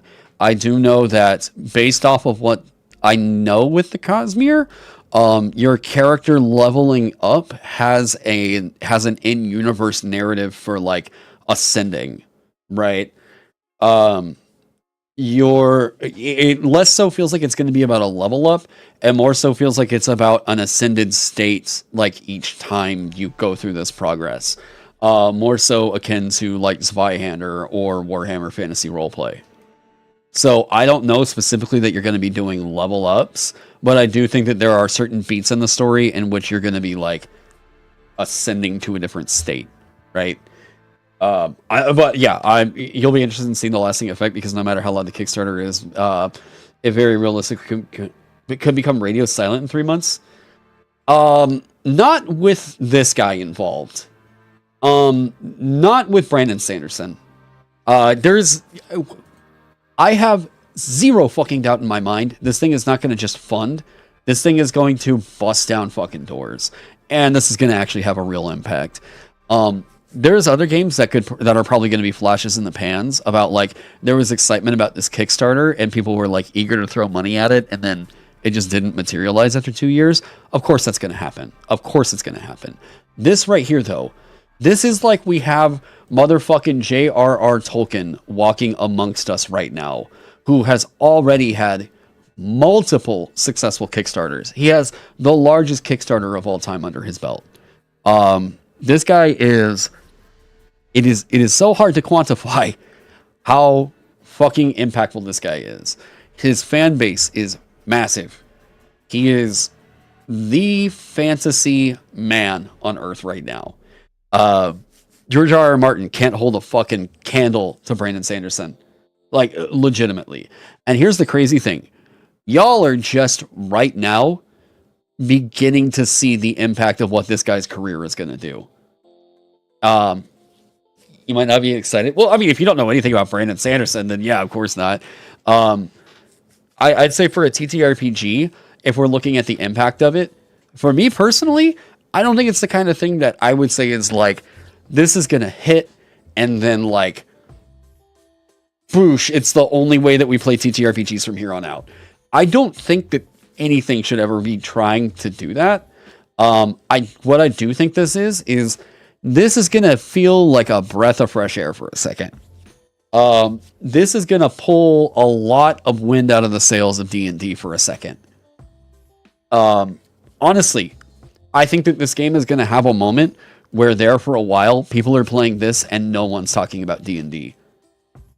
For a second. I mean, of course, people are going to like go back and forth, but like this, I think, does have the power behind it, the world building behind it, and yes, this is going to absolutely have the Kickstarter going on behind it to where this is going to bust down some fucking doors. I'm telling you right now.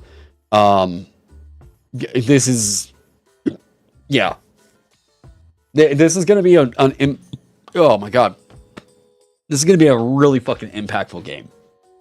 And I think, like... you know... Whether or not you're a Stormlight fan isn't really going to matter on this. The fans are going to play this game. And if they don't, there's still books that are attached to this that are lore that Brandon Sanderson has not dropped for the Cosmere.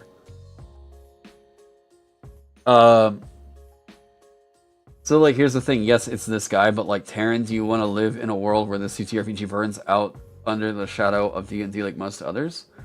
Wait, what? What hope is there for anything cool if even this doesn't do it?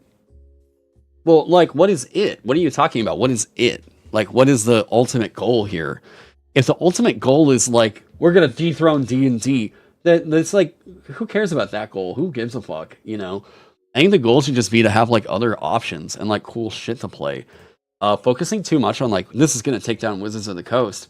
Like, it's so short-sighted. Being anything against D&D? I mean, what? Like, I don't... Yeah, who cares about anything against it? It's just a matter of making more options. If, like, the only way that we're writing is just, like, I'm only making this thing to make sure that Wizards of the Coast really doesn't like it, then, like,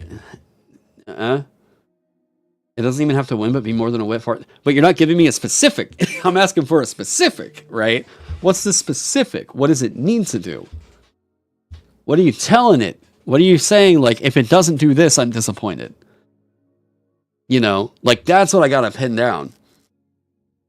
It's like trying to make a Souls-like game that even holds a flame from some. No, what do you want it to do?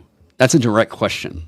I'm giving you a direct question, Gavin. You fucking tell me. What do you want it to do?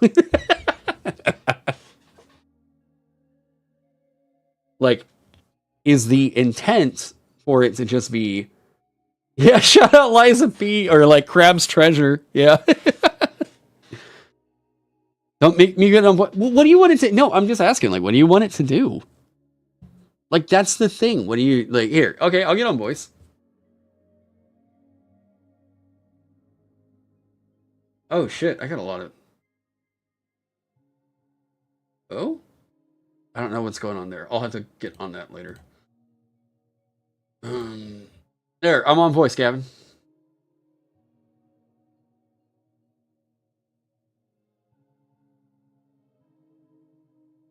Come on, you chicken shit.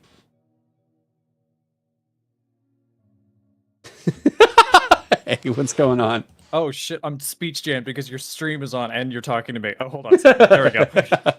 What do you okay, so tell me, what do you want if like something feels like it's not successful unless it does XYZ thing? Well, what do you want it to do? This is me kind of going like being like, I've seen like games do this a whole lot in the background, so it's like I'm coming from video game perspective, obviously not tabletop RPG. And I sound more cynical, but it's more a bit just me being like, I've been so fucking sad about so many cool video games that come out that just don't do it.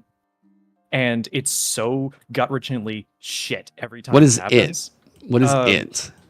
So I guess I'll try and articulate it the best thing I can possibly do, because I know who this guy is. And when I just Googled him really quickly, I was like, oh, fuck. Okay, I get why you're saying this. Because, like, oh, yeah. 100%. Because, like, if I know who he is, he's not a nobody. Like, that's how much of an under a rock I am sometimes. But I look at this and I go, okay, so here's the thing. There's a lot of tabletop RPGs that come out that have, like, any amount of, like, they don't necessarily have writing power behind them or, like, universal, like, setting that has mass appeal to people. Some of it bigger than others. Because there's, like, you know, there's the Fallout RPG. Fallout is something that people really, really like, but you don't hear anybody really talking about the Fallout RPG that much. So when you got this, it goes, okay, does it achieve making a game that people really, really enjoy? Something that, like, fundamentally, like, really, like, helps redefine design space moving forward into this genre? Sort of like how certain video games have come out where, like, you know, I actually literally played last night a poker roguelike game. And literally within, like, the first 2-3 hours, I went, this game came out before Battletron, and it shows because it's way shittier. Oh, so, yeah? like, being someone like that, is this game going to be like that, where it's, like, going to be that kind of, like, generational defining for its genre? But also, does it happen? And then the internet doesn't forget about it less than 5 months later. And if it does, and you're like, okay, this huge manpower, this huge push for, like, this really good quality product came out, and then it didn't do anything. And then it makes you go, what chance is there for anything else moving forward in the future that had, like, what would it need to then do that, to achieve that level of, like, this is the thing that we wanted to shift the industry? Okay, so don't focus on the Brandon Sanderson aspect of it. Focus on the Brotherwise aspect of it. You should Google their name, because Brotherwise has been in the industry for years. Let me take a look. They're Boss Monster, that game, that's them. They're heavily involved in the game industry. Boss Monster? Oh, I own that. Yeah, this is not their first rodeo. Yeah. They have managed to keep up, like, interest in their product lines for years. Johnny and Chris O'Neill. By the way, they have, like, one of the biggest booths at Gen Con every year.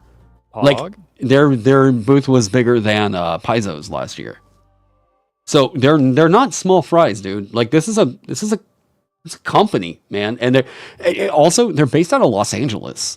If that tells you, like, how much they're able to afford operating, they are based out of Los Angeles. They're not just in this as a TTRPG group. They're in it as a board game group. They're big, dude. No. I know who they are. Yeah. Yeah. Through the products list now. They're also they have Barnes and Noble and Target distribution. Like, so mainstream, like people could find this shit. yeah, Paizo Yeah. doesn't have. Paizo might have Barnes and Noble distribution. They don't have Target distribution. They probably don't, as far as I know, because the only place I've seen Paizo stuff is in like specifically like comic book stores. Yeah. Yeah, but no, Brotherwise is one of the companies that I think, if people are like, well, we're looking for somebody to dethrone Wizards of the Coast, one of the only groups that I think is going to be able to really hold a light to them right now is, I mean, dude, Brotherwise has got a lot going for them. They have probably the strongest IP in fantasy aside from Lord of the Rings right now. Yeah, Like, no shit. The Stormlight one I'm is familiar with huge. from theirs is Mistborn. That one I've heard. Yeah. And I was like, oh, okay. Well, whenever I'm telling people, like, you all are only on the verge of really seeing the impact or, like, the cultural dominance that is going to be Brandon Sanderson, dude, Mistborn is getting optioned for a movie. He's currently working with From Software about a video game. Holy fuck, really? Yeah. You know what? I could see that because the fact that literally George R. R. Martin was on Elden Ring. Yeah, they approached him about, let me see here, From Software, Brandon, yeah, this happened last year. Elden Ring's publisher wants to work with author Brandon Sanderson, and he already... it literally lines up with production scheduling. Yeah. It literally lines up like for them to actually be in talks for this for the next like A-team game, because there's two teams at FromSoft. There's the team that does Elden Ring, and they rolled off of... Fuck, which one was it? It was either... I think it was Sekiro, because the team that was rolling off of Dark Souls 2 or 3 rolled into... Armored Core? Armored Core, yeah. That was Wow. Yeah, this is... So Sanderson wrote, I guess apparently Sanderson was playing through Elden Ring, had a great time with it, but he said that he had some qualms with it. And inevitably this always goes back and forth and back and forth. Anybody in chat that would be, I guess, asking a question about this. Yes, he's a Mormon, Latter-day Saint. Got it. All right, we're going to move on from there. Now, the thing is, Brandon Sanderson is one of the biggest fucking names in fantasy right now. If not the biggest in terms of writers. I don't even think, like, George R. R. Martin had a stellar hit with Elden Ring. Pretty much everybody, at least that I've spoken with, feels that Game of Thrones was more or less a huge flop. Amazing for a bunch of... okay. The new show I've heard is doing pretty good, yeah. But for right now, it sounds like the group... It sounds like From Software has reached out to Brandon Sanderson, and the last update that we got on Mistborn movie was that there was movie adaptation news as January 23rd of this year. Once a Mistborn movie comes out, this is going to be the new Harry Potter. Oh, probably. It's the new Harry Potter. Brandon Sanderson, as soon as they drop a Mistborn movie, if the movie is even slightly successful, he becomes a new billionaire. Like, I guarantee it, he's going to dethrone... holy shit, what's her name? J.K. Rowling. Jesus Christ. I was like, wait, what? Wow.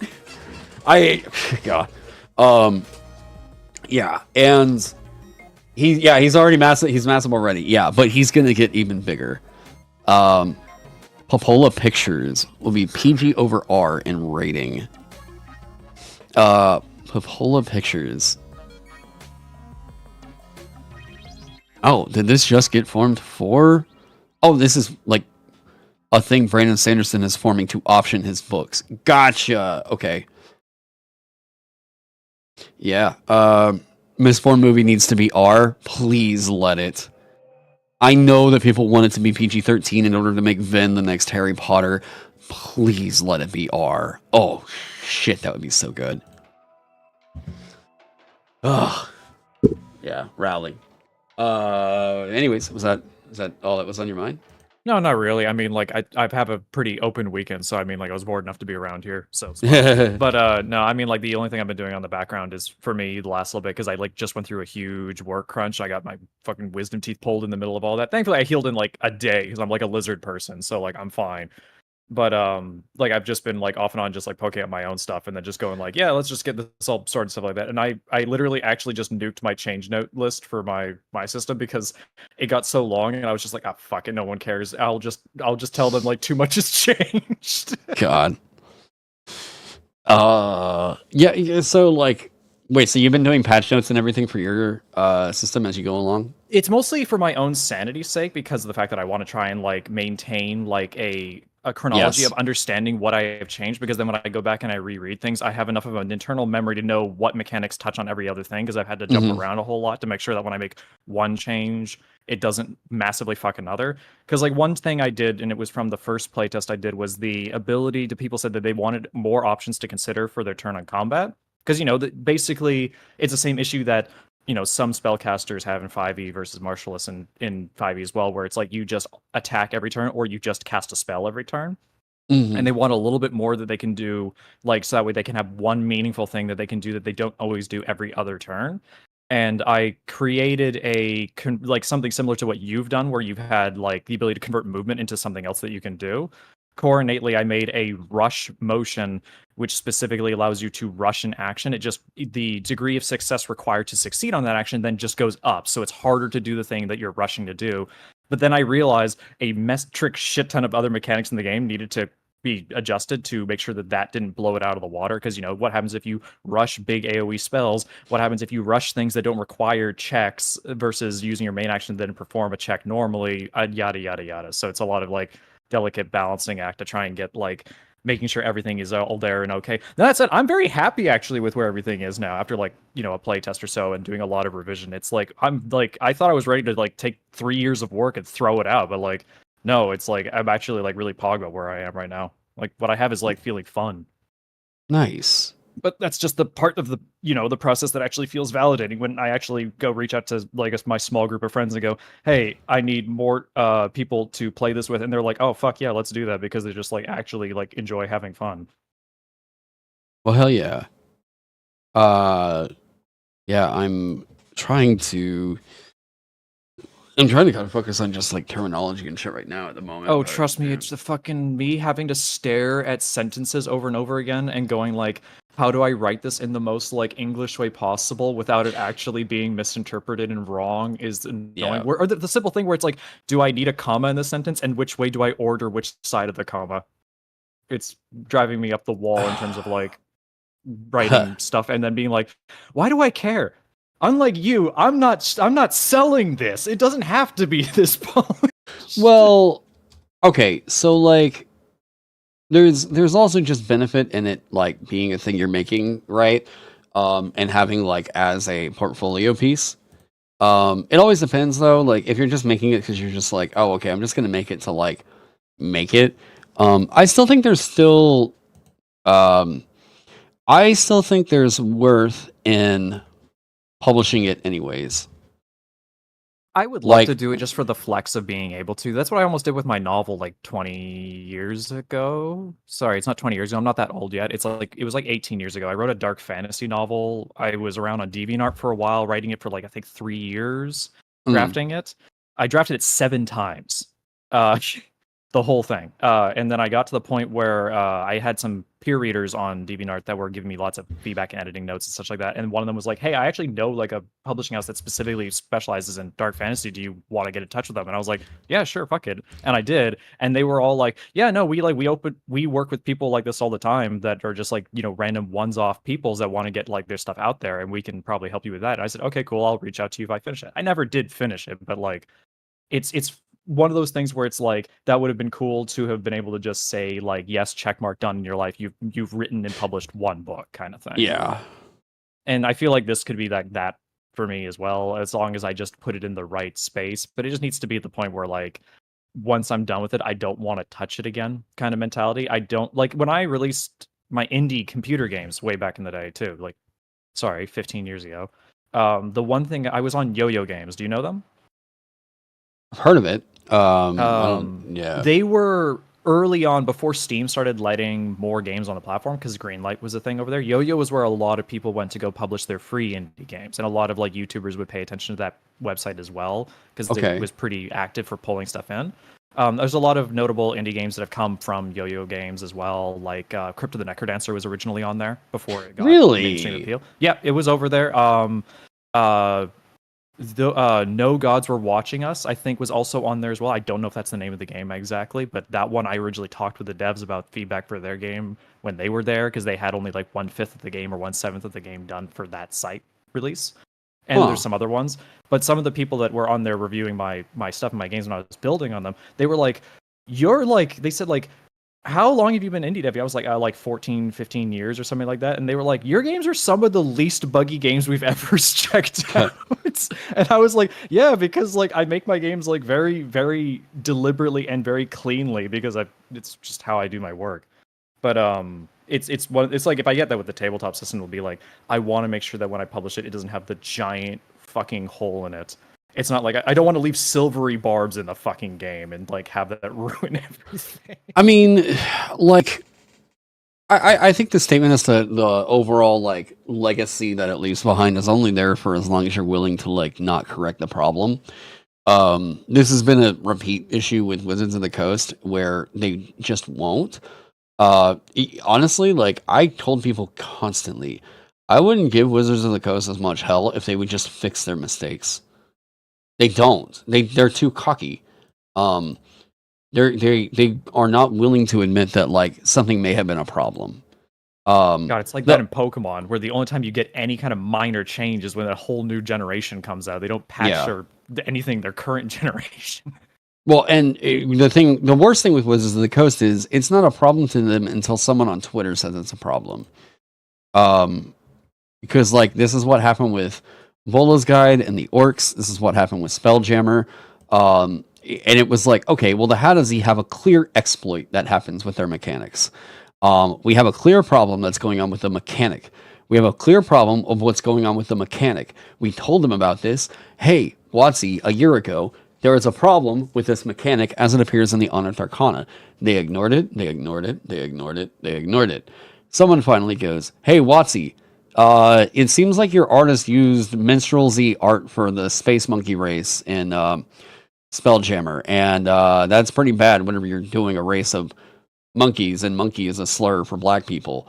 And then they're like, oh shit, we probably ought to fix that thing that people were telling us to fix about a year ago.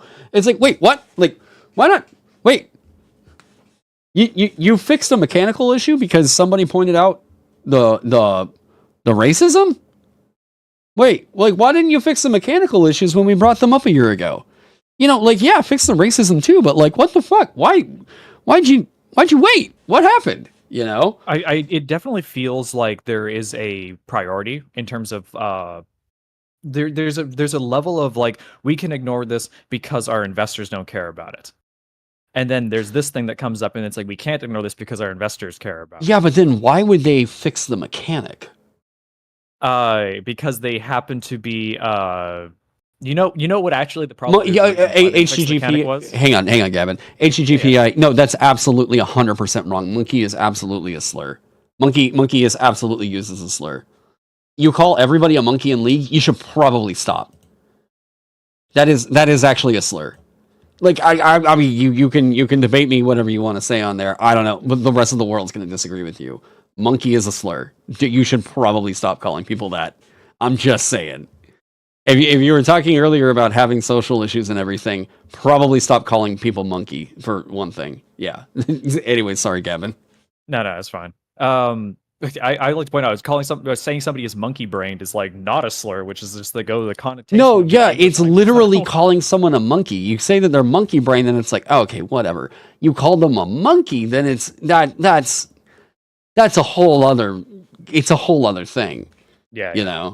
I mean, like, it's sort of like I learned about, like, and I live in the world and such like that has a really large, like, East Asian population over here and stuff like that. I learned very quickly, like, certain words are not allowed because they're slurs. But then I go, but, like, I didn't know they were slurs because I was like, I don't hear anybody call them that. It's like, yeah, because they're slurs. And it's like, yeah, but, like, usually, like, that gets used in, like, casual language, like, anyway, regardless of it. So it's the weird thing that like it has zero presence over here. And I was like, oh, okay, I should have known that. Smile. As growing up as I was. because so I had been back whenever the Shadazy thing happened. So I was one of the channels that reported on the situation, and I remember seeing in my chats and over in my Discord actually that people were like, "Wait, monkey is a slur," and it's like, so over in like Eastern European countries, at least, someone told me that they were from Romania and they didn't know that this was a slur. Like they had never heard it. And I was like, it is a slur. And I even pulled up a moment where a Romanian football team was calling a Nigerian football team monkeys in the stands. And Well, that's so shitty. yeah, I'm like, well, don't play dumb. Like, don't play dumb. It's a slur. It's a slur. All you have to do is Google it. It's a slur. And I was like, the criticism always came down to like, it's the fact that there was no care taken for this. Like, why did they pick that specific lore for them? Oh, you like, mean for the Hadizee? yeah, like, what the fuck? Why do the Tuskegee experiment fucking lore? That was so weird. And they were like, well, this is just like Planet of the Apes. Oh, you mean like, holy fucking shit. Which, like, the movie that is literally like an analogy for that. Anyway. It was such a stupid oversight. And that's being generous too. No, I've always pointed it out, even when I retired from the YouTube stuff. Like, I literally pointed out to people, like, I don't respect their ridiculous, underhanded tactic when the OGL nonsense was happening. I said, like, in the face of, like, what apparently is the world's greatest role-playing game company after the mishap of what was the Hadizee. Yeah. It's because it's like, you've shown us your underwear. We know what color it is. Yeah, it's, oh, man. It's just... I don't fucking understand how they could have. I don't understand how they could have fucked that one up that bad. Oh wait, I know what I need to change here. Racist colored underwear. Damage ignores 1 armor for each sneak attack die. Will commend you, by the way. The one-page character classes, awesome, especially when the other page gets to be this really nice full art. It looks really good. You think that's an improvement? Oh yeah, no, massively. I already really liked the one-page character thing, but instead of having like 2 pages, like open leaf between 2 different classes, that could be confusing. Just having the one open leaf, 2 pages to just one class it feels really good. It's also one of those things where, like, physically at the table, you can just like bridge a gap in your book, and then you just have that open next to you if you need it. That feels good. Yeah, I swapped around I swapped around the layout last time because I was just like, it wasn't consistent across all the different classes, and I wanted it to be consistent, but I was always worried about, like, if I go over to one page, then some of it's not going to really fit. And after I did that, I saw that a majority of the stuff did fit, and literally the only classes that weren't fitting were the ones that I knew needed some trimming down. Druid. Druid. Cypher's gone right now. Okay, never mind. Yeah, Druid, Revelator, of course, Luminary, and Witch. All got trimmed down a little bit. Well, I mean, they didn't get anything removed. They just got cleaned up. Like, a lot of it's like, okay, I have tried to go in and see what words, like, I've just looked at text like this right here. When you die, you're revived at full health. This resurrection also regenerates any damaged parts of your body. Afterwards, you can't be revived with this feature again for 1 day. And I've been like, what else can I remove from this? Okay. Oh, yeah. When you die, you're revived at right now. Yeah. When you die, you're revived at full health, and any parts and any damaged parts of your body are regenerated. Boom. There we go. We just got rid of maybe some words. Afterwards, you can't be revived with this feature for 1 day. There we go. Like, see what we can clean up, see what we can make, more refined, I guess is what we could say. Something But- similar I can share from mine, just to go like, wording nonsense stuff, like trying to trim down things to make it work. Because I'm going in my next active playtest, this comes up, so I had to redefine some stuff about charmed. Because everyone likes to know about charm being like what I considered is like similarly to what it's intended in 5e, which is it is the anti-aggro, where it prevents you from being harmed kind of thing. Not so much like mind control, but it gets used in conjunction with mind control. So I was like trying to go like figure out some other things, but I made one big change in my system, and that is that there are 2 skills that you invest into for every core stat. And I changed one for intelligence, because it used to be knowledge and intuition, which is your ability to recall knowledge or information and your ability to assume information.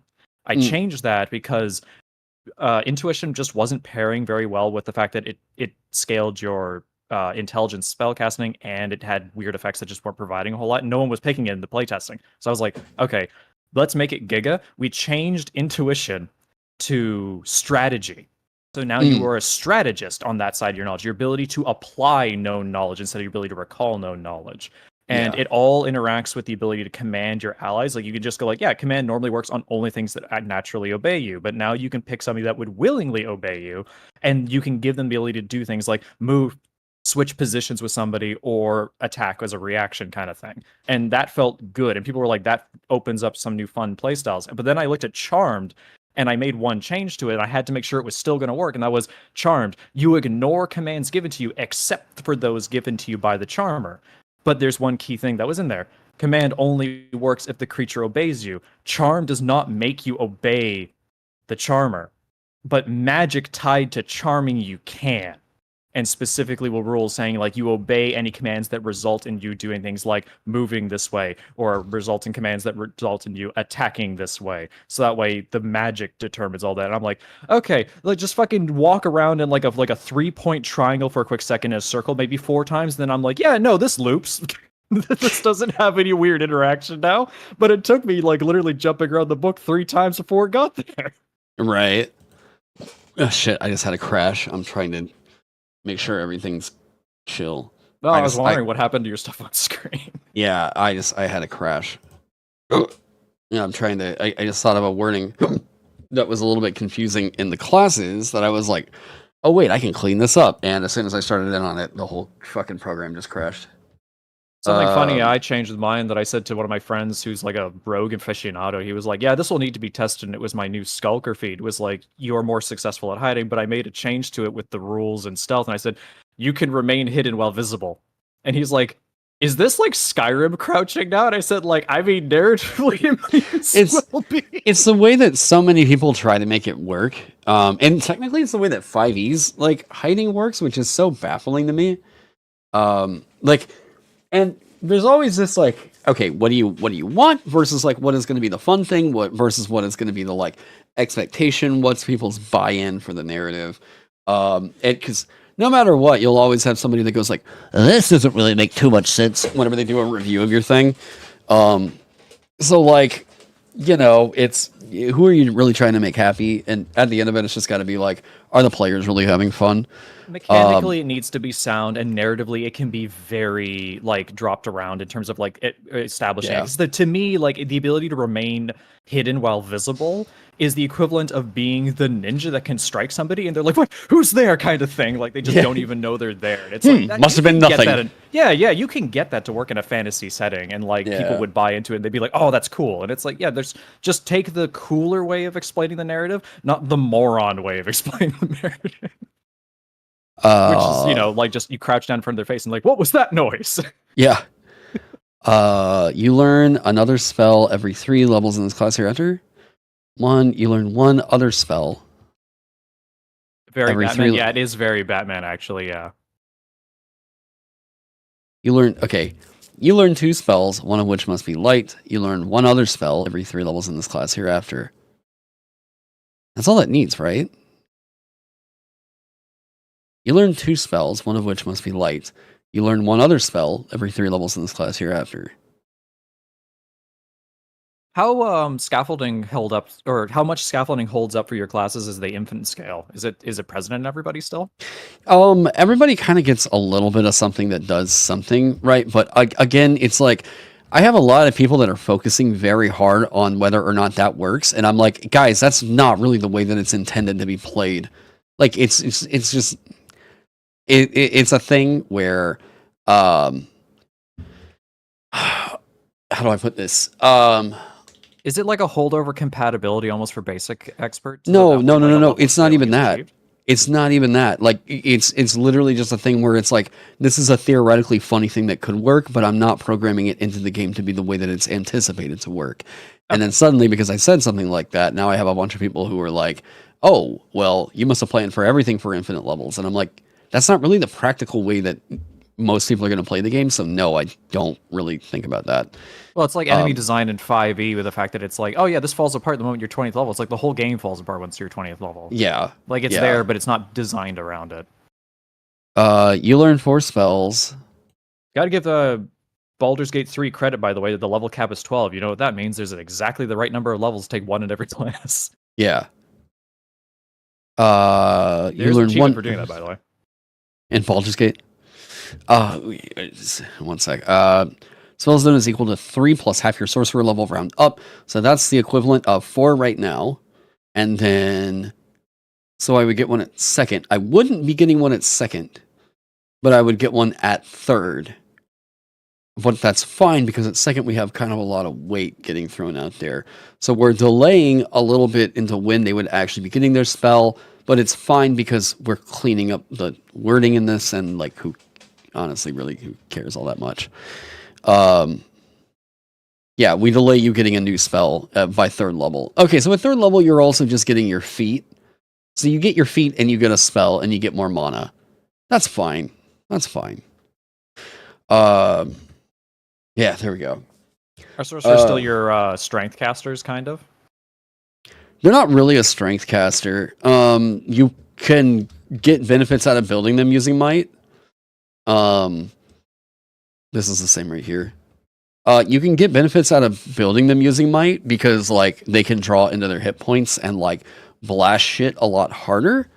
Oh yeah, and then they just got a shitload more spells, huh? Your spell zone is equal to logic plus half your... They don't need that many. Honestly, Wizard does not need that many spells. That's too wide. They have plenty of other shit that's reinforcing how wide they would go. So Wizard's getting a nerf, but it's fine. Some people are going to be mad, but that's okay. That spell scaling is a lot cleaner anyway because it's all whole numbers. Yeah. This is not doing an equation. We're removing equations where we can. Okay, you learn 2 spells, one of which must be Ward. Yes, this is exactly what we have. Bingo bango. You strongly agree? You strongly agree on what? All caps must be strong. Yes. Flexes arm muscle. Yeah, I'm wait, have you picked up Eat the Reich yet? Me? Yeah. Remind me what that is. Eat the Reich. It's this vampires going after Hitler game.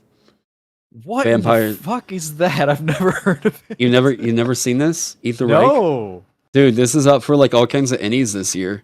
Oh, but it sounds fun. Oh, it's dope. Dude, imagine Suicide Squad, but you're like vampires going after Hitler in France. Oh, that's silly. Well, I might take a look at that. Yeah. You learn 4 spells, 2 of which must always be life and light. Here we go. I'm predicting that thing's gonna walk away with a ton of ENnies this year. That's a great concept. Oh, and it's so fucking funny, and I'm glad to have another game that is like beer and pretzels style. Like, we come in and we're gonna play these characters, and then there we go. We played that game. I'm ready for more TTRPGs that have people going like, "Hey, we played this one experience, and that was the story we told," and like move on to another game. Like, the heavy long-term investment I think needs to go. Yeah. It's a little bit mental to be like that. Like what is it? My one of my best friends online right now, he's been running a D&D campaign for like 4 or 5 years. Yeah, no, and he only like just stopped. That's not a badge of honor. Like it's not. Like some people, like if people have that and it's fulfilling to you and it's the kind of thing you want to do, like you do you, boo boo. But like, man, I feel like I've got a million other ideas that I have in mind, and I like the short burst. Like, let me do a session or two, and like here I played with these people, and then move on and like play with some other people or whatever. He actually caned me, and you know what he said? He was like, now that I'm not really running D&D every week anymore, or every other week, I think, one of the two. I think it was every week for him, actually. He doesn't have a job.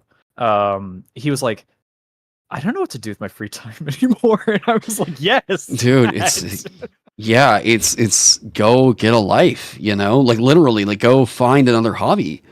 For me, it's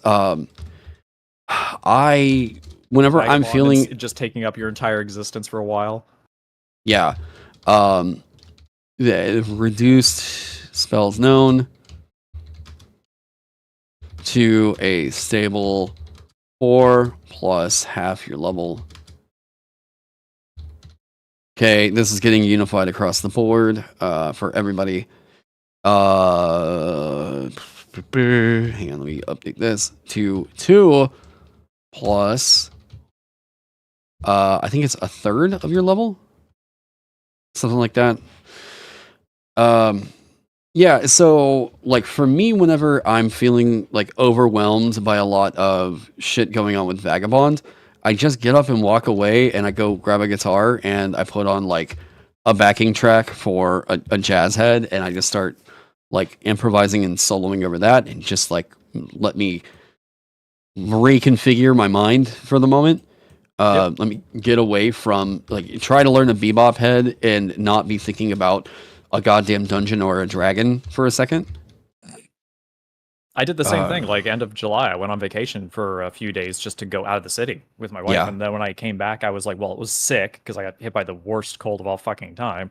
Ugh. But I then came back and I was like, after my brain could function again, I started poking at design notes again. And I was like, holy fuck, I can think so much more clearly now. It's the same thing even with like regular work and job. Like I thankfully, like as a director, I'm not nose down on animation all the time in terms of like actually producing the file of the animation it's in.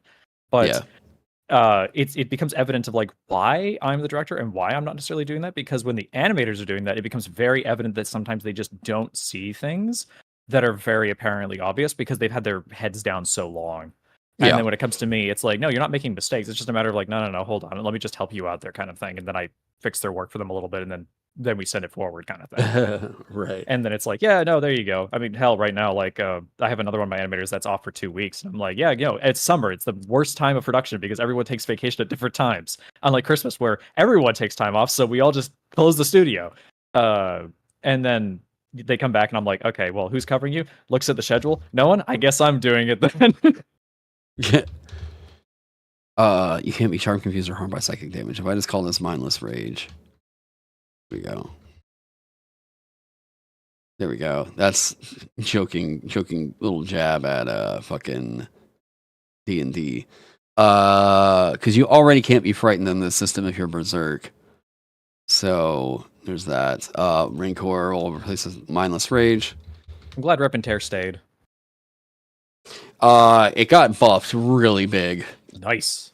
Yeah, it got buffed, and I'm still going through the changes that we've had in regards to the feel for classes has been really more significant on this patch. I know you moved Quick Draw on Gunslinger because of after I play tested it, you got it back down to first, and I was like, yes, great idea. That should be right there at first. Well, yeah, Quick Draw. I mean, if you don't have like you go first thing first, then like it's a flavor fail, you know. Yeah, no, it feels good. There's a couple of moments in here that I was really hoping more people would like kind of find the like kind of poetry I was trying to go with the class designs. Like you know, if you look at like so with Bard, it starts out with prelude, and then at the tail end it goes resolution and then climax, and there's an identity behind the naming structure that makes it logical. It also makes it easy to remember. I was hoping that they would find like some fun shit like that, because I started doing that with my dancer for 5e, and yeah, Climax made you laugh your ass off. For me, the funny thing is that it explodes. That's the like nitpick, but should it have rage in the name if it wasn't related to rage? I guess not. That's a very 5e kind of thing of doing it as well. Like there's a lot of things that work off of Monk, and I helped to do recently design a Monk thing for 5e.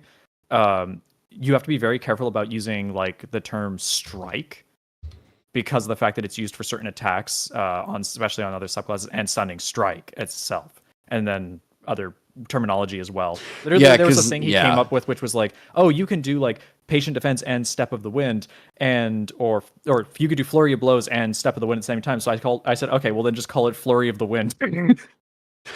Yeah, they dude, I legitimately think that new Monk is gonna break the game in half. I think what was it? I watched Treant Monk and Colby's. I watched their videos, and they said that the weakest class now is Rogue, but that's not a bad thing. It just happens to be the weakest. Doesn't mean it's not viable, which I would say, realistically speaking, that's the way it's always been. I've never thought that Rogue was the weakest. Rogue got too much. It always depends on your metric of what you're measuring that against. And if your metric is always going to be combat, well then you can't quantify the other aspects of the game. Like if we're talking about your interaction pillar, Rogue is supposed to come out with a shitload of resources. Yeah, Rogue really does. It's supposed to.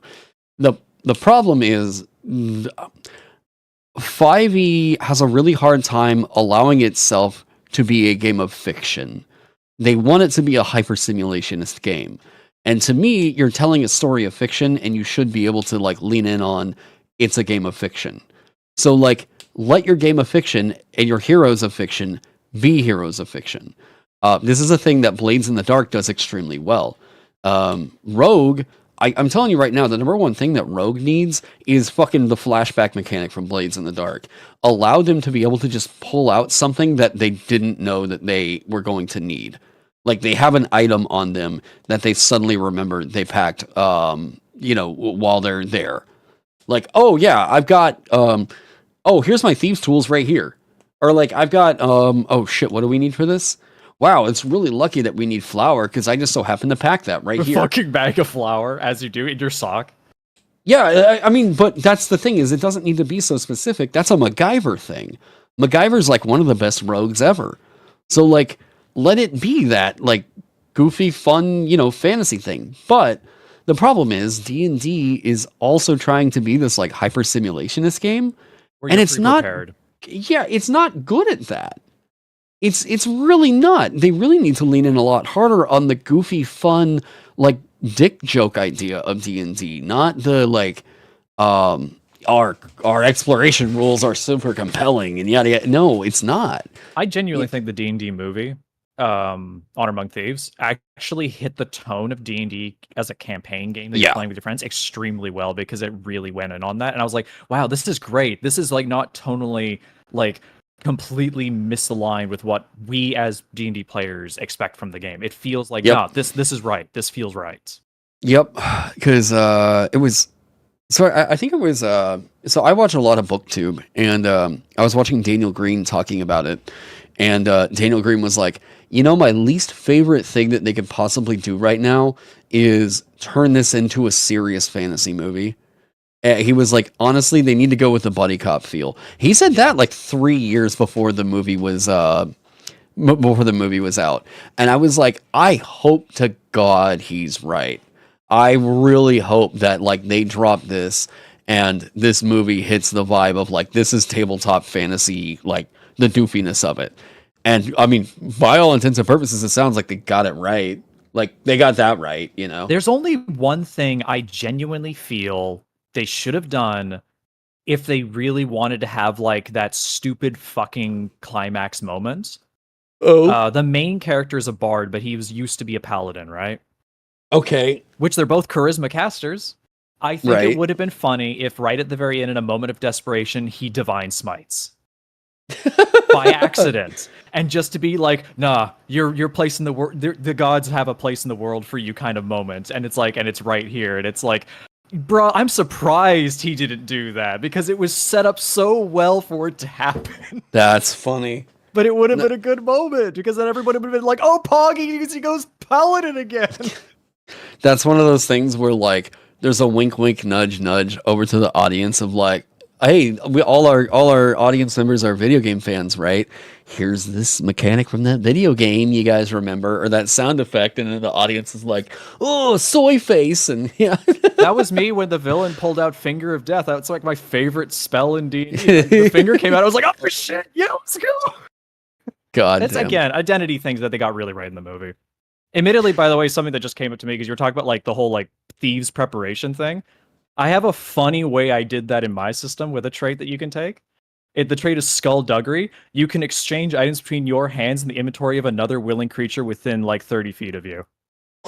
So essentially, like, it's not that you can just fart out an item in your pocket that you were like, oh, I forgot I packed this in there. It's actually more of the, like, I need like a healing potion really well. It's like, oh, I remember George packed one. Okay, well, it's in my pocket now. God. And I was like, we'll see how that goes. It's willing, so you can't just like yoink your friend's pockets. But it's one of those things where it's like, I really need the healing potion and I don't have it, and it's like, hey, can I have it? And then your friend is like, sure. Then it's like, all right, I yoinked that earlier apparently. And to me, it's like, that's funny. That's on brand. It's non-toxic, but like, we'll see if it actually survives playtest. I just had a moment where I needed to make a change real quick. I just realized I fucked up the power spike of one of these classes. Ranger, I wanted to. I don't know if you saw me mention it in chat. Did you watch or do you have dislikes visible on YouTube? Yes. I'm very much aware they have fucked it up.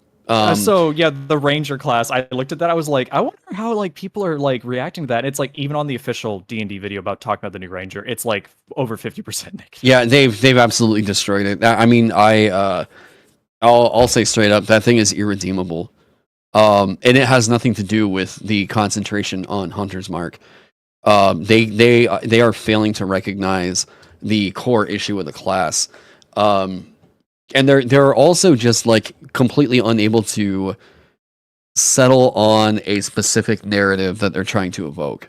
Like they need to settle on what they want the narrative of a ranger to be, because the thing that they keep making right now is just nature paladin, and that's what a warden was originally.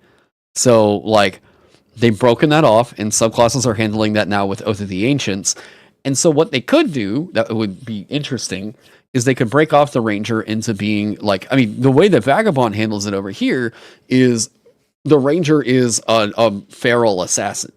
Like this is more of a rogue that focuses on super high crit, not like whatever the fuck you want to say WotC's ranger is. Someone WotC really hates Ranger. You know what I think the biggest mistake was? A lot of the features now key off of Hunter's Mark. I genuinely feel what they were focusing on was like, people really like Hunter's Mark. Let's make the Ranger more about Hunter's Mark. Do people like Hunter's Mark? So that's the thing. I have and this is me being brutally honest for a second. I think that the community that likes Ranger has a completely skewed and mentally, I almost said something I shouldn't have, mentally wrong image in their head about what Ranger should be acting. Come on, man, you trying to get me in trouble? No. I'm better than that. I swear I am. I did the YouTube thing. I'm better than that. I'm disfigured, so I get a pass, all right? I don't think you do. I'm the privileged white boy, okay? I can't do anything wrong. Yeah. But when it comes to like Ranger, it's like, yeah, no, a lot of people are always talking about like, but this doesn't work with Hunter's Mark. Oh yeah, here's all these like amazing new things that you get, but it needs concentration. That doesn't work with Hunter's Mark. And a lot of people going over and over band about like how all these different features don't like work with Hunter's Mark. And then they playtest it not once but twice, where Hunter's Mark comes on at first level, you can cast it for free, it doesn't need concentration, blah blah blah. And every single time it's come out of playtest, they go, no, it's too abusable in multi-classing. And with other things, like people said the best Ranger or beard that you could have was a one dip in Ranger into Barbarian for UA for a while there, because it was way too exploitable, especially because I think Roving or Tireless could be attainable at first level, which was nuts for like Berserker Barbarians, so that way they could actually deal with the exhaustion mechanic.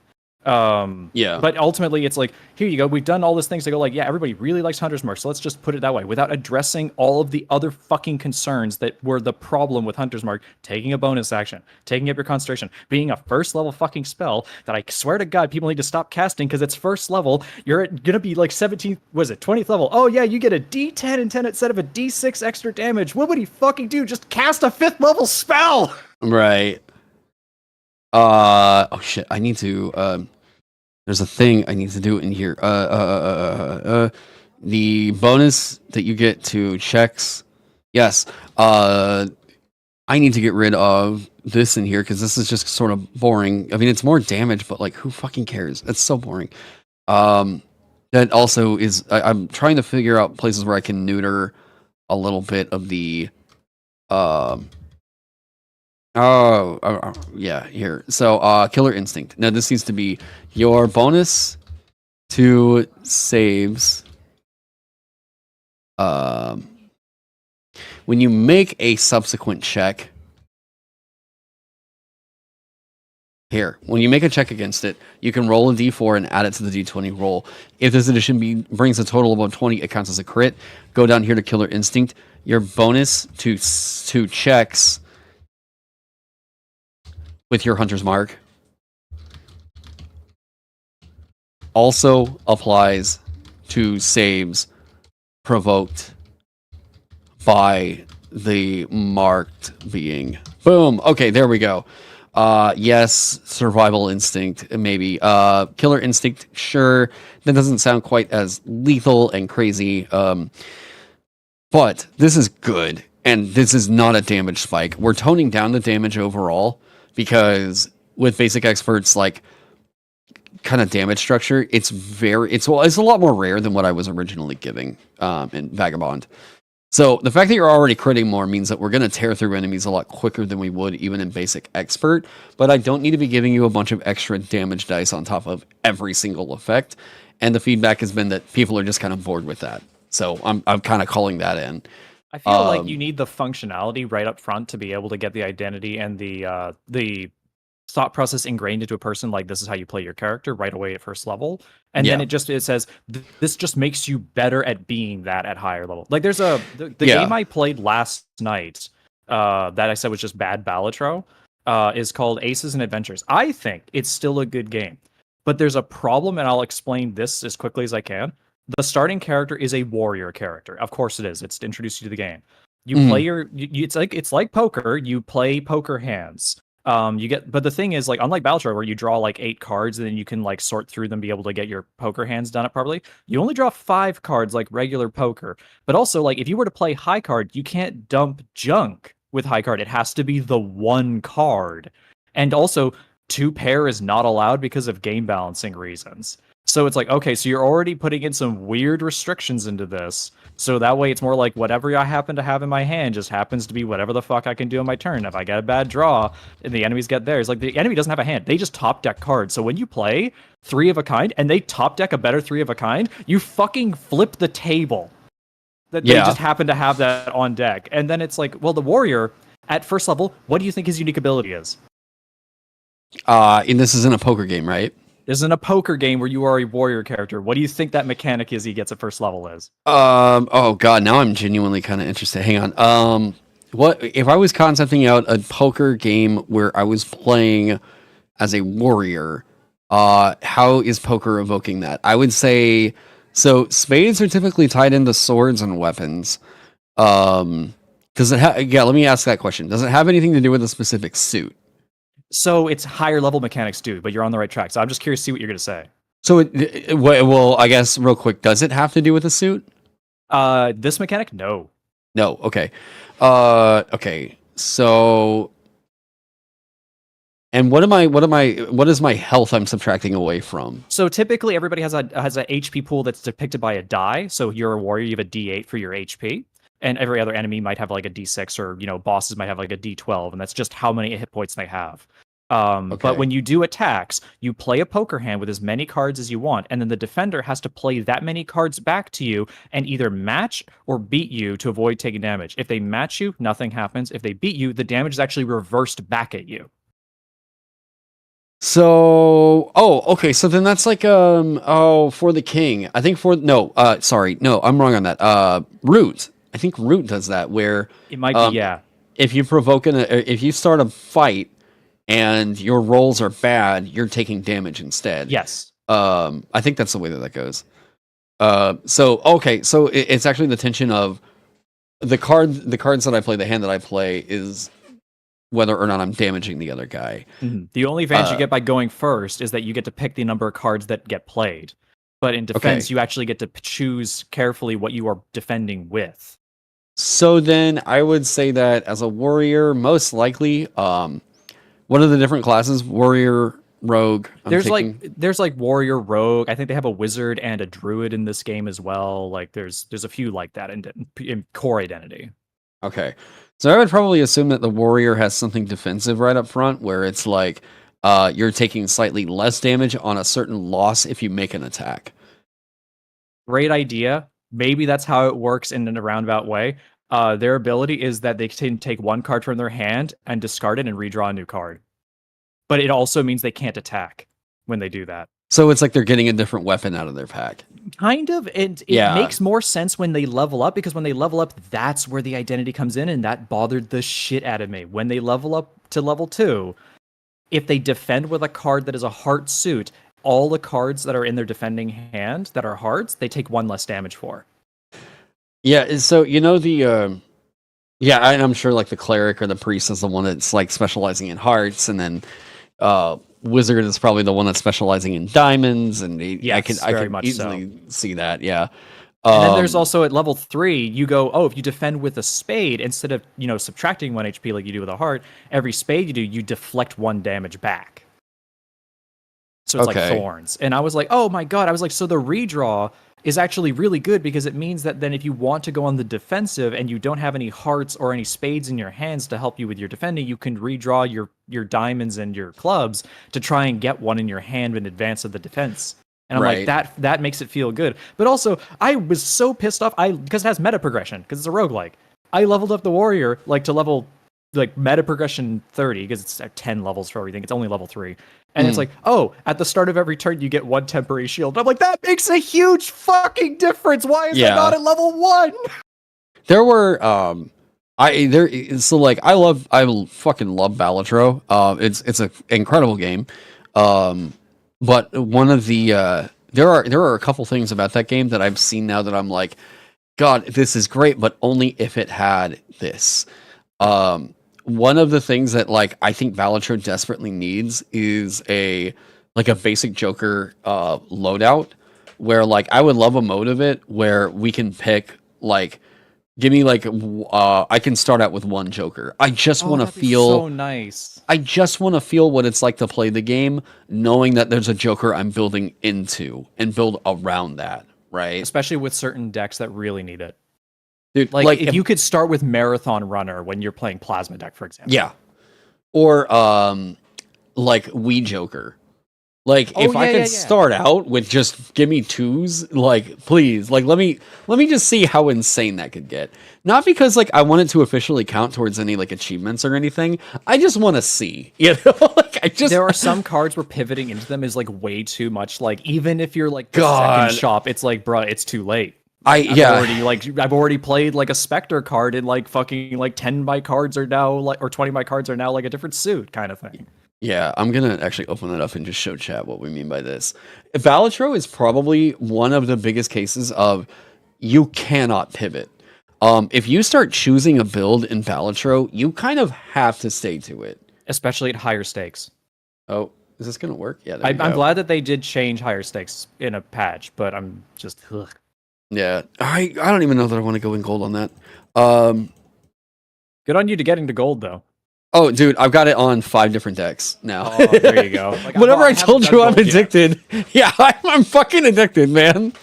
Anaglyph has been a lot of fun. I think the first one I got all the way to gold, though, was Ghost Deck. I think it was Ghost Deck. Ghost Deck is said to be probably one of the S rank decks in the game. It was either Ghost Deck or Magic Deck. Magic is also very, very good. Yeah. Abandoned Deck is the most interesting one to me, because I think that has just the absolute most insane potential. But yeah, you need a straight build potential Joker like right away, or you just die.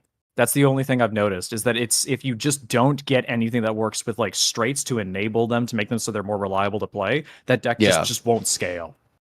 So basically, those of you, I guess, who haven't played Balatro, welcome to one of the best games ever created. 1, 2, 3, 4, 5. You're just making poker hands. The entire objective is to build poker hands, get your score up above this thing right here, and win the game. It's super cake. I could have had a flush there, but who really cares? We got it. Okay, so after each round, you cash out, and you get to go into the shop. These cards can alter your deck right here. What I like to do at the very, very start is pick up cards I think that will build into something later on. So what I mean by that is there's certain jokers that will build into like we were saying, whenever you make this many straights, you get this many more points. Your mult keeps adding based on the number of hands that you play, etc., etc. This early on, though, this run is already so fucking bad because the jokers I got were terrible. I'm just re-rolling it. Because I recognize there's a big issue in Balatro, and that is you either win early or you don't win at all. Yep. You're either winning early or you lose late. And losing late is just wasting time. So I whenever I can recognize that a run isn't going to go anywhere, I just re-roll it, and I'm ready to go do another one. I don't think that that's the worst thing in the world, but it's definitely an observation. The one thing I genuinely hate is when you're run, like you've been waiting so long, you have the jokers, maybe one of the jokers that you really wanted got polychromed and stuff like that, and you're like, oh man, then you've been sitting on your death cards on your magic deck for a million years, and it's like, yes, I finally like got a card that I can duplicate with the death card and then make my deck kind of pop off and all that good stuff, or I got a Spectre pack that really enables it, and you're like, finally my run can go, and then you immediately die at the next blind. Yeah. Before it takes off. This game does have a habit of doing that, where like, so here's another thing. I've noticed that, especially with like with TTRPGs, some people will make the claim of like, I don't like the fact that this game, I could die, like my character could die or something like that, and I'm like, well, I don't think that's a problem with games to have that, to have death. So like, it's not a problem with the game, it's a play preference, right?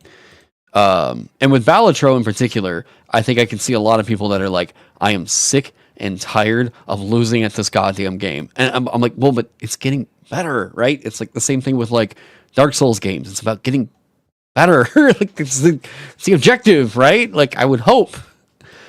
Let me do this.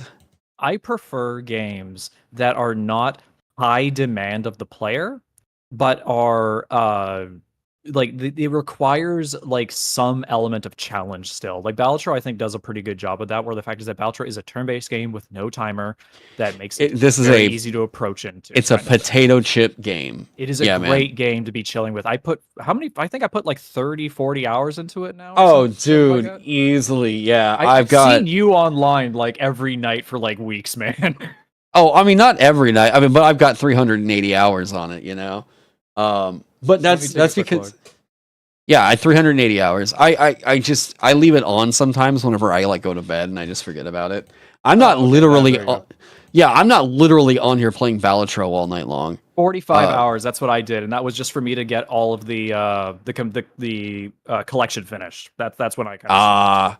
Yeah, no, I was at an objective of getting gold on all the decks. Have I seen the RTG game scoring Infinity in Balatro? I've seen a lot of people scoring Infinity. I haven't quite done it yet. I don't even know that it's the thing that I really want to make a huge objective, but like, goddamn, it's quite cool. Oh, it's super funny. I think it's just like the potential that this game has to break but still hold together is yeah. Wow, okay, just like that is a weird set of jokers you got going right now. I know, right? Just two faces, like two photographs. Oh, and of course you give me this. Yeah, of course you're gonna give me that on the fucking dupe. All right. Omega laughing, and it's also foil, not bolt. Yeah, I know. Like, all right, fine.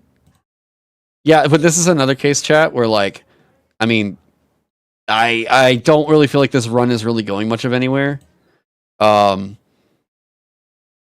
I can already kind of tell. Like, I don't know. We'll play this. Maybe I'll get a pair. Right? Okay. 4 or 5. Yeah, this run's not gonna go anywhere. At least it did me the good grace of losing early. But the thing is, if I were to like try and take this game in a way where I need to pivot, with a lot of roguelikes, if you have to pivot, usually it's not quite as punishing. Balatro, extremely punishing. Balatro, you can't pivot. I don't think I've ever successfully pivoted in Balatro.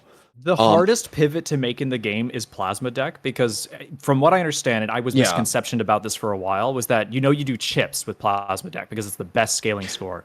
People pointed out that they were like, if you want to survive into like the higher antes beyond 8, you actually need to pivot from chips into multiplying malt because that goes further. And that is, I've tried it like 12 times. It is so hard to make that pivot and not die immediately. Why pivot and why not build into that early? So that's the thing, is that multiplying malt at a low ante or like a low stake is actually not enough, because the fact is that Plasma Deck has the higher ante score you have to hit right out of the gate. So it's easier to have better cards built around your deck that could multiply malt and then just switch your jokers out than it is to do it super, super early, because you just won't scale fast enough unless you literally get handed every perfect card you want in every shop like right away kind of thing. Okay. But it's one of those things where like people have said it, and I just go, I believe you in a universe where that is true, kind of thing. I've never been able to make it work. I just know it's like mathematically, yes, on a spreadsheet, I'm sure it works, just like how everything in 5e on a spreadsheet works. Brawl. Here we go. Can I just say, by the way, everybody who said Balatro being game of the year when it came out in like fucking February or whatever the hell, and I'm like, that's a bit of a hyperbole, we still got like 10 months left to go, and it's July, and I'm like, it's still the only really impressive game that's come out this year. Yeah, I'm trying to think of another one that would take game of the year. I literally can't. I've tried. There's games that have come out, but I'm like, Balatro's better than that, and that's sad. Yeah, I'm trying to think of another game that I would even say it's remotely close. Like Balatro's influence is going to be massive. Brawl, there we go. Hades 2 is out in early access, but it's not finished. Hades isn't going to take it, man. Like Balatro. Hades 2 it's a sequel too. It's not a brand new thing that hit the field and like really like. Yeah, but I mean, Baldur's Gate 3 was a sequel. You know, I mean, if we're talking about, but it's a sequel that's really pushing it, and it's also like been a long time since Baldur's Gate 2 kind of thing. So I would say it gets a pass. I mean, the way I see it, it's probably going to be up between. Well, okay, what games have come out this year? That's the interesting. There's question, also Dragon's Dogma 2. It is not game of the year. It's not a bad game. I just know too many people hated it. What video games came out in 2024? Oh yeah, Dragon's Dogma. Wow, you're right about that. I liked that game. That was fun. I really liked that. But also, I played Thief, and Thief is like the best class in that game. Final Fantasy VII Rebirth came out this year. I forgot it came out. Yeah, I did too. And I've been waiting for that remake. I actually stopped caring about it. God, that sucks. Some people care a lot about Yakuza Infinite Wealth. I've played that game. It's a good Yakuza game, but the thing is, it's hard to sell people on a Yakuza game. Wukong Black Myth comes out next month. I forgot. It does come out next month. This might be game of the year. That could be it. Yeah, if that game actually is the only big smash hit FromSoft game that's not a FromSoft game, yeah, they could do it. I mean, I think of all the games that have been like trying to tell different like legacies from mythology, this is probably going to be one of the most successful games at doing that. Just saying, like, based off of what we already have seen from the game, it looks fucking incredible. Not just that, I also saw Animal Well when you scrolled by there, and Animal Well, I know like the people that played it really liked that game. But it's not going to win awards. I think it's just it's going to be commendable at the very least. Avowed is supposed to be coming out. Oh wait, no, it did. Really? I thought Avowed did come out. No, it's the last game by the old Obsidian Yeah. devs. Yeah. It just says 2024. It's not. It's like their Dark Messiah game. Yeah. South Park has a game coming out this year. What? Interesting. Shadow Generations. Let's go. Yeah. Right. Yeah. This isn't even showing Balatro on here anywhere. Dude, it might be Balatro. That's the thing. I was surprised. I literally thought about it and I was like, there's no other game that really, I think, took over this year like Balatro has. I don't think there's going to be, unless it's like, yeah, like you said, Wukong. I think that might be the only one we're aware of that can. Yeah. I mean, have they announced any nominees for any shows yet? Oh no, it's way too early for that. They'll do that Really? in like the fall. Because I think that they announce it in like October or November because the shows are usually in December. And the cutoff date is like the month before the end of the year, I think. Oh yeah, this is these are all games from last year. God, I forgot Dredge got a nominee last year. Oh my god, that game is so cool. I literally played Dredge over a I had some time off. It might have been over Christmas with my wife. We played Dredge for like a couple days. We finished everything that wasn't the DLC. I haven't done that yet, but that was a very like, I like this. This game has a vibe, an identity, and a ease of play, and it does the Eldritch horror thing like really interestingly. Oh, cool. It's a very cool game. I really like Dredge. Also, like going around and collecting all of the crabs. Fuck that. Yeah, that was annoying as shit. I adore Dredge. It's one of the most unique kind of games I've ever played, and it was, geez, man, I don't know. It's one of the first horror games I played in a while that made me feel just completely like enamored. Yeah. Oh my god, Silent Hill 2 comes out this year. Damn. Oh, the remake of Silent Hill 2. Oh no, no one knows if it's going to be good, but it's one of the most beloved horror games of all time. So kind of going through this real quick because I know the ENnies are coming up next week. I haven't really talked about what I think is actually going to wind up taking home a lot of these ENnies this year. So, chat, I'll just let you know straight up right now. Anytime you're seeing Eat the Reich or Shadow Dark in any of these nominees, just know I'm most likely thinking that those are the two that are going to be taking it. I'm not familiar with much of it. And by the way, it is not like my mainstay thing to just go through TTRPGs all the time. I've got so many things on my mind, but this is a hobby, right? So, Best Adventure in long form is probably going to go to Hecna.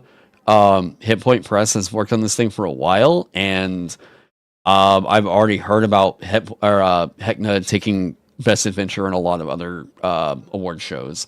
It's probably just going to go to Hecna based off of hype and all that. Yeah, what a great name.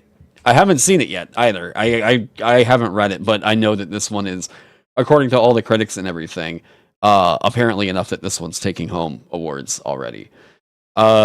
Best Adventure short form. Eat the Reich is the adventure in there where you're literally just a bunch of vampires airdropped into Paris to go and fucking blow up Hitler's blimp. Dude, come on, this is hilarious. It's like the most Indiana Jones thing that has nothing to do with Indiana Jones I've ever heard of. Yeah. I do know that Vineyard RPG, this is... So this one's by Buddy Friday Strout. And I know that Josiah from Dungeon Dad wrote the music for it.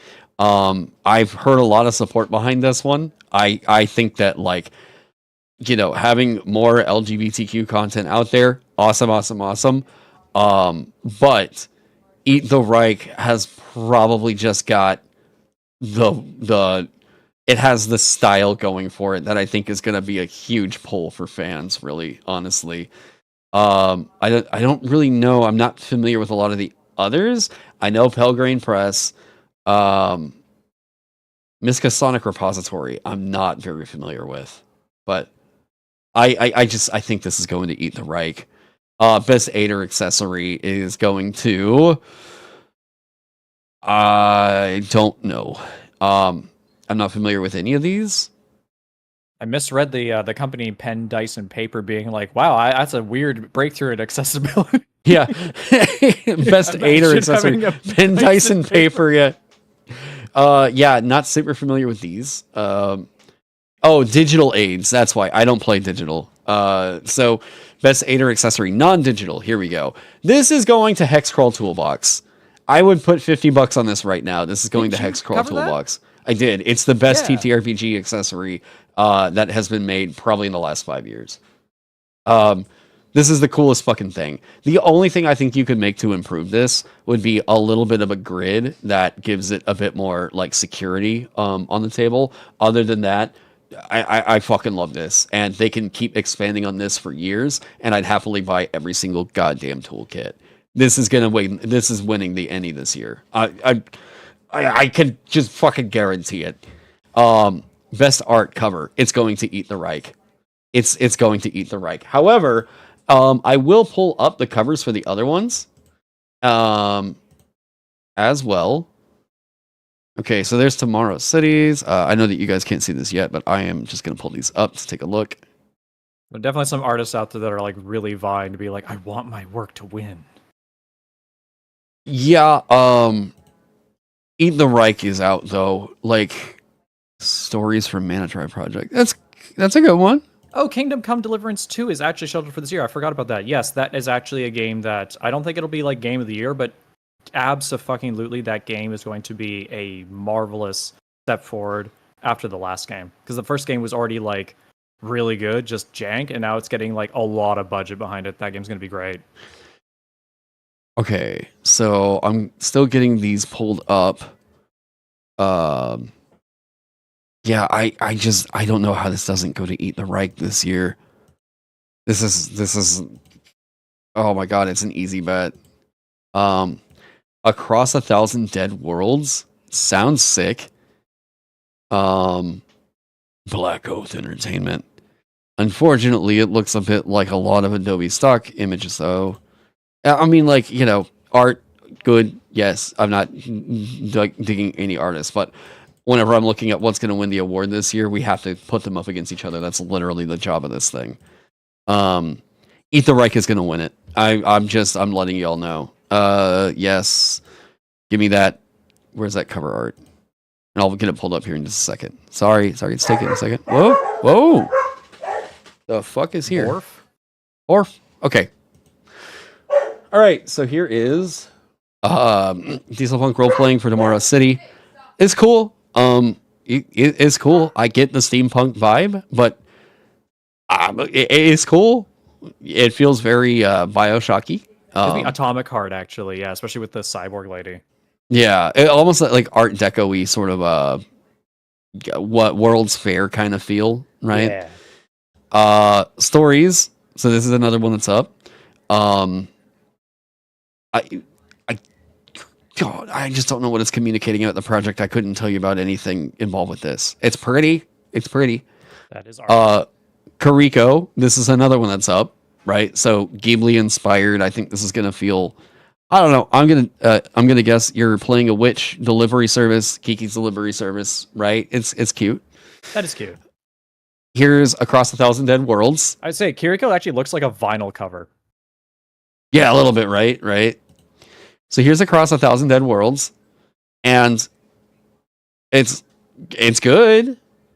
It's good, you know. But I mean, it's we see a lot of this style of cover where it's like two people with their back to you looking at something crazy, and I feel like we get that a lot. It feels almost like H.R. Geiger meets Lethal Company. Yeah, a little bit. Now, Eat the Reich. So, what Eat the Reich has going for it is the fucking pop of the color, and then they also have the custom goddamn cover insert where, like, it's like the vampire is, like, breaking out of the... Yeah, it's fucking cool. I think that this one's taking it. That one has the elevated cover of being, like, physically intended as a book. Yeah. This is kind of fucking sick. It's pretty goddamn dope. The entire art direction around Eat the Reich is probably escalating it above the others. Just being real with you here. Grant use of color. Yeah. So, best art interior. It's going to Eat the Reich. I don't know. Luka Regic might pull it out. Ultraviolet Grasslands. Hang on. Another thing is, I know that typically the way that the ENnie judges go with is like a bit more of the surrealist art. It might go to you. I mean, it might go to UVG. I guess the implementation of the art and UVG might be holding it back. Here I'm gonna. Here, let's do this. Astrofauna. Oh, okay, that's fun. I mean, the art looks hilarious and cool. What am I looking at? I don't know, dog spaceman thing. That's great. He can see forever. Yeah, like some of this is cool. Yeah, I mean the art is cool. I think the thing that they're gonna go for though is they're probably gonna pull in the direction of like the hyper stylized substance of Eat the Reich. Is that like a fucking beholder, but it's a shark? This guy, yeah, I know, right? Jesus Christ. This is cool. Oh, 5e stat blocks, gotcha. This dog is just hilarious though. The thing is though, whenever you see the inside of Eat the Reich, God, it's a bit. I feel sorry for everybody, honestly, that's gonna be running up against it this year. It fucking kills it, man. The art direction for this book is just incredible. I don't know. I mean, I'm just gonna say this. All my bets are gonna go to Eat the Reich on this. Ultraviolet Grasslands is also kind of it's good art, but it's also just a bit less. It's a bit more scattered in the direction of it. Is I guess what I would say. Best cartography in the Dragonbane core set. I feel a little bit sad that the Dragonbane core set got snubbed on Product of the Year this year. I was actually surprised that was like only this year. I thought Dragon Ball came out a while back. They released a quick start a while back. The core set came out this year. Yeah, I was there at Gen Con whenever they were dropping it. It came out a month before Gen Con. I had my copy there, but yeah, they were also selling it at Gen Con. I don't know, man. I think this is going to the Hexcrawl toolkit. I think this is going here. It's not just cartography. It's like the product is the cartography. You have a physical like map making device there for you. It is cartoony. It's a little bit more childlike than I think some people might want for a TTRPG. But like, dude, please, like, go pick this up. You're gonna have fun with it. It's very cool. Best community content. I think this is about. Oh wait, Are these like live plays? the Huangfu Quest. Wait, DM's Guild. Miska Sonic Repository is up here for 3 of these. Holy And then Jesus. I don't know what this is. Is this a curse? What is this?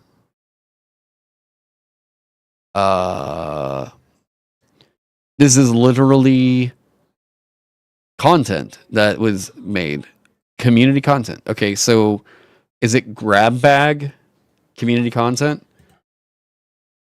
Damn, I need to actually kind of focus on submitting some shit. I don't know. Honestly, I don't really have much of a I also don't really recognize any of the names that are on here, sadly. Yeah. Best family game or product? I would not put Break in here. My Little Role.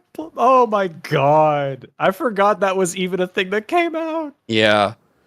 The only reason I wouldn't put Break in here is because there's like some nudity in the rulebook, but it's whatever. If I were a Lich Man, Little Game Masters, I have no idea. Break is probably the biggest name that's on here right now, so I'll say it's probably going to go to Break. Best free game or product. Heckin' good doggo. Okay, are we past the doggos and puppers thing? Or am I just being too cynical? I don't know, honestly. I mean, like, I still have those miniatures of the 5e venture classes, but they're all cats. My wife bought those. Okay, so there's like Double Games, Losing Face, Pelgrane Press. I have no real idea on this one. Best game. Okay. So the thing that's going to take Game of the Year this year, the thing that's going to take it is going to be Shadow Dark. This is happening. It's just this is what it's going to be. Bizarre to me that Shadow Dark would have been put on here for best layout. I don't think that Shadow Dark really has great layout, actually. It's clean, but it's not something that I think is necessarily what's the right word for this? I just don't really see Shadow Dark is really getting best layout here. Yeah, I don't know. It might go to break, maybe. I'm trying to look at what the other games. So, fucking Leyline Press is not going to take this. There's been way too much fucking controversy involved with Salvage Union. I am really shocked that this is on here, honestly. Best Monster and Adversary. Hey, this is what I got the ENnie for. Thank you, Trek. Probably the Rune Cairn Bestiary. This thing gets shared around like crazy. I'm just going to maybe make a suggestion, you know. Best online content, Alpha Stream. On here again, Dave Thomavor, Alexandrian. Okay. Ooh, Skeleton Code Machine.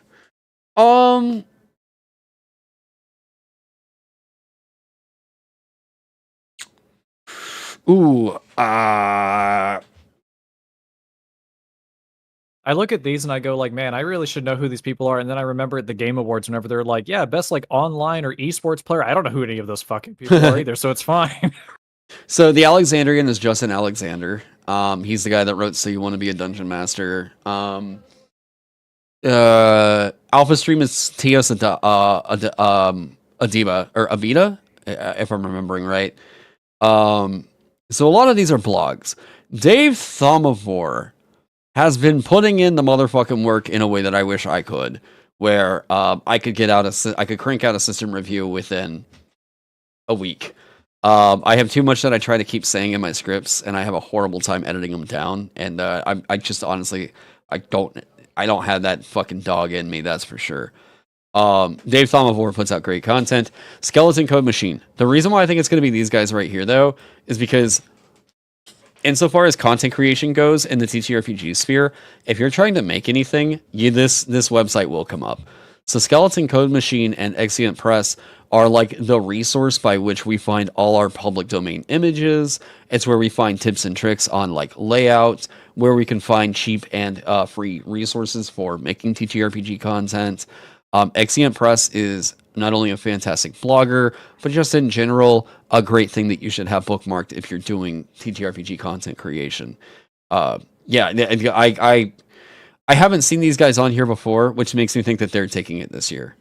I think Justin Alexander took the ENnies twice already, and I think Tios Adava has taken them once before. I don't know about Dave Thomavor. If I'm going to throw up a guess here, it's going to be between Dave Thomavor and Skeleton Code Machine, but I think it's going to Skeleton Code Machine. Best production values. This is going to Hexcrawl Toolbox. Yeah. Even though I don't know what the fuck this means, it's going to Games Omnivorous. Best RPG. Production values? Yeah, I don't know exactly what that's supposed to mean. Yeah. What the fuck, that's wicked. Yeah, it's very, very cool. If you're into TTRPG creation, you should be looking at Exeunt Press. I don't know what this is, but I know it's going to go to Hexcrawl Toolbox. It's that good. Best RPG related product. This is going to Justin Alexander. Yeah, so you want to be a game master. It's going to this. Yeah, that's about it. Best rules, Shadow Dark. I'll say this again, Leyline Press. I don't know why these fucks blocked me on Twitter. I didn't say anything or do anything to these guys.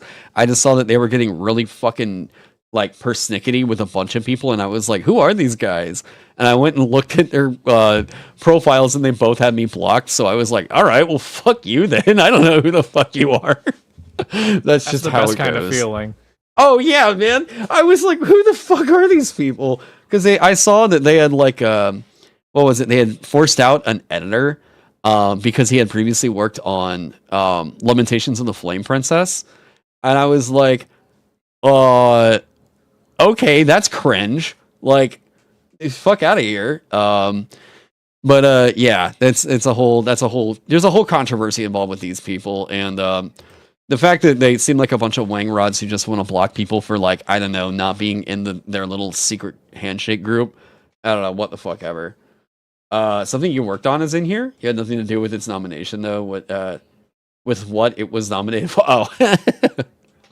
Oh. Best rules is going to Shadow Dark. So, okay. Here's the thing that not a lot of people really understand about Shadow Dark. Okay. This is basically stripping away all the fat from 5e and presenting you with something that is like laser focused in doing the things that D&D is better at doing, right? And by better at doing, what I don't mean is D&D is better at these things than Shadow Dark. What I mean is that Shadow Dark is better at doing the things that D&D was intended to do than what D&D 5e is doing right now. Because Wizards of the Coast is trying so hard to like be this all-encompassing, like, D&D is the everything system. Well, Kelsey recognized that that's what they were doing and pulled it back in and was like, I prefer to have it as an exploration dungeon crawler fight game. And rooted Shadow Dark more into practical play and like practical mechanics over like all the flowery prose and like wishy-washiness of the natural language of 5e. She was like, this is a game. Let me write it like it's a fucking game. And what did she do? Shadow Dark is taking best rules. This is going to take every category it's nominated in. I genuinely feel that you don't need narrative fluff to make a tabletop RPG. No, you don't. That way. You don't need rules with that. The thing is, like, you can make almost any fucking game, even a board game, like narrative fluff the same way as D&D. All you have to do is just add the sprinkle of sauce on top of it. But at the foundation, at the core of it, it needs to be a game. Yeah. Best setting is going to go to Tianjia. There's way too many motherfuckers that worked on this thing that are huge in the industry. I haven't actually picked this one up, and the only thing that I know for sure is that the power that was behind this and the fact that Paizo was working so hard to get this goddamn thing right is going to be the thing that's going to escalate this up above pretty much everything else that's in here. Without even needing to look into whatever, the thing I'm just going to say straight up is like, there was some motherfucking work and passion that went into Tianjia. This is where this is going. Best streaming content. The fact that I'm not on here, okay? The sacrilege. Yeah, right. Bruh, even I'm not on here. Yeah. I have no idea though. I don't know. I'm sorry. Best supplement. This had better go to Alien RPG. I've heard some people talking about that. Alien RPG is probably the best survival horror RPG on the market right now.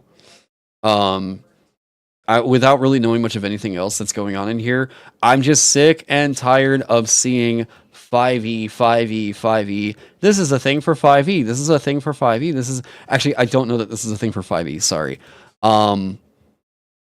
I also don't recognize the names that are working on it, but I'm really, really tired of seeing 5e stuff being the only things that get like uplifted. And I'm just like, please give it to Free League. They're just a fantastic company, you know. Best writing. Oh, this is probably going to go to Cloud Empress. People are in love with this setting in this game. This is probably going up here. Chaosium might take it, but like I'm gonna throw my dart at the wall and say that this is going to Cloud Empress. By the way, random shout out for anybody talking about survival horror. Game came out recently, Conscript. Apparently, it is extremely good. It is top-down survival horror, and it's like apparently it's like redefining that kind of genre right now. It is basically Okay. you're in the trenches of war, survive, and it's a horror game now. It's apparently doing very well, and apparently some people really like it. And I looked at it and I was like, damn, this game looks like people are going to pay attention to it. Anyway, sorry. Product of the year. Oh boy. Does this go to Shadow Dark or Eat the Reich? This is going to Shadow Dark. Shadow Dark is going to take Product of the Year. Eat the Reich is going to come in with silver.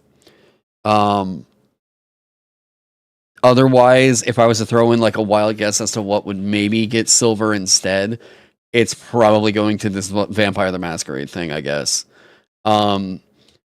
I haven't heard anybody say anything about Salvage Union. I don't know why this keeps getting recommended. Maybe someone on the judges panel just sees something that I don't, or whatever. It could also just be publication. Yeah, it might also just be the fact that it is a product that launched this year, and there's not really. I mean, there's a lot of projects that get released, but like, is it one of the ones that like probably had a little bit more success behind it? Probably. I can't not see the Book of Nod and think of Command and Conquer, by the way. The Book of... Yeah, because Nod is the evil faction in Command and Conquer. It's just like literally just me, because I'm just too pilled on that from the 90s. Yeah, I just see this going in the direction. This is going to go to Shadow Dark. God, I just don't see this going in any other direction. This is the game that people are still talking about. This is the game that's going to have a long-lasting impact. Eat the Reich is fucking dope. Eat the Reich is super, super cool. I think in everything else, it's going to clear the other ranks in which it was nominated. But Shadow Dark RPG is Product of the Year. It's Game of the Year. There's nothing else that came close. I want to make mention though how crazy it is just to notice that Candela Obscura is not in here. Oh my god, that's right. They got completely left out. Whenever I was telling you guys there's problems with this book, listen to your boy, all right? Whenever I'm telling you that products have problems like this, I promise you I'm not just slinging shit, all right? Candela Obscura not being on any of these fucking lists should tell you just how many problems there are with that book. If I noticed it and I called it out and it got submitted for the judges and the judges took a look at it and didn't give it a single fucking nomination, dude, like, I'm telling you. I will be curious to see with Daggerheart how well its reception goes, because to me the one thing that Daggerheart does that I'm like, because I the only bit of it I really paid attention to was the first playtest that the Critical Role cast did of Daggerheart, because I was just curious, and it'll be like, this is the best way to see it because it's the people who made it playing it. The transition from roleplay into combat being completely seamless because all the mechanics are one-to-one, I was like, okay, that is the best feeling thing that this system gets. Dude, I mean, there's like so many games that do that though. No, that's the whole thing. I understand that like it's unique that 5e is basically two separate games where you like go like right. You're in a battle map now, right? But like that, I think is the best thing that one particular system is offering. And it'll be curious to see how people are reacting to that, because I know that exists in other systems as well. Yeah, I mean, well, Vagabond's sitting right here, my dude. Oh my god, I forgot. I'm sorry. No, but I mean, that's the thing, is it's the exception, not the norm. Most games don't do this whole like, we're in combat, there's a whole other game that we're playing now. The rules for attacking the door that you're looking at are probably the same as attacking a person, right? Like, it's the feel of the moment isn't exactly like, the feel of the moment isn't exactly changed all just because we're suddenly in a combat. We don't have that like loading screen that pops up. Ether Reich reminds you of Merkborg with the art style. I actually think that Kirkby's like art style is a bit more how do I put it? It's a bit more vibrant and kind of, I guess, clean is the right word compared to Merkborg. But Merkborg is going for trashy. I mean, Merkborg is going for like just gross you out, crazy, death metal album. But yeah, I think say that they had to get a specific shade of yellow just to print the book in that color. It was actually pink. So whenever I had Johan, so I had Johan Noor on for an interview, and I asked him about that, and so he was like, "No, it wasn't the yellow; it was the pink." And I was like, "Okay, so really funny question." So whenever they were making that book, I was like, "Okay, so you guys had an issue with getting the color pink?" And he was like, "Yeah," and I was like, "So did you know that there was a project that may have prevented you guys from doing that because it caused a worldwide shortage of the color pink?" And he was like, "Wait, what?" I was like, "Dude, the Barbie movie." Oh my god. The world was out of pink pigment for like a year and a half because of that movie. Holy shit. We just didn't have pink pigments. Yeah. It's crazy. Like that the amount of pink paint and pink pigment it took to make the Barbie movie caused a worldwide shortage for a year and a half. How fucking wild is that? To be fair, if it's going to be anything, Barbie would do it. Barbie is a wildly huge brand name. Yeah. And its presence in the world, let alone. Oh, hey, Leaf. If only D&D could be that way for the color red. God. Have I checked out Triangle Agency at all? I read through the rules originally, but no, I haven't. Since they've released the full version of it, I haven't yet, no. Winter had a stream going through the rules, and it looks like a pretty cool resolution mechanic. Saw a good sense of humor. Yeah, I think that Triangle Agency is going to do quite a lot of good. I think that Triangle Agency is oh my god, I feel so bad for them though. I sincerely hope they do well though. They're releasing Triangle Agency in the same year that WotC's releasing D&D 2024. Releasing 2024. It feels more like they're just finally letting it loose into the world. Yeah. Honestly. Before I get super into seeing what they're doing with Triangle Agency, man, I hope that they would do well. I think they'll probably take away something with art direction, probably something with layout, but like, I don't know. I honestly really hope that WotC gets completely snubbed at the ENnies next year. They deserve it. They deserve to get completely fucking snubbed. Let's be real here. God, because if Triangle Agency was able to take that away, that'd be so fucking funny. God, let me live in that timeline, please. Holy fuck. God, you know that reminds me of? Have you ever heard of the game? Hold on, I'm gonna get the name wrong, but it's gonna be close enough. The Incurable Madness of Dr. Decker.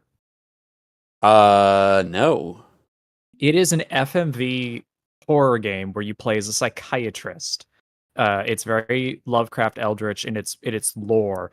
And the entire game is you interviewing people that have problems. And you type out like questions you want to ask them, and if you hit the right notes in there, you will ask a question. It'll prompt a response from them, and it's a deep game. I went through it far with my wife and I, like over like a weekend.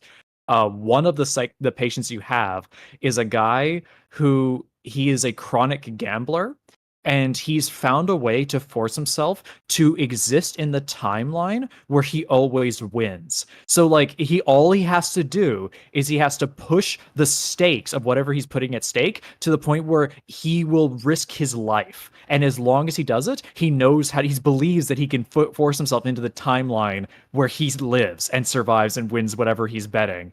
And it is wild to be like, I have to like put my entire house and all my belongings on this one bet, and then I win because I forced myself into the timeline where I win. And it's like, and if it's a smaller like bet, like all I have to do is just like, hopefully this date I have with a girl goes well, is I have to sit at my bed with like a gun in his mouth. God. Until she texts him and says that she wants to keep seeing him, kind of thing. And it's like, this is why you're seeing a psychiatrist. God. Imagine Vagabond winning ENnies. So I am not really trying to make something to quote unquote like win awards or something. If it did, cool. But like, To me, the innies are more so just a show of like I really a better read on I guess what people are paying attention to this year. Getting a nominee alone is pretty fucking cool. Actually winning it and everything hinges on so many factors. One part of it being that the judges aren't really consistent year to year. Since the judges are sort of random, I don't really know what's going to appeal to certain people.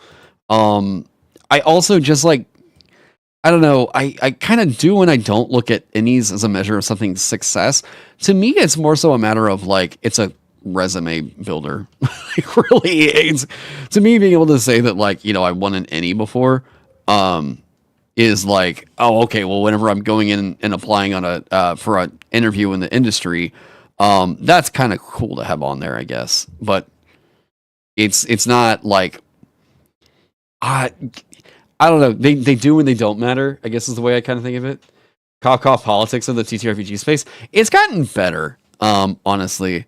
I'd say in the last year, it seems like some people have been told to check their shit, and because I haven't seen as much bullshit happening in the TTRPG space as what happened like even like a year ago, honestly. Oh, God, like, forget 2 years ago. Well, I mean, 2022 was stupid drama, but it was just drama. Last year was actual scandal. Like, that was fucking crazy. I would say that, like, you know, and then like 2020 and the Zach Sabbath shit was a time where I was like, oh, there's a real problem happening right now, huh? Like, yeah, I used to kind of think that a lot of the stuff that was happening was drama until I started to see that, like, oh, we've got victims actually happening now. It's time to not just be talking about it, everything like it's drama, huh? I will say, by the way, for Vagabond, I do appreciate the fact that like Vagabond understands that it's not a D&D replacement, and you designed it with the idea of being like a beer and pretzels night game, because of the fact that like I said, especially with the idea of short form adventure working so much better on terms of like actual live play, short form adventure works so well with beer and pretzel style play, and it's just like it's so much easier to convince people to actively play something when it's not going to be like you need to commit like the next quarter of your year or more to this. Yeah. And it's just going to be a lot more fun to bring people in and be like, yeah, we're going to be playing some goofy, silly shenanigans stuff, and it's also going to be light, so that way they don't get like destroyed by the rules trying to get in the way of their fun, kind of thing. Yeah, like what I've liked was I think it was Ked. It was either Ked or, weirdly enough, I think it might have been Amanda that said this. Where they were like, Vagabond isn't rules light, it's rules chewy. It's not crunchy or light, it's chewy. And I was it's like, great texture. Yeah, I was like, ooh, I'll take it. Yeah, those are my favorite Chips Ahoy.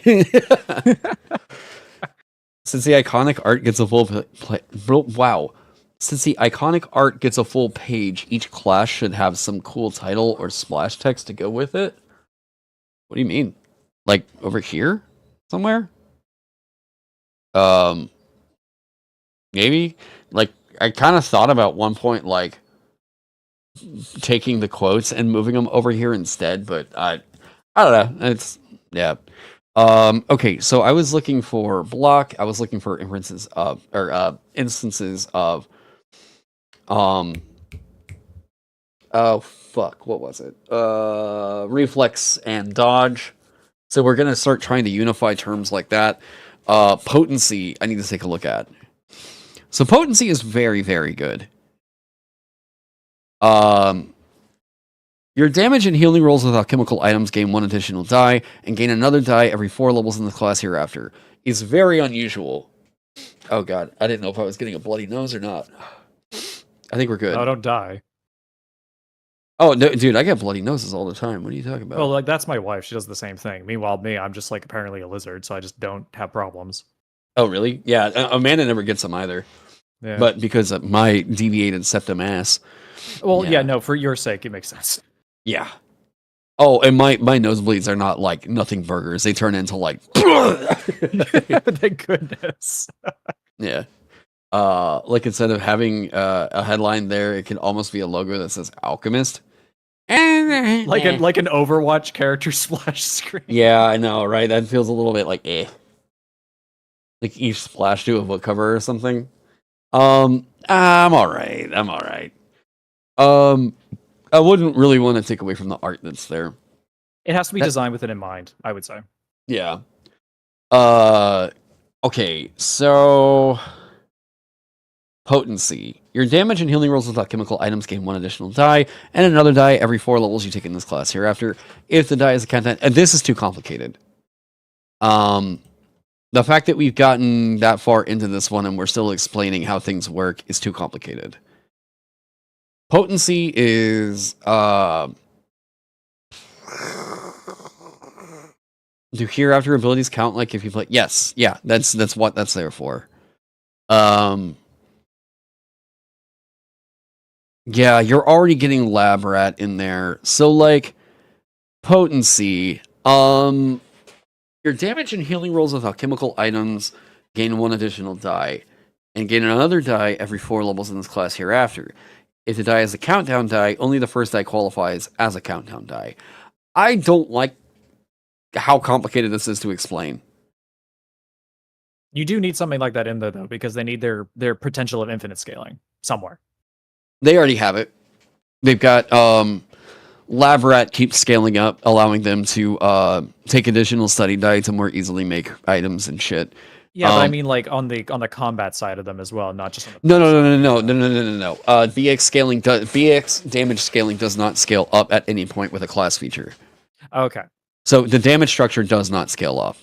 That's strictly a 5e thing. Okay. In 5e, they seem to think that it's necessary to continue to give you fake features that are like, you're getting additional power in here, where you're like, yeah, I'm stronger. But in reality, all it means is you've got to read another feature to roll another d6. Like, that's boring. And since enemies have such low health, anytime we're giving you even an extra d4 is quite big. That's right, because you're not adding big. modifiers to anything too. Nope. So potency, Alchemist needs a different feature in here. We are cutting back on a lot of the damage output that many of these do. So what I'm curious about doing is like, okay, I want to take a look. What did I give Wizard at this level? Because they've been the fun... Okay, Manifold Mind. You can focus on up to 2 spells at the same time. When you reach 8th level, you can focus on up to 3 spells at the same time. Manifold Mind! Yeah, Manifold Mind! So that's good. What would... Yeah, but what would Alchemist want there? Your body becomes so indoctrinated with liquid that your blood has become potions. See, you can always tell whenever it's the anime fans trying to write class features. All you need to do is deal damage to yourself and you can bleed a potion. Yeah, it's always like, be sure to rip out the essence of your heart and show your true friendship, and you can do this feature. You could survive for 10 minutes without the use of your heart. While you have your heart in your hands, you can do X, Y, Z. But reach to the sky and find a bird in the wind. Oh my god. Potion mixing. You could go like that. Manifold Mind gives 2 concentration spells, basically. Potions. You could give like duo effects to 1 potion or potion. You can, yeah, like you can, whenever you, when you... Yogurt and oatmeal. When you craft an alchemy. Yeah. So I did originally have mix. I think to people that's going to be the more fun way to go with it. It's certainly evocative in terms of the creativity that people who like the idea of being an alchemist would enjoy. The ability isn't just making your own potions, it's making weirdo potions. Yeah, you can use catalyze to combine 2 alchemical items together. And and him on. Wait, how do I have this worded for? Yeah. Right. You can skip your move to take the use action when you have alchemy. Okay. Okay. So. You can use. Okay. You can take the use action. That needs to be capitalized. Action to combine two alchemical items together, causing their effects to simultaneously occur when you attack with the item. Whatever. When you use the item.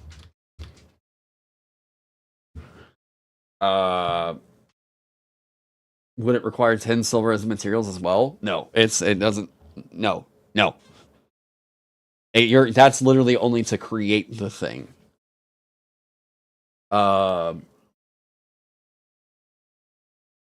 Yeah, so we originally had this in here. It's extra damage. It's really, really fucking strong. They would need a different 8th level.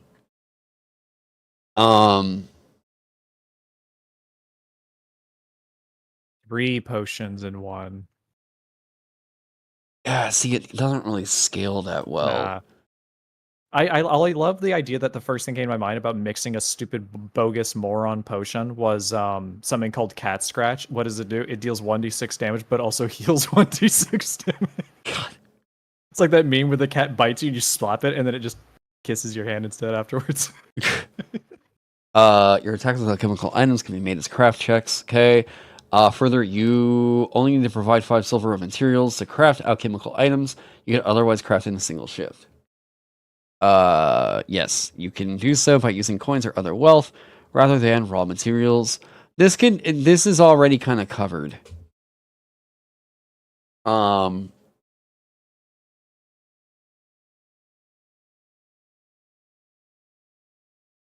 Yeah, I could just say like you can hand wave that. You can fucking hand wave it. Because we got to look at where we can save some space to give them a fucking 8th level feature here. Okay. So, but here's the deal. Mix is really good. That's really good. It's appropriately good. You're like halfway through your max level too, so it has a lot of creative potential besides just like mechanical weight. I like the idea of like you think about like, oh, you become immune and resistant to things because of your like indoctrination with potions, stuff like that. And I like the first thing that came to my mind was the corridor digital of Wizard War, where they're like drinking potions and they start like vomiting rainbows and horse shit because they overdosed on potions. Have you ever seen that video? Huh? Which one? Sorry, I was corridor digital wizard or potion. Oh, or yes. It's a fucking great video. It's so funny. How does the animation scene kind of consider that YouTube channel? I mean, like, animation is its own wing of things, kind of thing, and it depends on what area of animation you're in. Because if you're in games, you're one side of it. If you're in film, you're on one side of it, and in television, it's its own beast entirely. The one thing I hear about a lot is that like games have a really chaotic and abusive work schedule to go by. TV has a very like pedal to the metal, like always constantly rolling forward. I like that. It keeps me busy. And then there's film where it's like, I saw there was something that somebody came out with recently.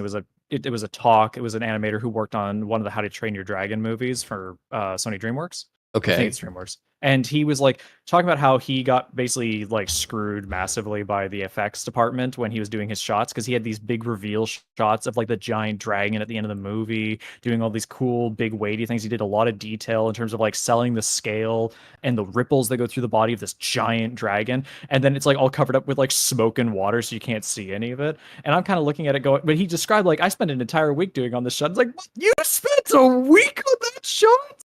Oh God. I was like, that shot I could have done in like 4 hours. It's like there's nothing going on in that shot.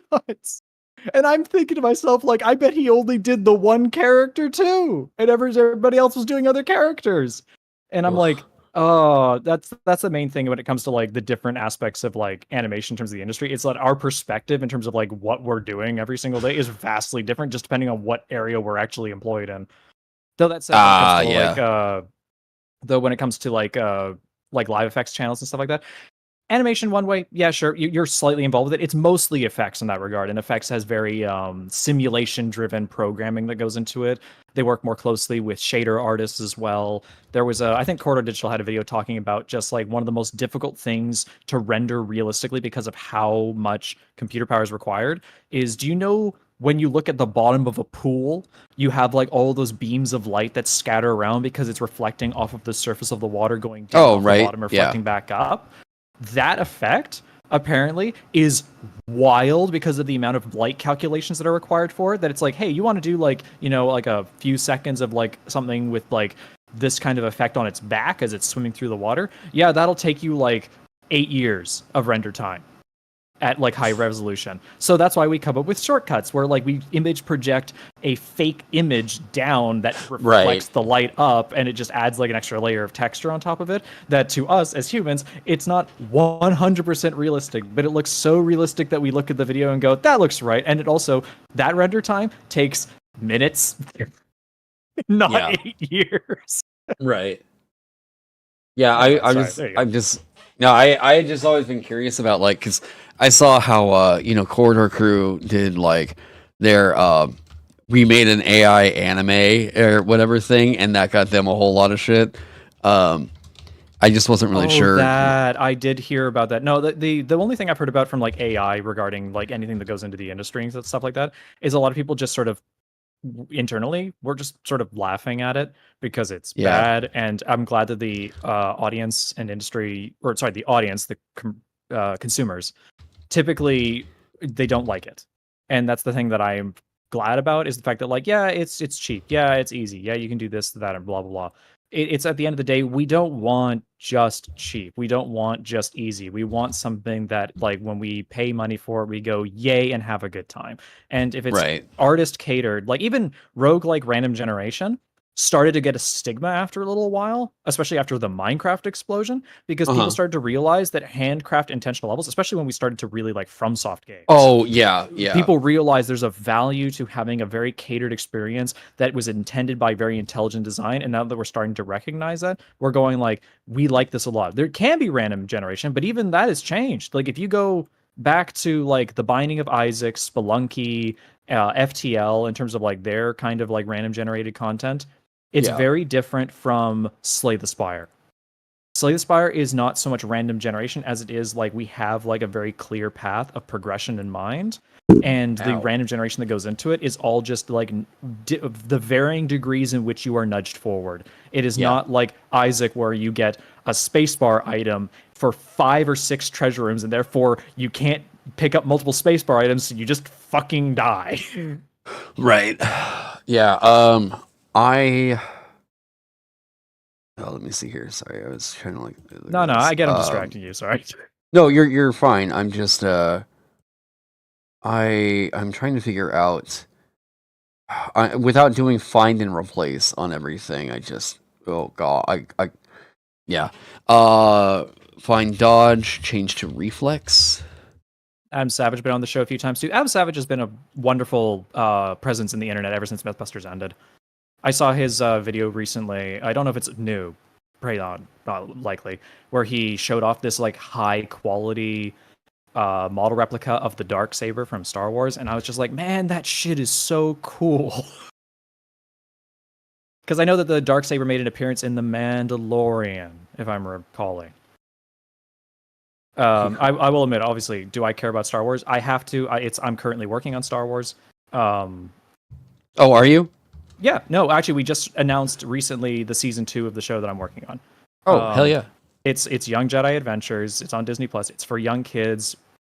Please don't rag on it for being for young kids. Some very good talent has been working on it, and LucasArts has been very nice to work with regarding this property. They've it's in general, it's just they care about it a lot because of the fact it's for young kids. They don't want it to be a bad introduction for them going into Star Wars. Meanwhile, Acolyte can be like polarizing as adult content for what it is, but it's, I wouldn't say that like Acolyte is pointless either. There are some things that they're flying through with Star Wars stuff that is like questionable in terms of like why this is getting let through or why this is being done, but the way that my company that I'm working for on this show, we're doing very well with what we can with the young audience stuff. And I'm saying that like if you want to, like there is a character that gets shown off that I got to do the direction for on that episode, and I went really hard to make it as cool as possible. In the trailer, there is a robot pirate.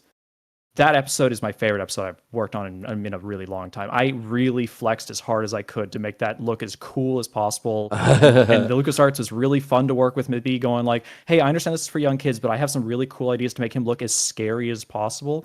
And let me run some tests by you guys. And they came back and they were like, this looks great. We were really for it. And the lighting team was really inspired by what we did with it. And they made some amazing dark shadow shots and some like, he has this like eye lens that's broken, so like we made it do like these like vertical horizontal light rays that cross across it when he's like angry at people, and it just looks so good. I was very proud of that episode when we were done with it. It looked really good.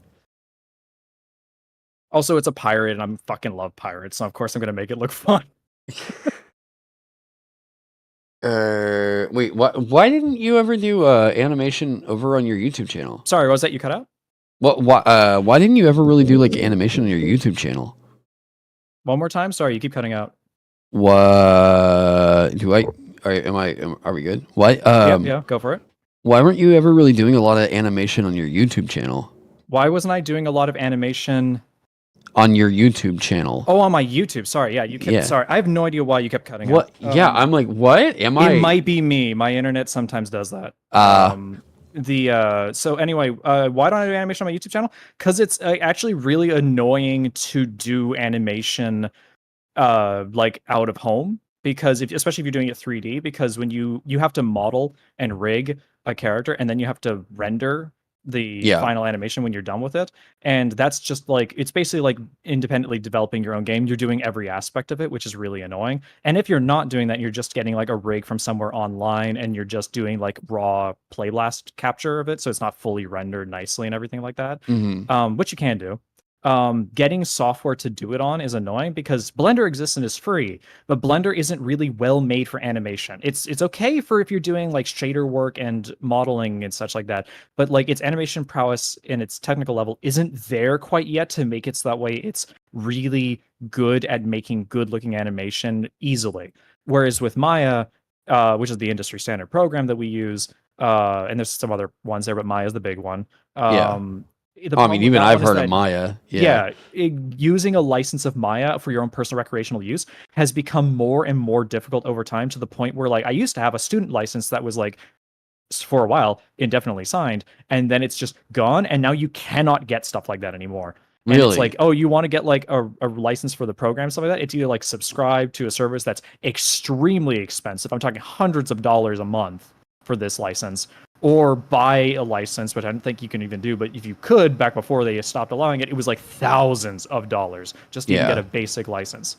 So it's like, there's, of course, and I'm never allowed to say these, there are people out there that have the 5-finger policy. Those I'm sure exist, but there's also a fact that like whenever I post things on YouTube, it's usually because I need to update my demo reel because I'm actively looking for work. But if I'm not actively looking for work, I don't need to post anything. Because if you go on my YouTube channel, you will see the last demo reel that I made on this YouTube channel that my face is a part of, actually, because that one's my personal account. And I have my demo reel from when I was looking for work like 4 years ago. And the thumbnail that is the first piece on that reel was something that I made in 1 week. I think it's 5 days exactly.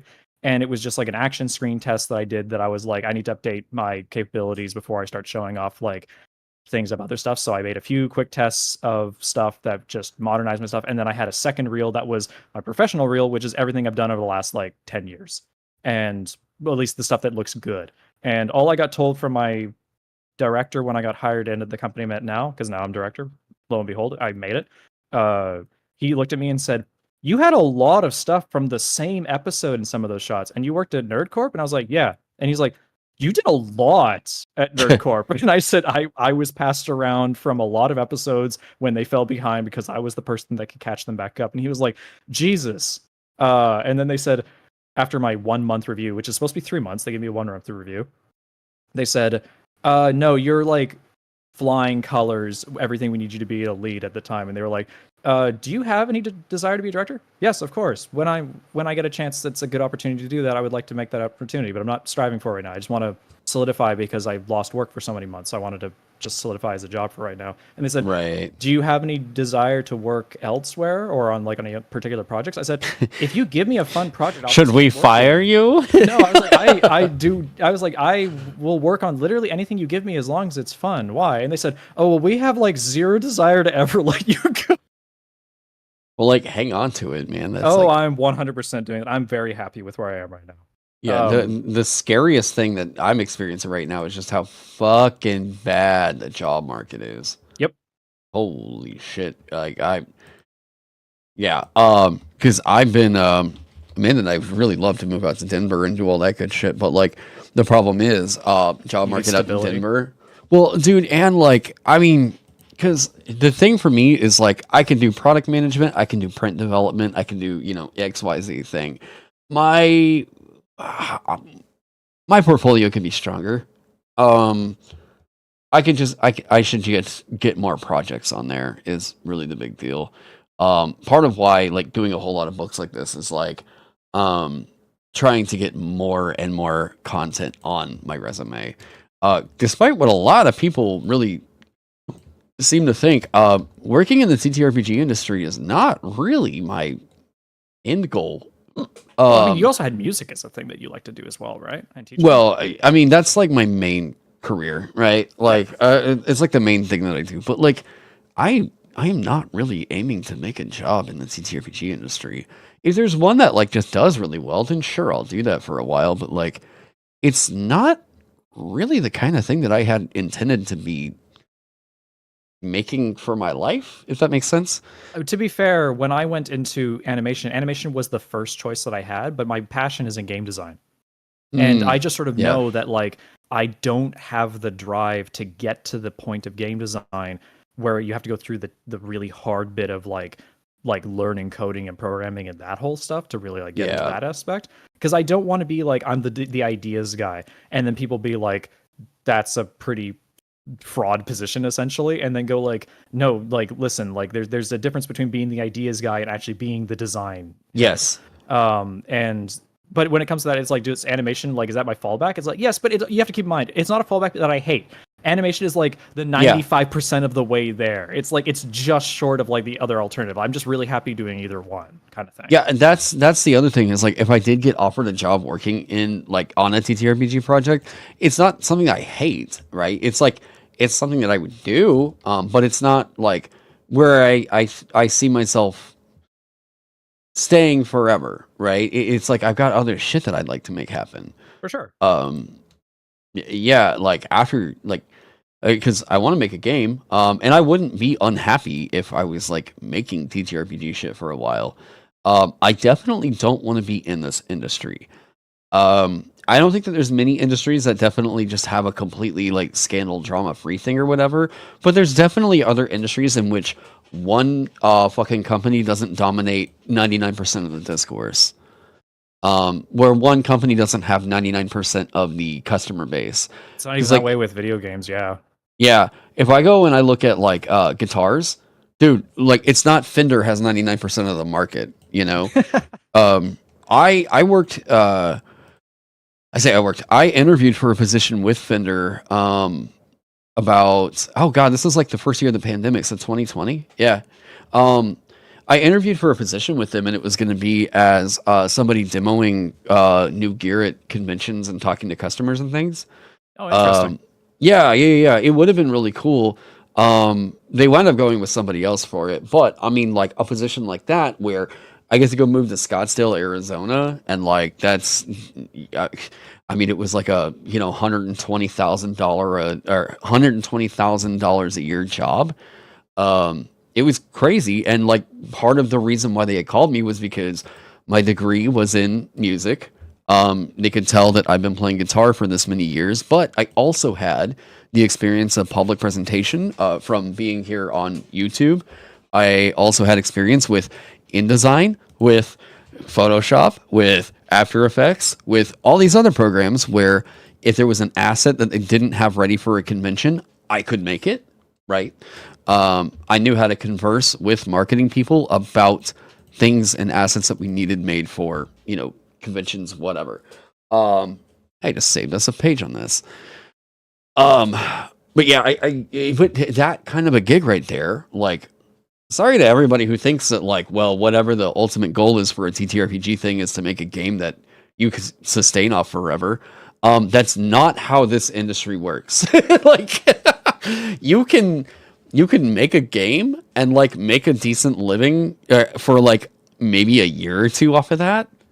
But ultimately, these are all passive income generators for everybody. The real way that you sustain yourself and you do well is like you make this as a passive income generator and your main gig is something else entirely. Yep. You don't make independent game design your full-time thing. I mean, to be fair, I'm certain there's a lot of YouTube creators out there and stuff like that. And I mean, call me out if I'm wrong. That's quite often they have like all these partnerships that have with other people that are creating supplements for 5e or creating their own tabletop systems. And a lot of those people I look at and I go, you're not actually part of this design. It's a person coming to you and using your name on it.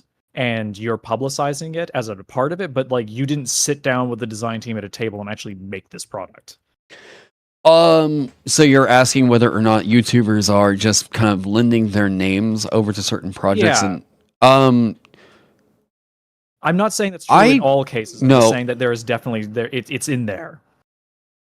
I would say with a good amount, at least the ones that I know of.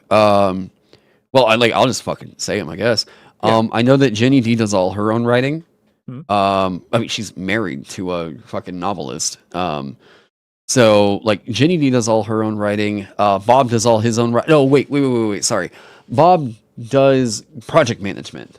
Bob World Builder. So he hires on people that he knows. So actually, I actually really admire what Bob does because Bob is making work for other people that haven't been as lucky as Bob is. Yeah.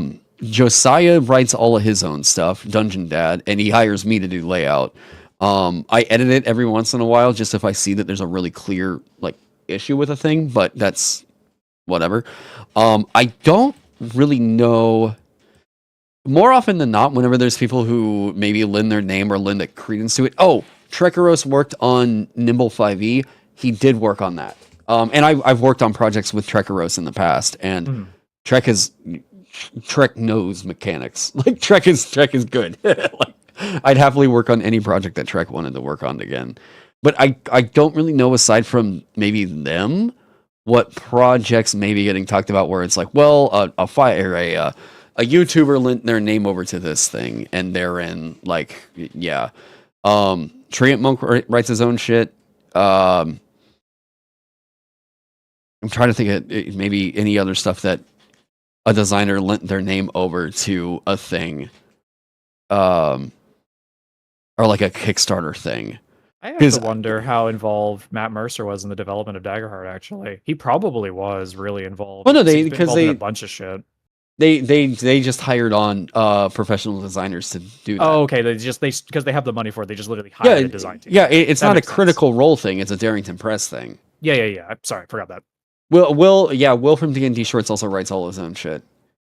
Will is also somebody who's looking around for people to hire on to help out with that, because Ryoko's got way big, and yeah. So Dungeon Dudes, they work with Ghostfire. Ghostfire also. So like my understanding is they built out the world of Drakenheim, and then like Ghostfire helped them to make the engine churn. So if I remember correctly, like they did a lot of like the pre-drafting before handing it over to Ghostfire as well. So they were like heavily involved in the initial development of it. Yeah. And I think like it can be really easy whenever like we see other people that have a lot of success to think like they must be doing this to get, and I don't. I don't think it's always that deep. I don't think the bigger people really do because they have the ability to actually do it. I think it's actually more common that it would be the smaller people who probably don't have the time and resources to do it that get pulled in on stuff like that. Yeah. We do definitely have people who take shortcuts, I will say. I just know that there are instances of some people trying to make other people's work represented as their own is what I would say. But it's like very far and few between. Yeah. And I would say this, if there's a content creator that gets sent this and they're asking like, if one of their audience members is like, do you know who he's talking about? If your butthole puckers up because I mentioned that, ooh, you should probably really be thinking about the way you're making content. But yeah, that's all I'll say there. Yeah, no, sorry. Not to bring up anything that actually could be like hot oil on anybody.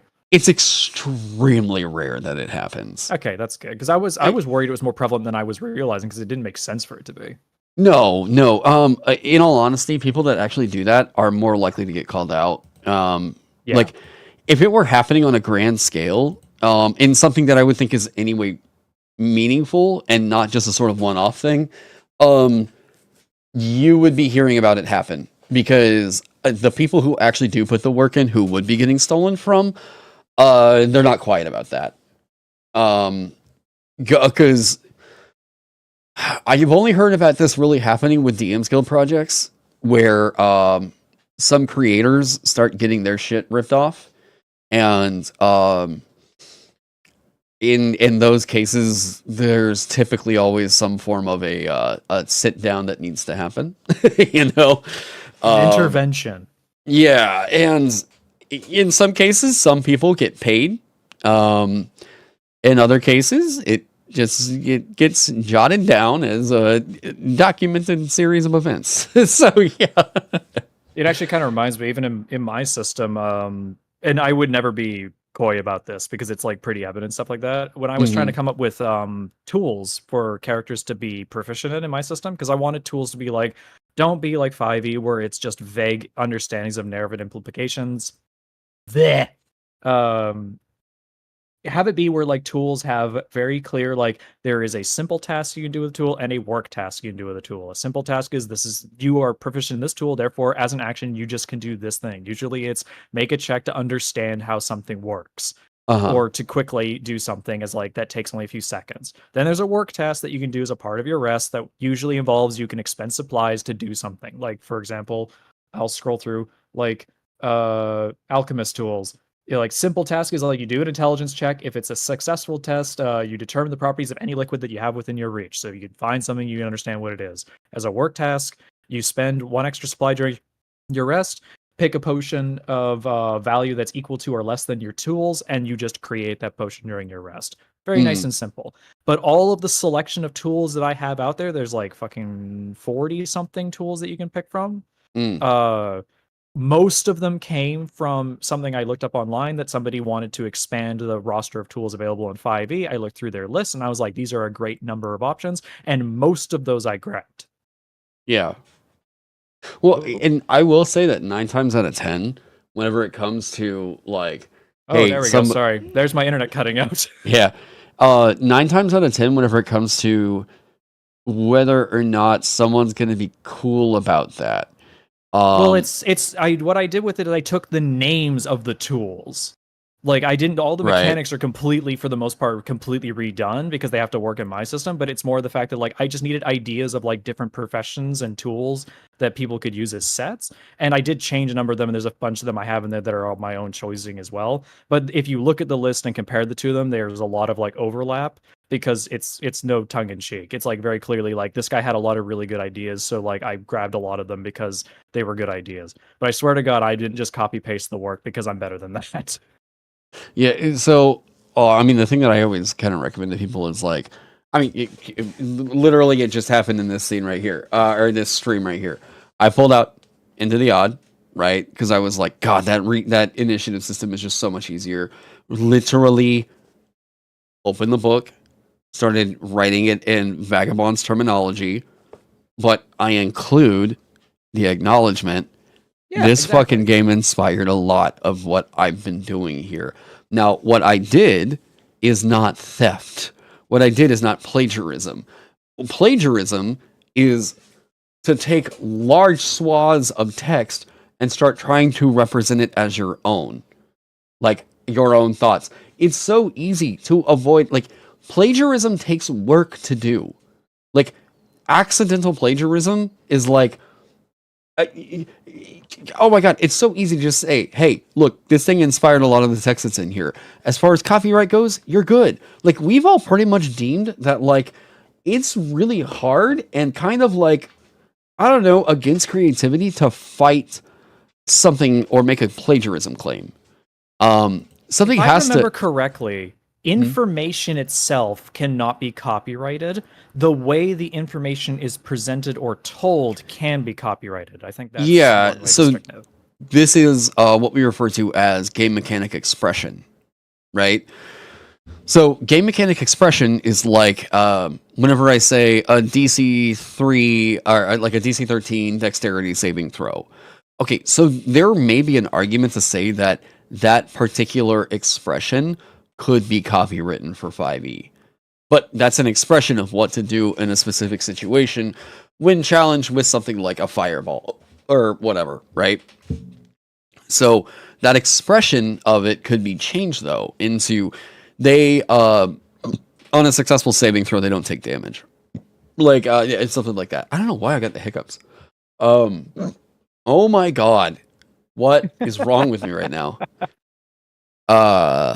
Actually, with that, I just realized I've been doing this for a while, and I need to get off of here because I have not eaten anything for a hot second. Hey, it's getting close to my dinner hour, so that's good timing No, anyway. I know. I actually need to be better about recognizing. It feels like whenever I put headphones on, time fucking slips by, and I don't realize how long I've been on here. I've lived that my whole life anyway. Gavin, you want to shout anything out? Not too much. People know me as Death by D4 on YouTube. My channel is retired, but all the content that is still up there, you can enjoy it. As evergreen as it may or may not be. Most notably, I am up there for sharing a lot of my D&D story experiences, such as my half-elf warlock Davrian Lucera and his lovely sweetheart tiefling Coco. That's the most popular one that I've had on there.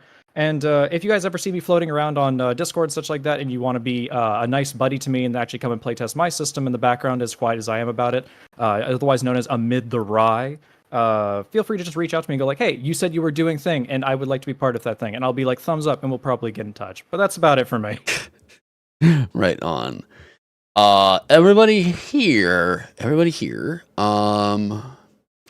Ooh, who am I sending people over to? Don't run. I see there's 6 of you. All right, hang on. We're going to go say hey to someone. I think, or maybe there's no one on right now. Who's on? We got, Fred's on. Go say hey to Fred. Fred is good, peeps. Don't flee. Wait, hang on. Let me see here. Oh god, we are not going to go raid Arcadum. Okay, we're going to go to Fred. Mega laughing. Yeah, I'm going to send you all over to Fred. All right. Everybody have a good night.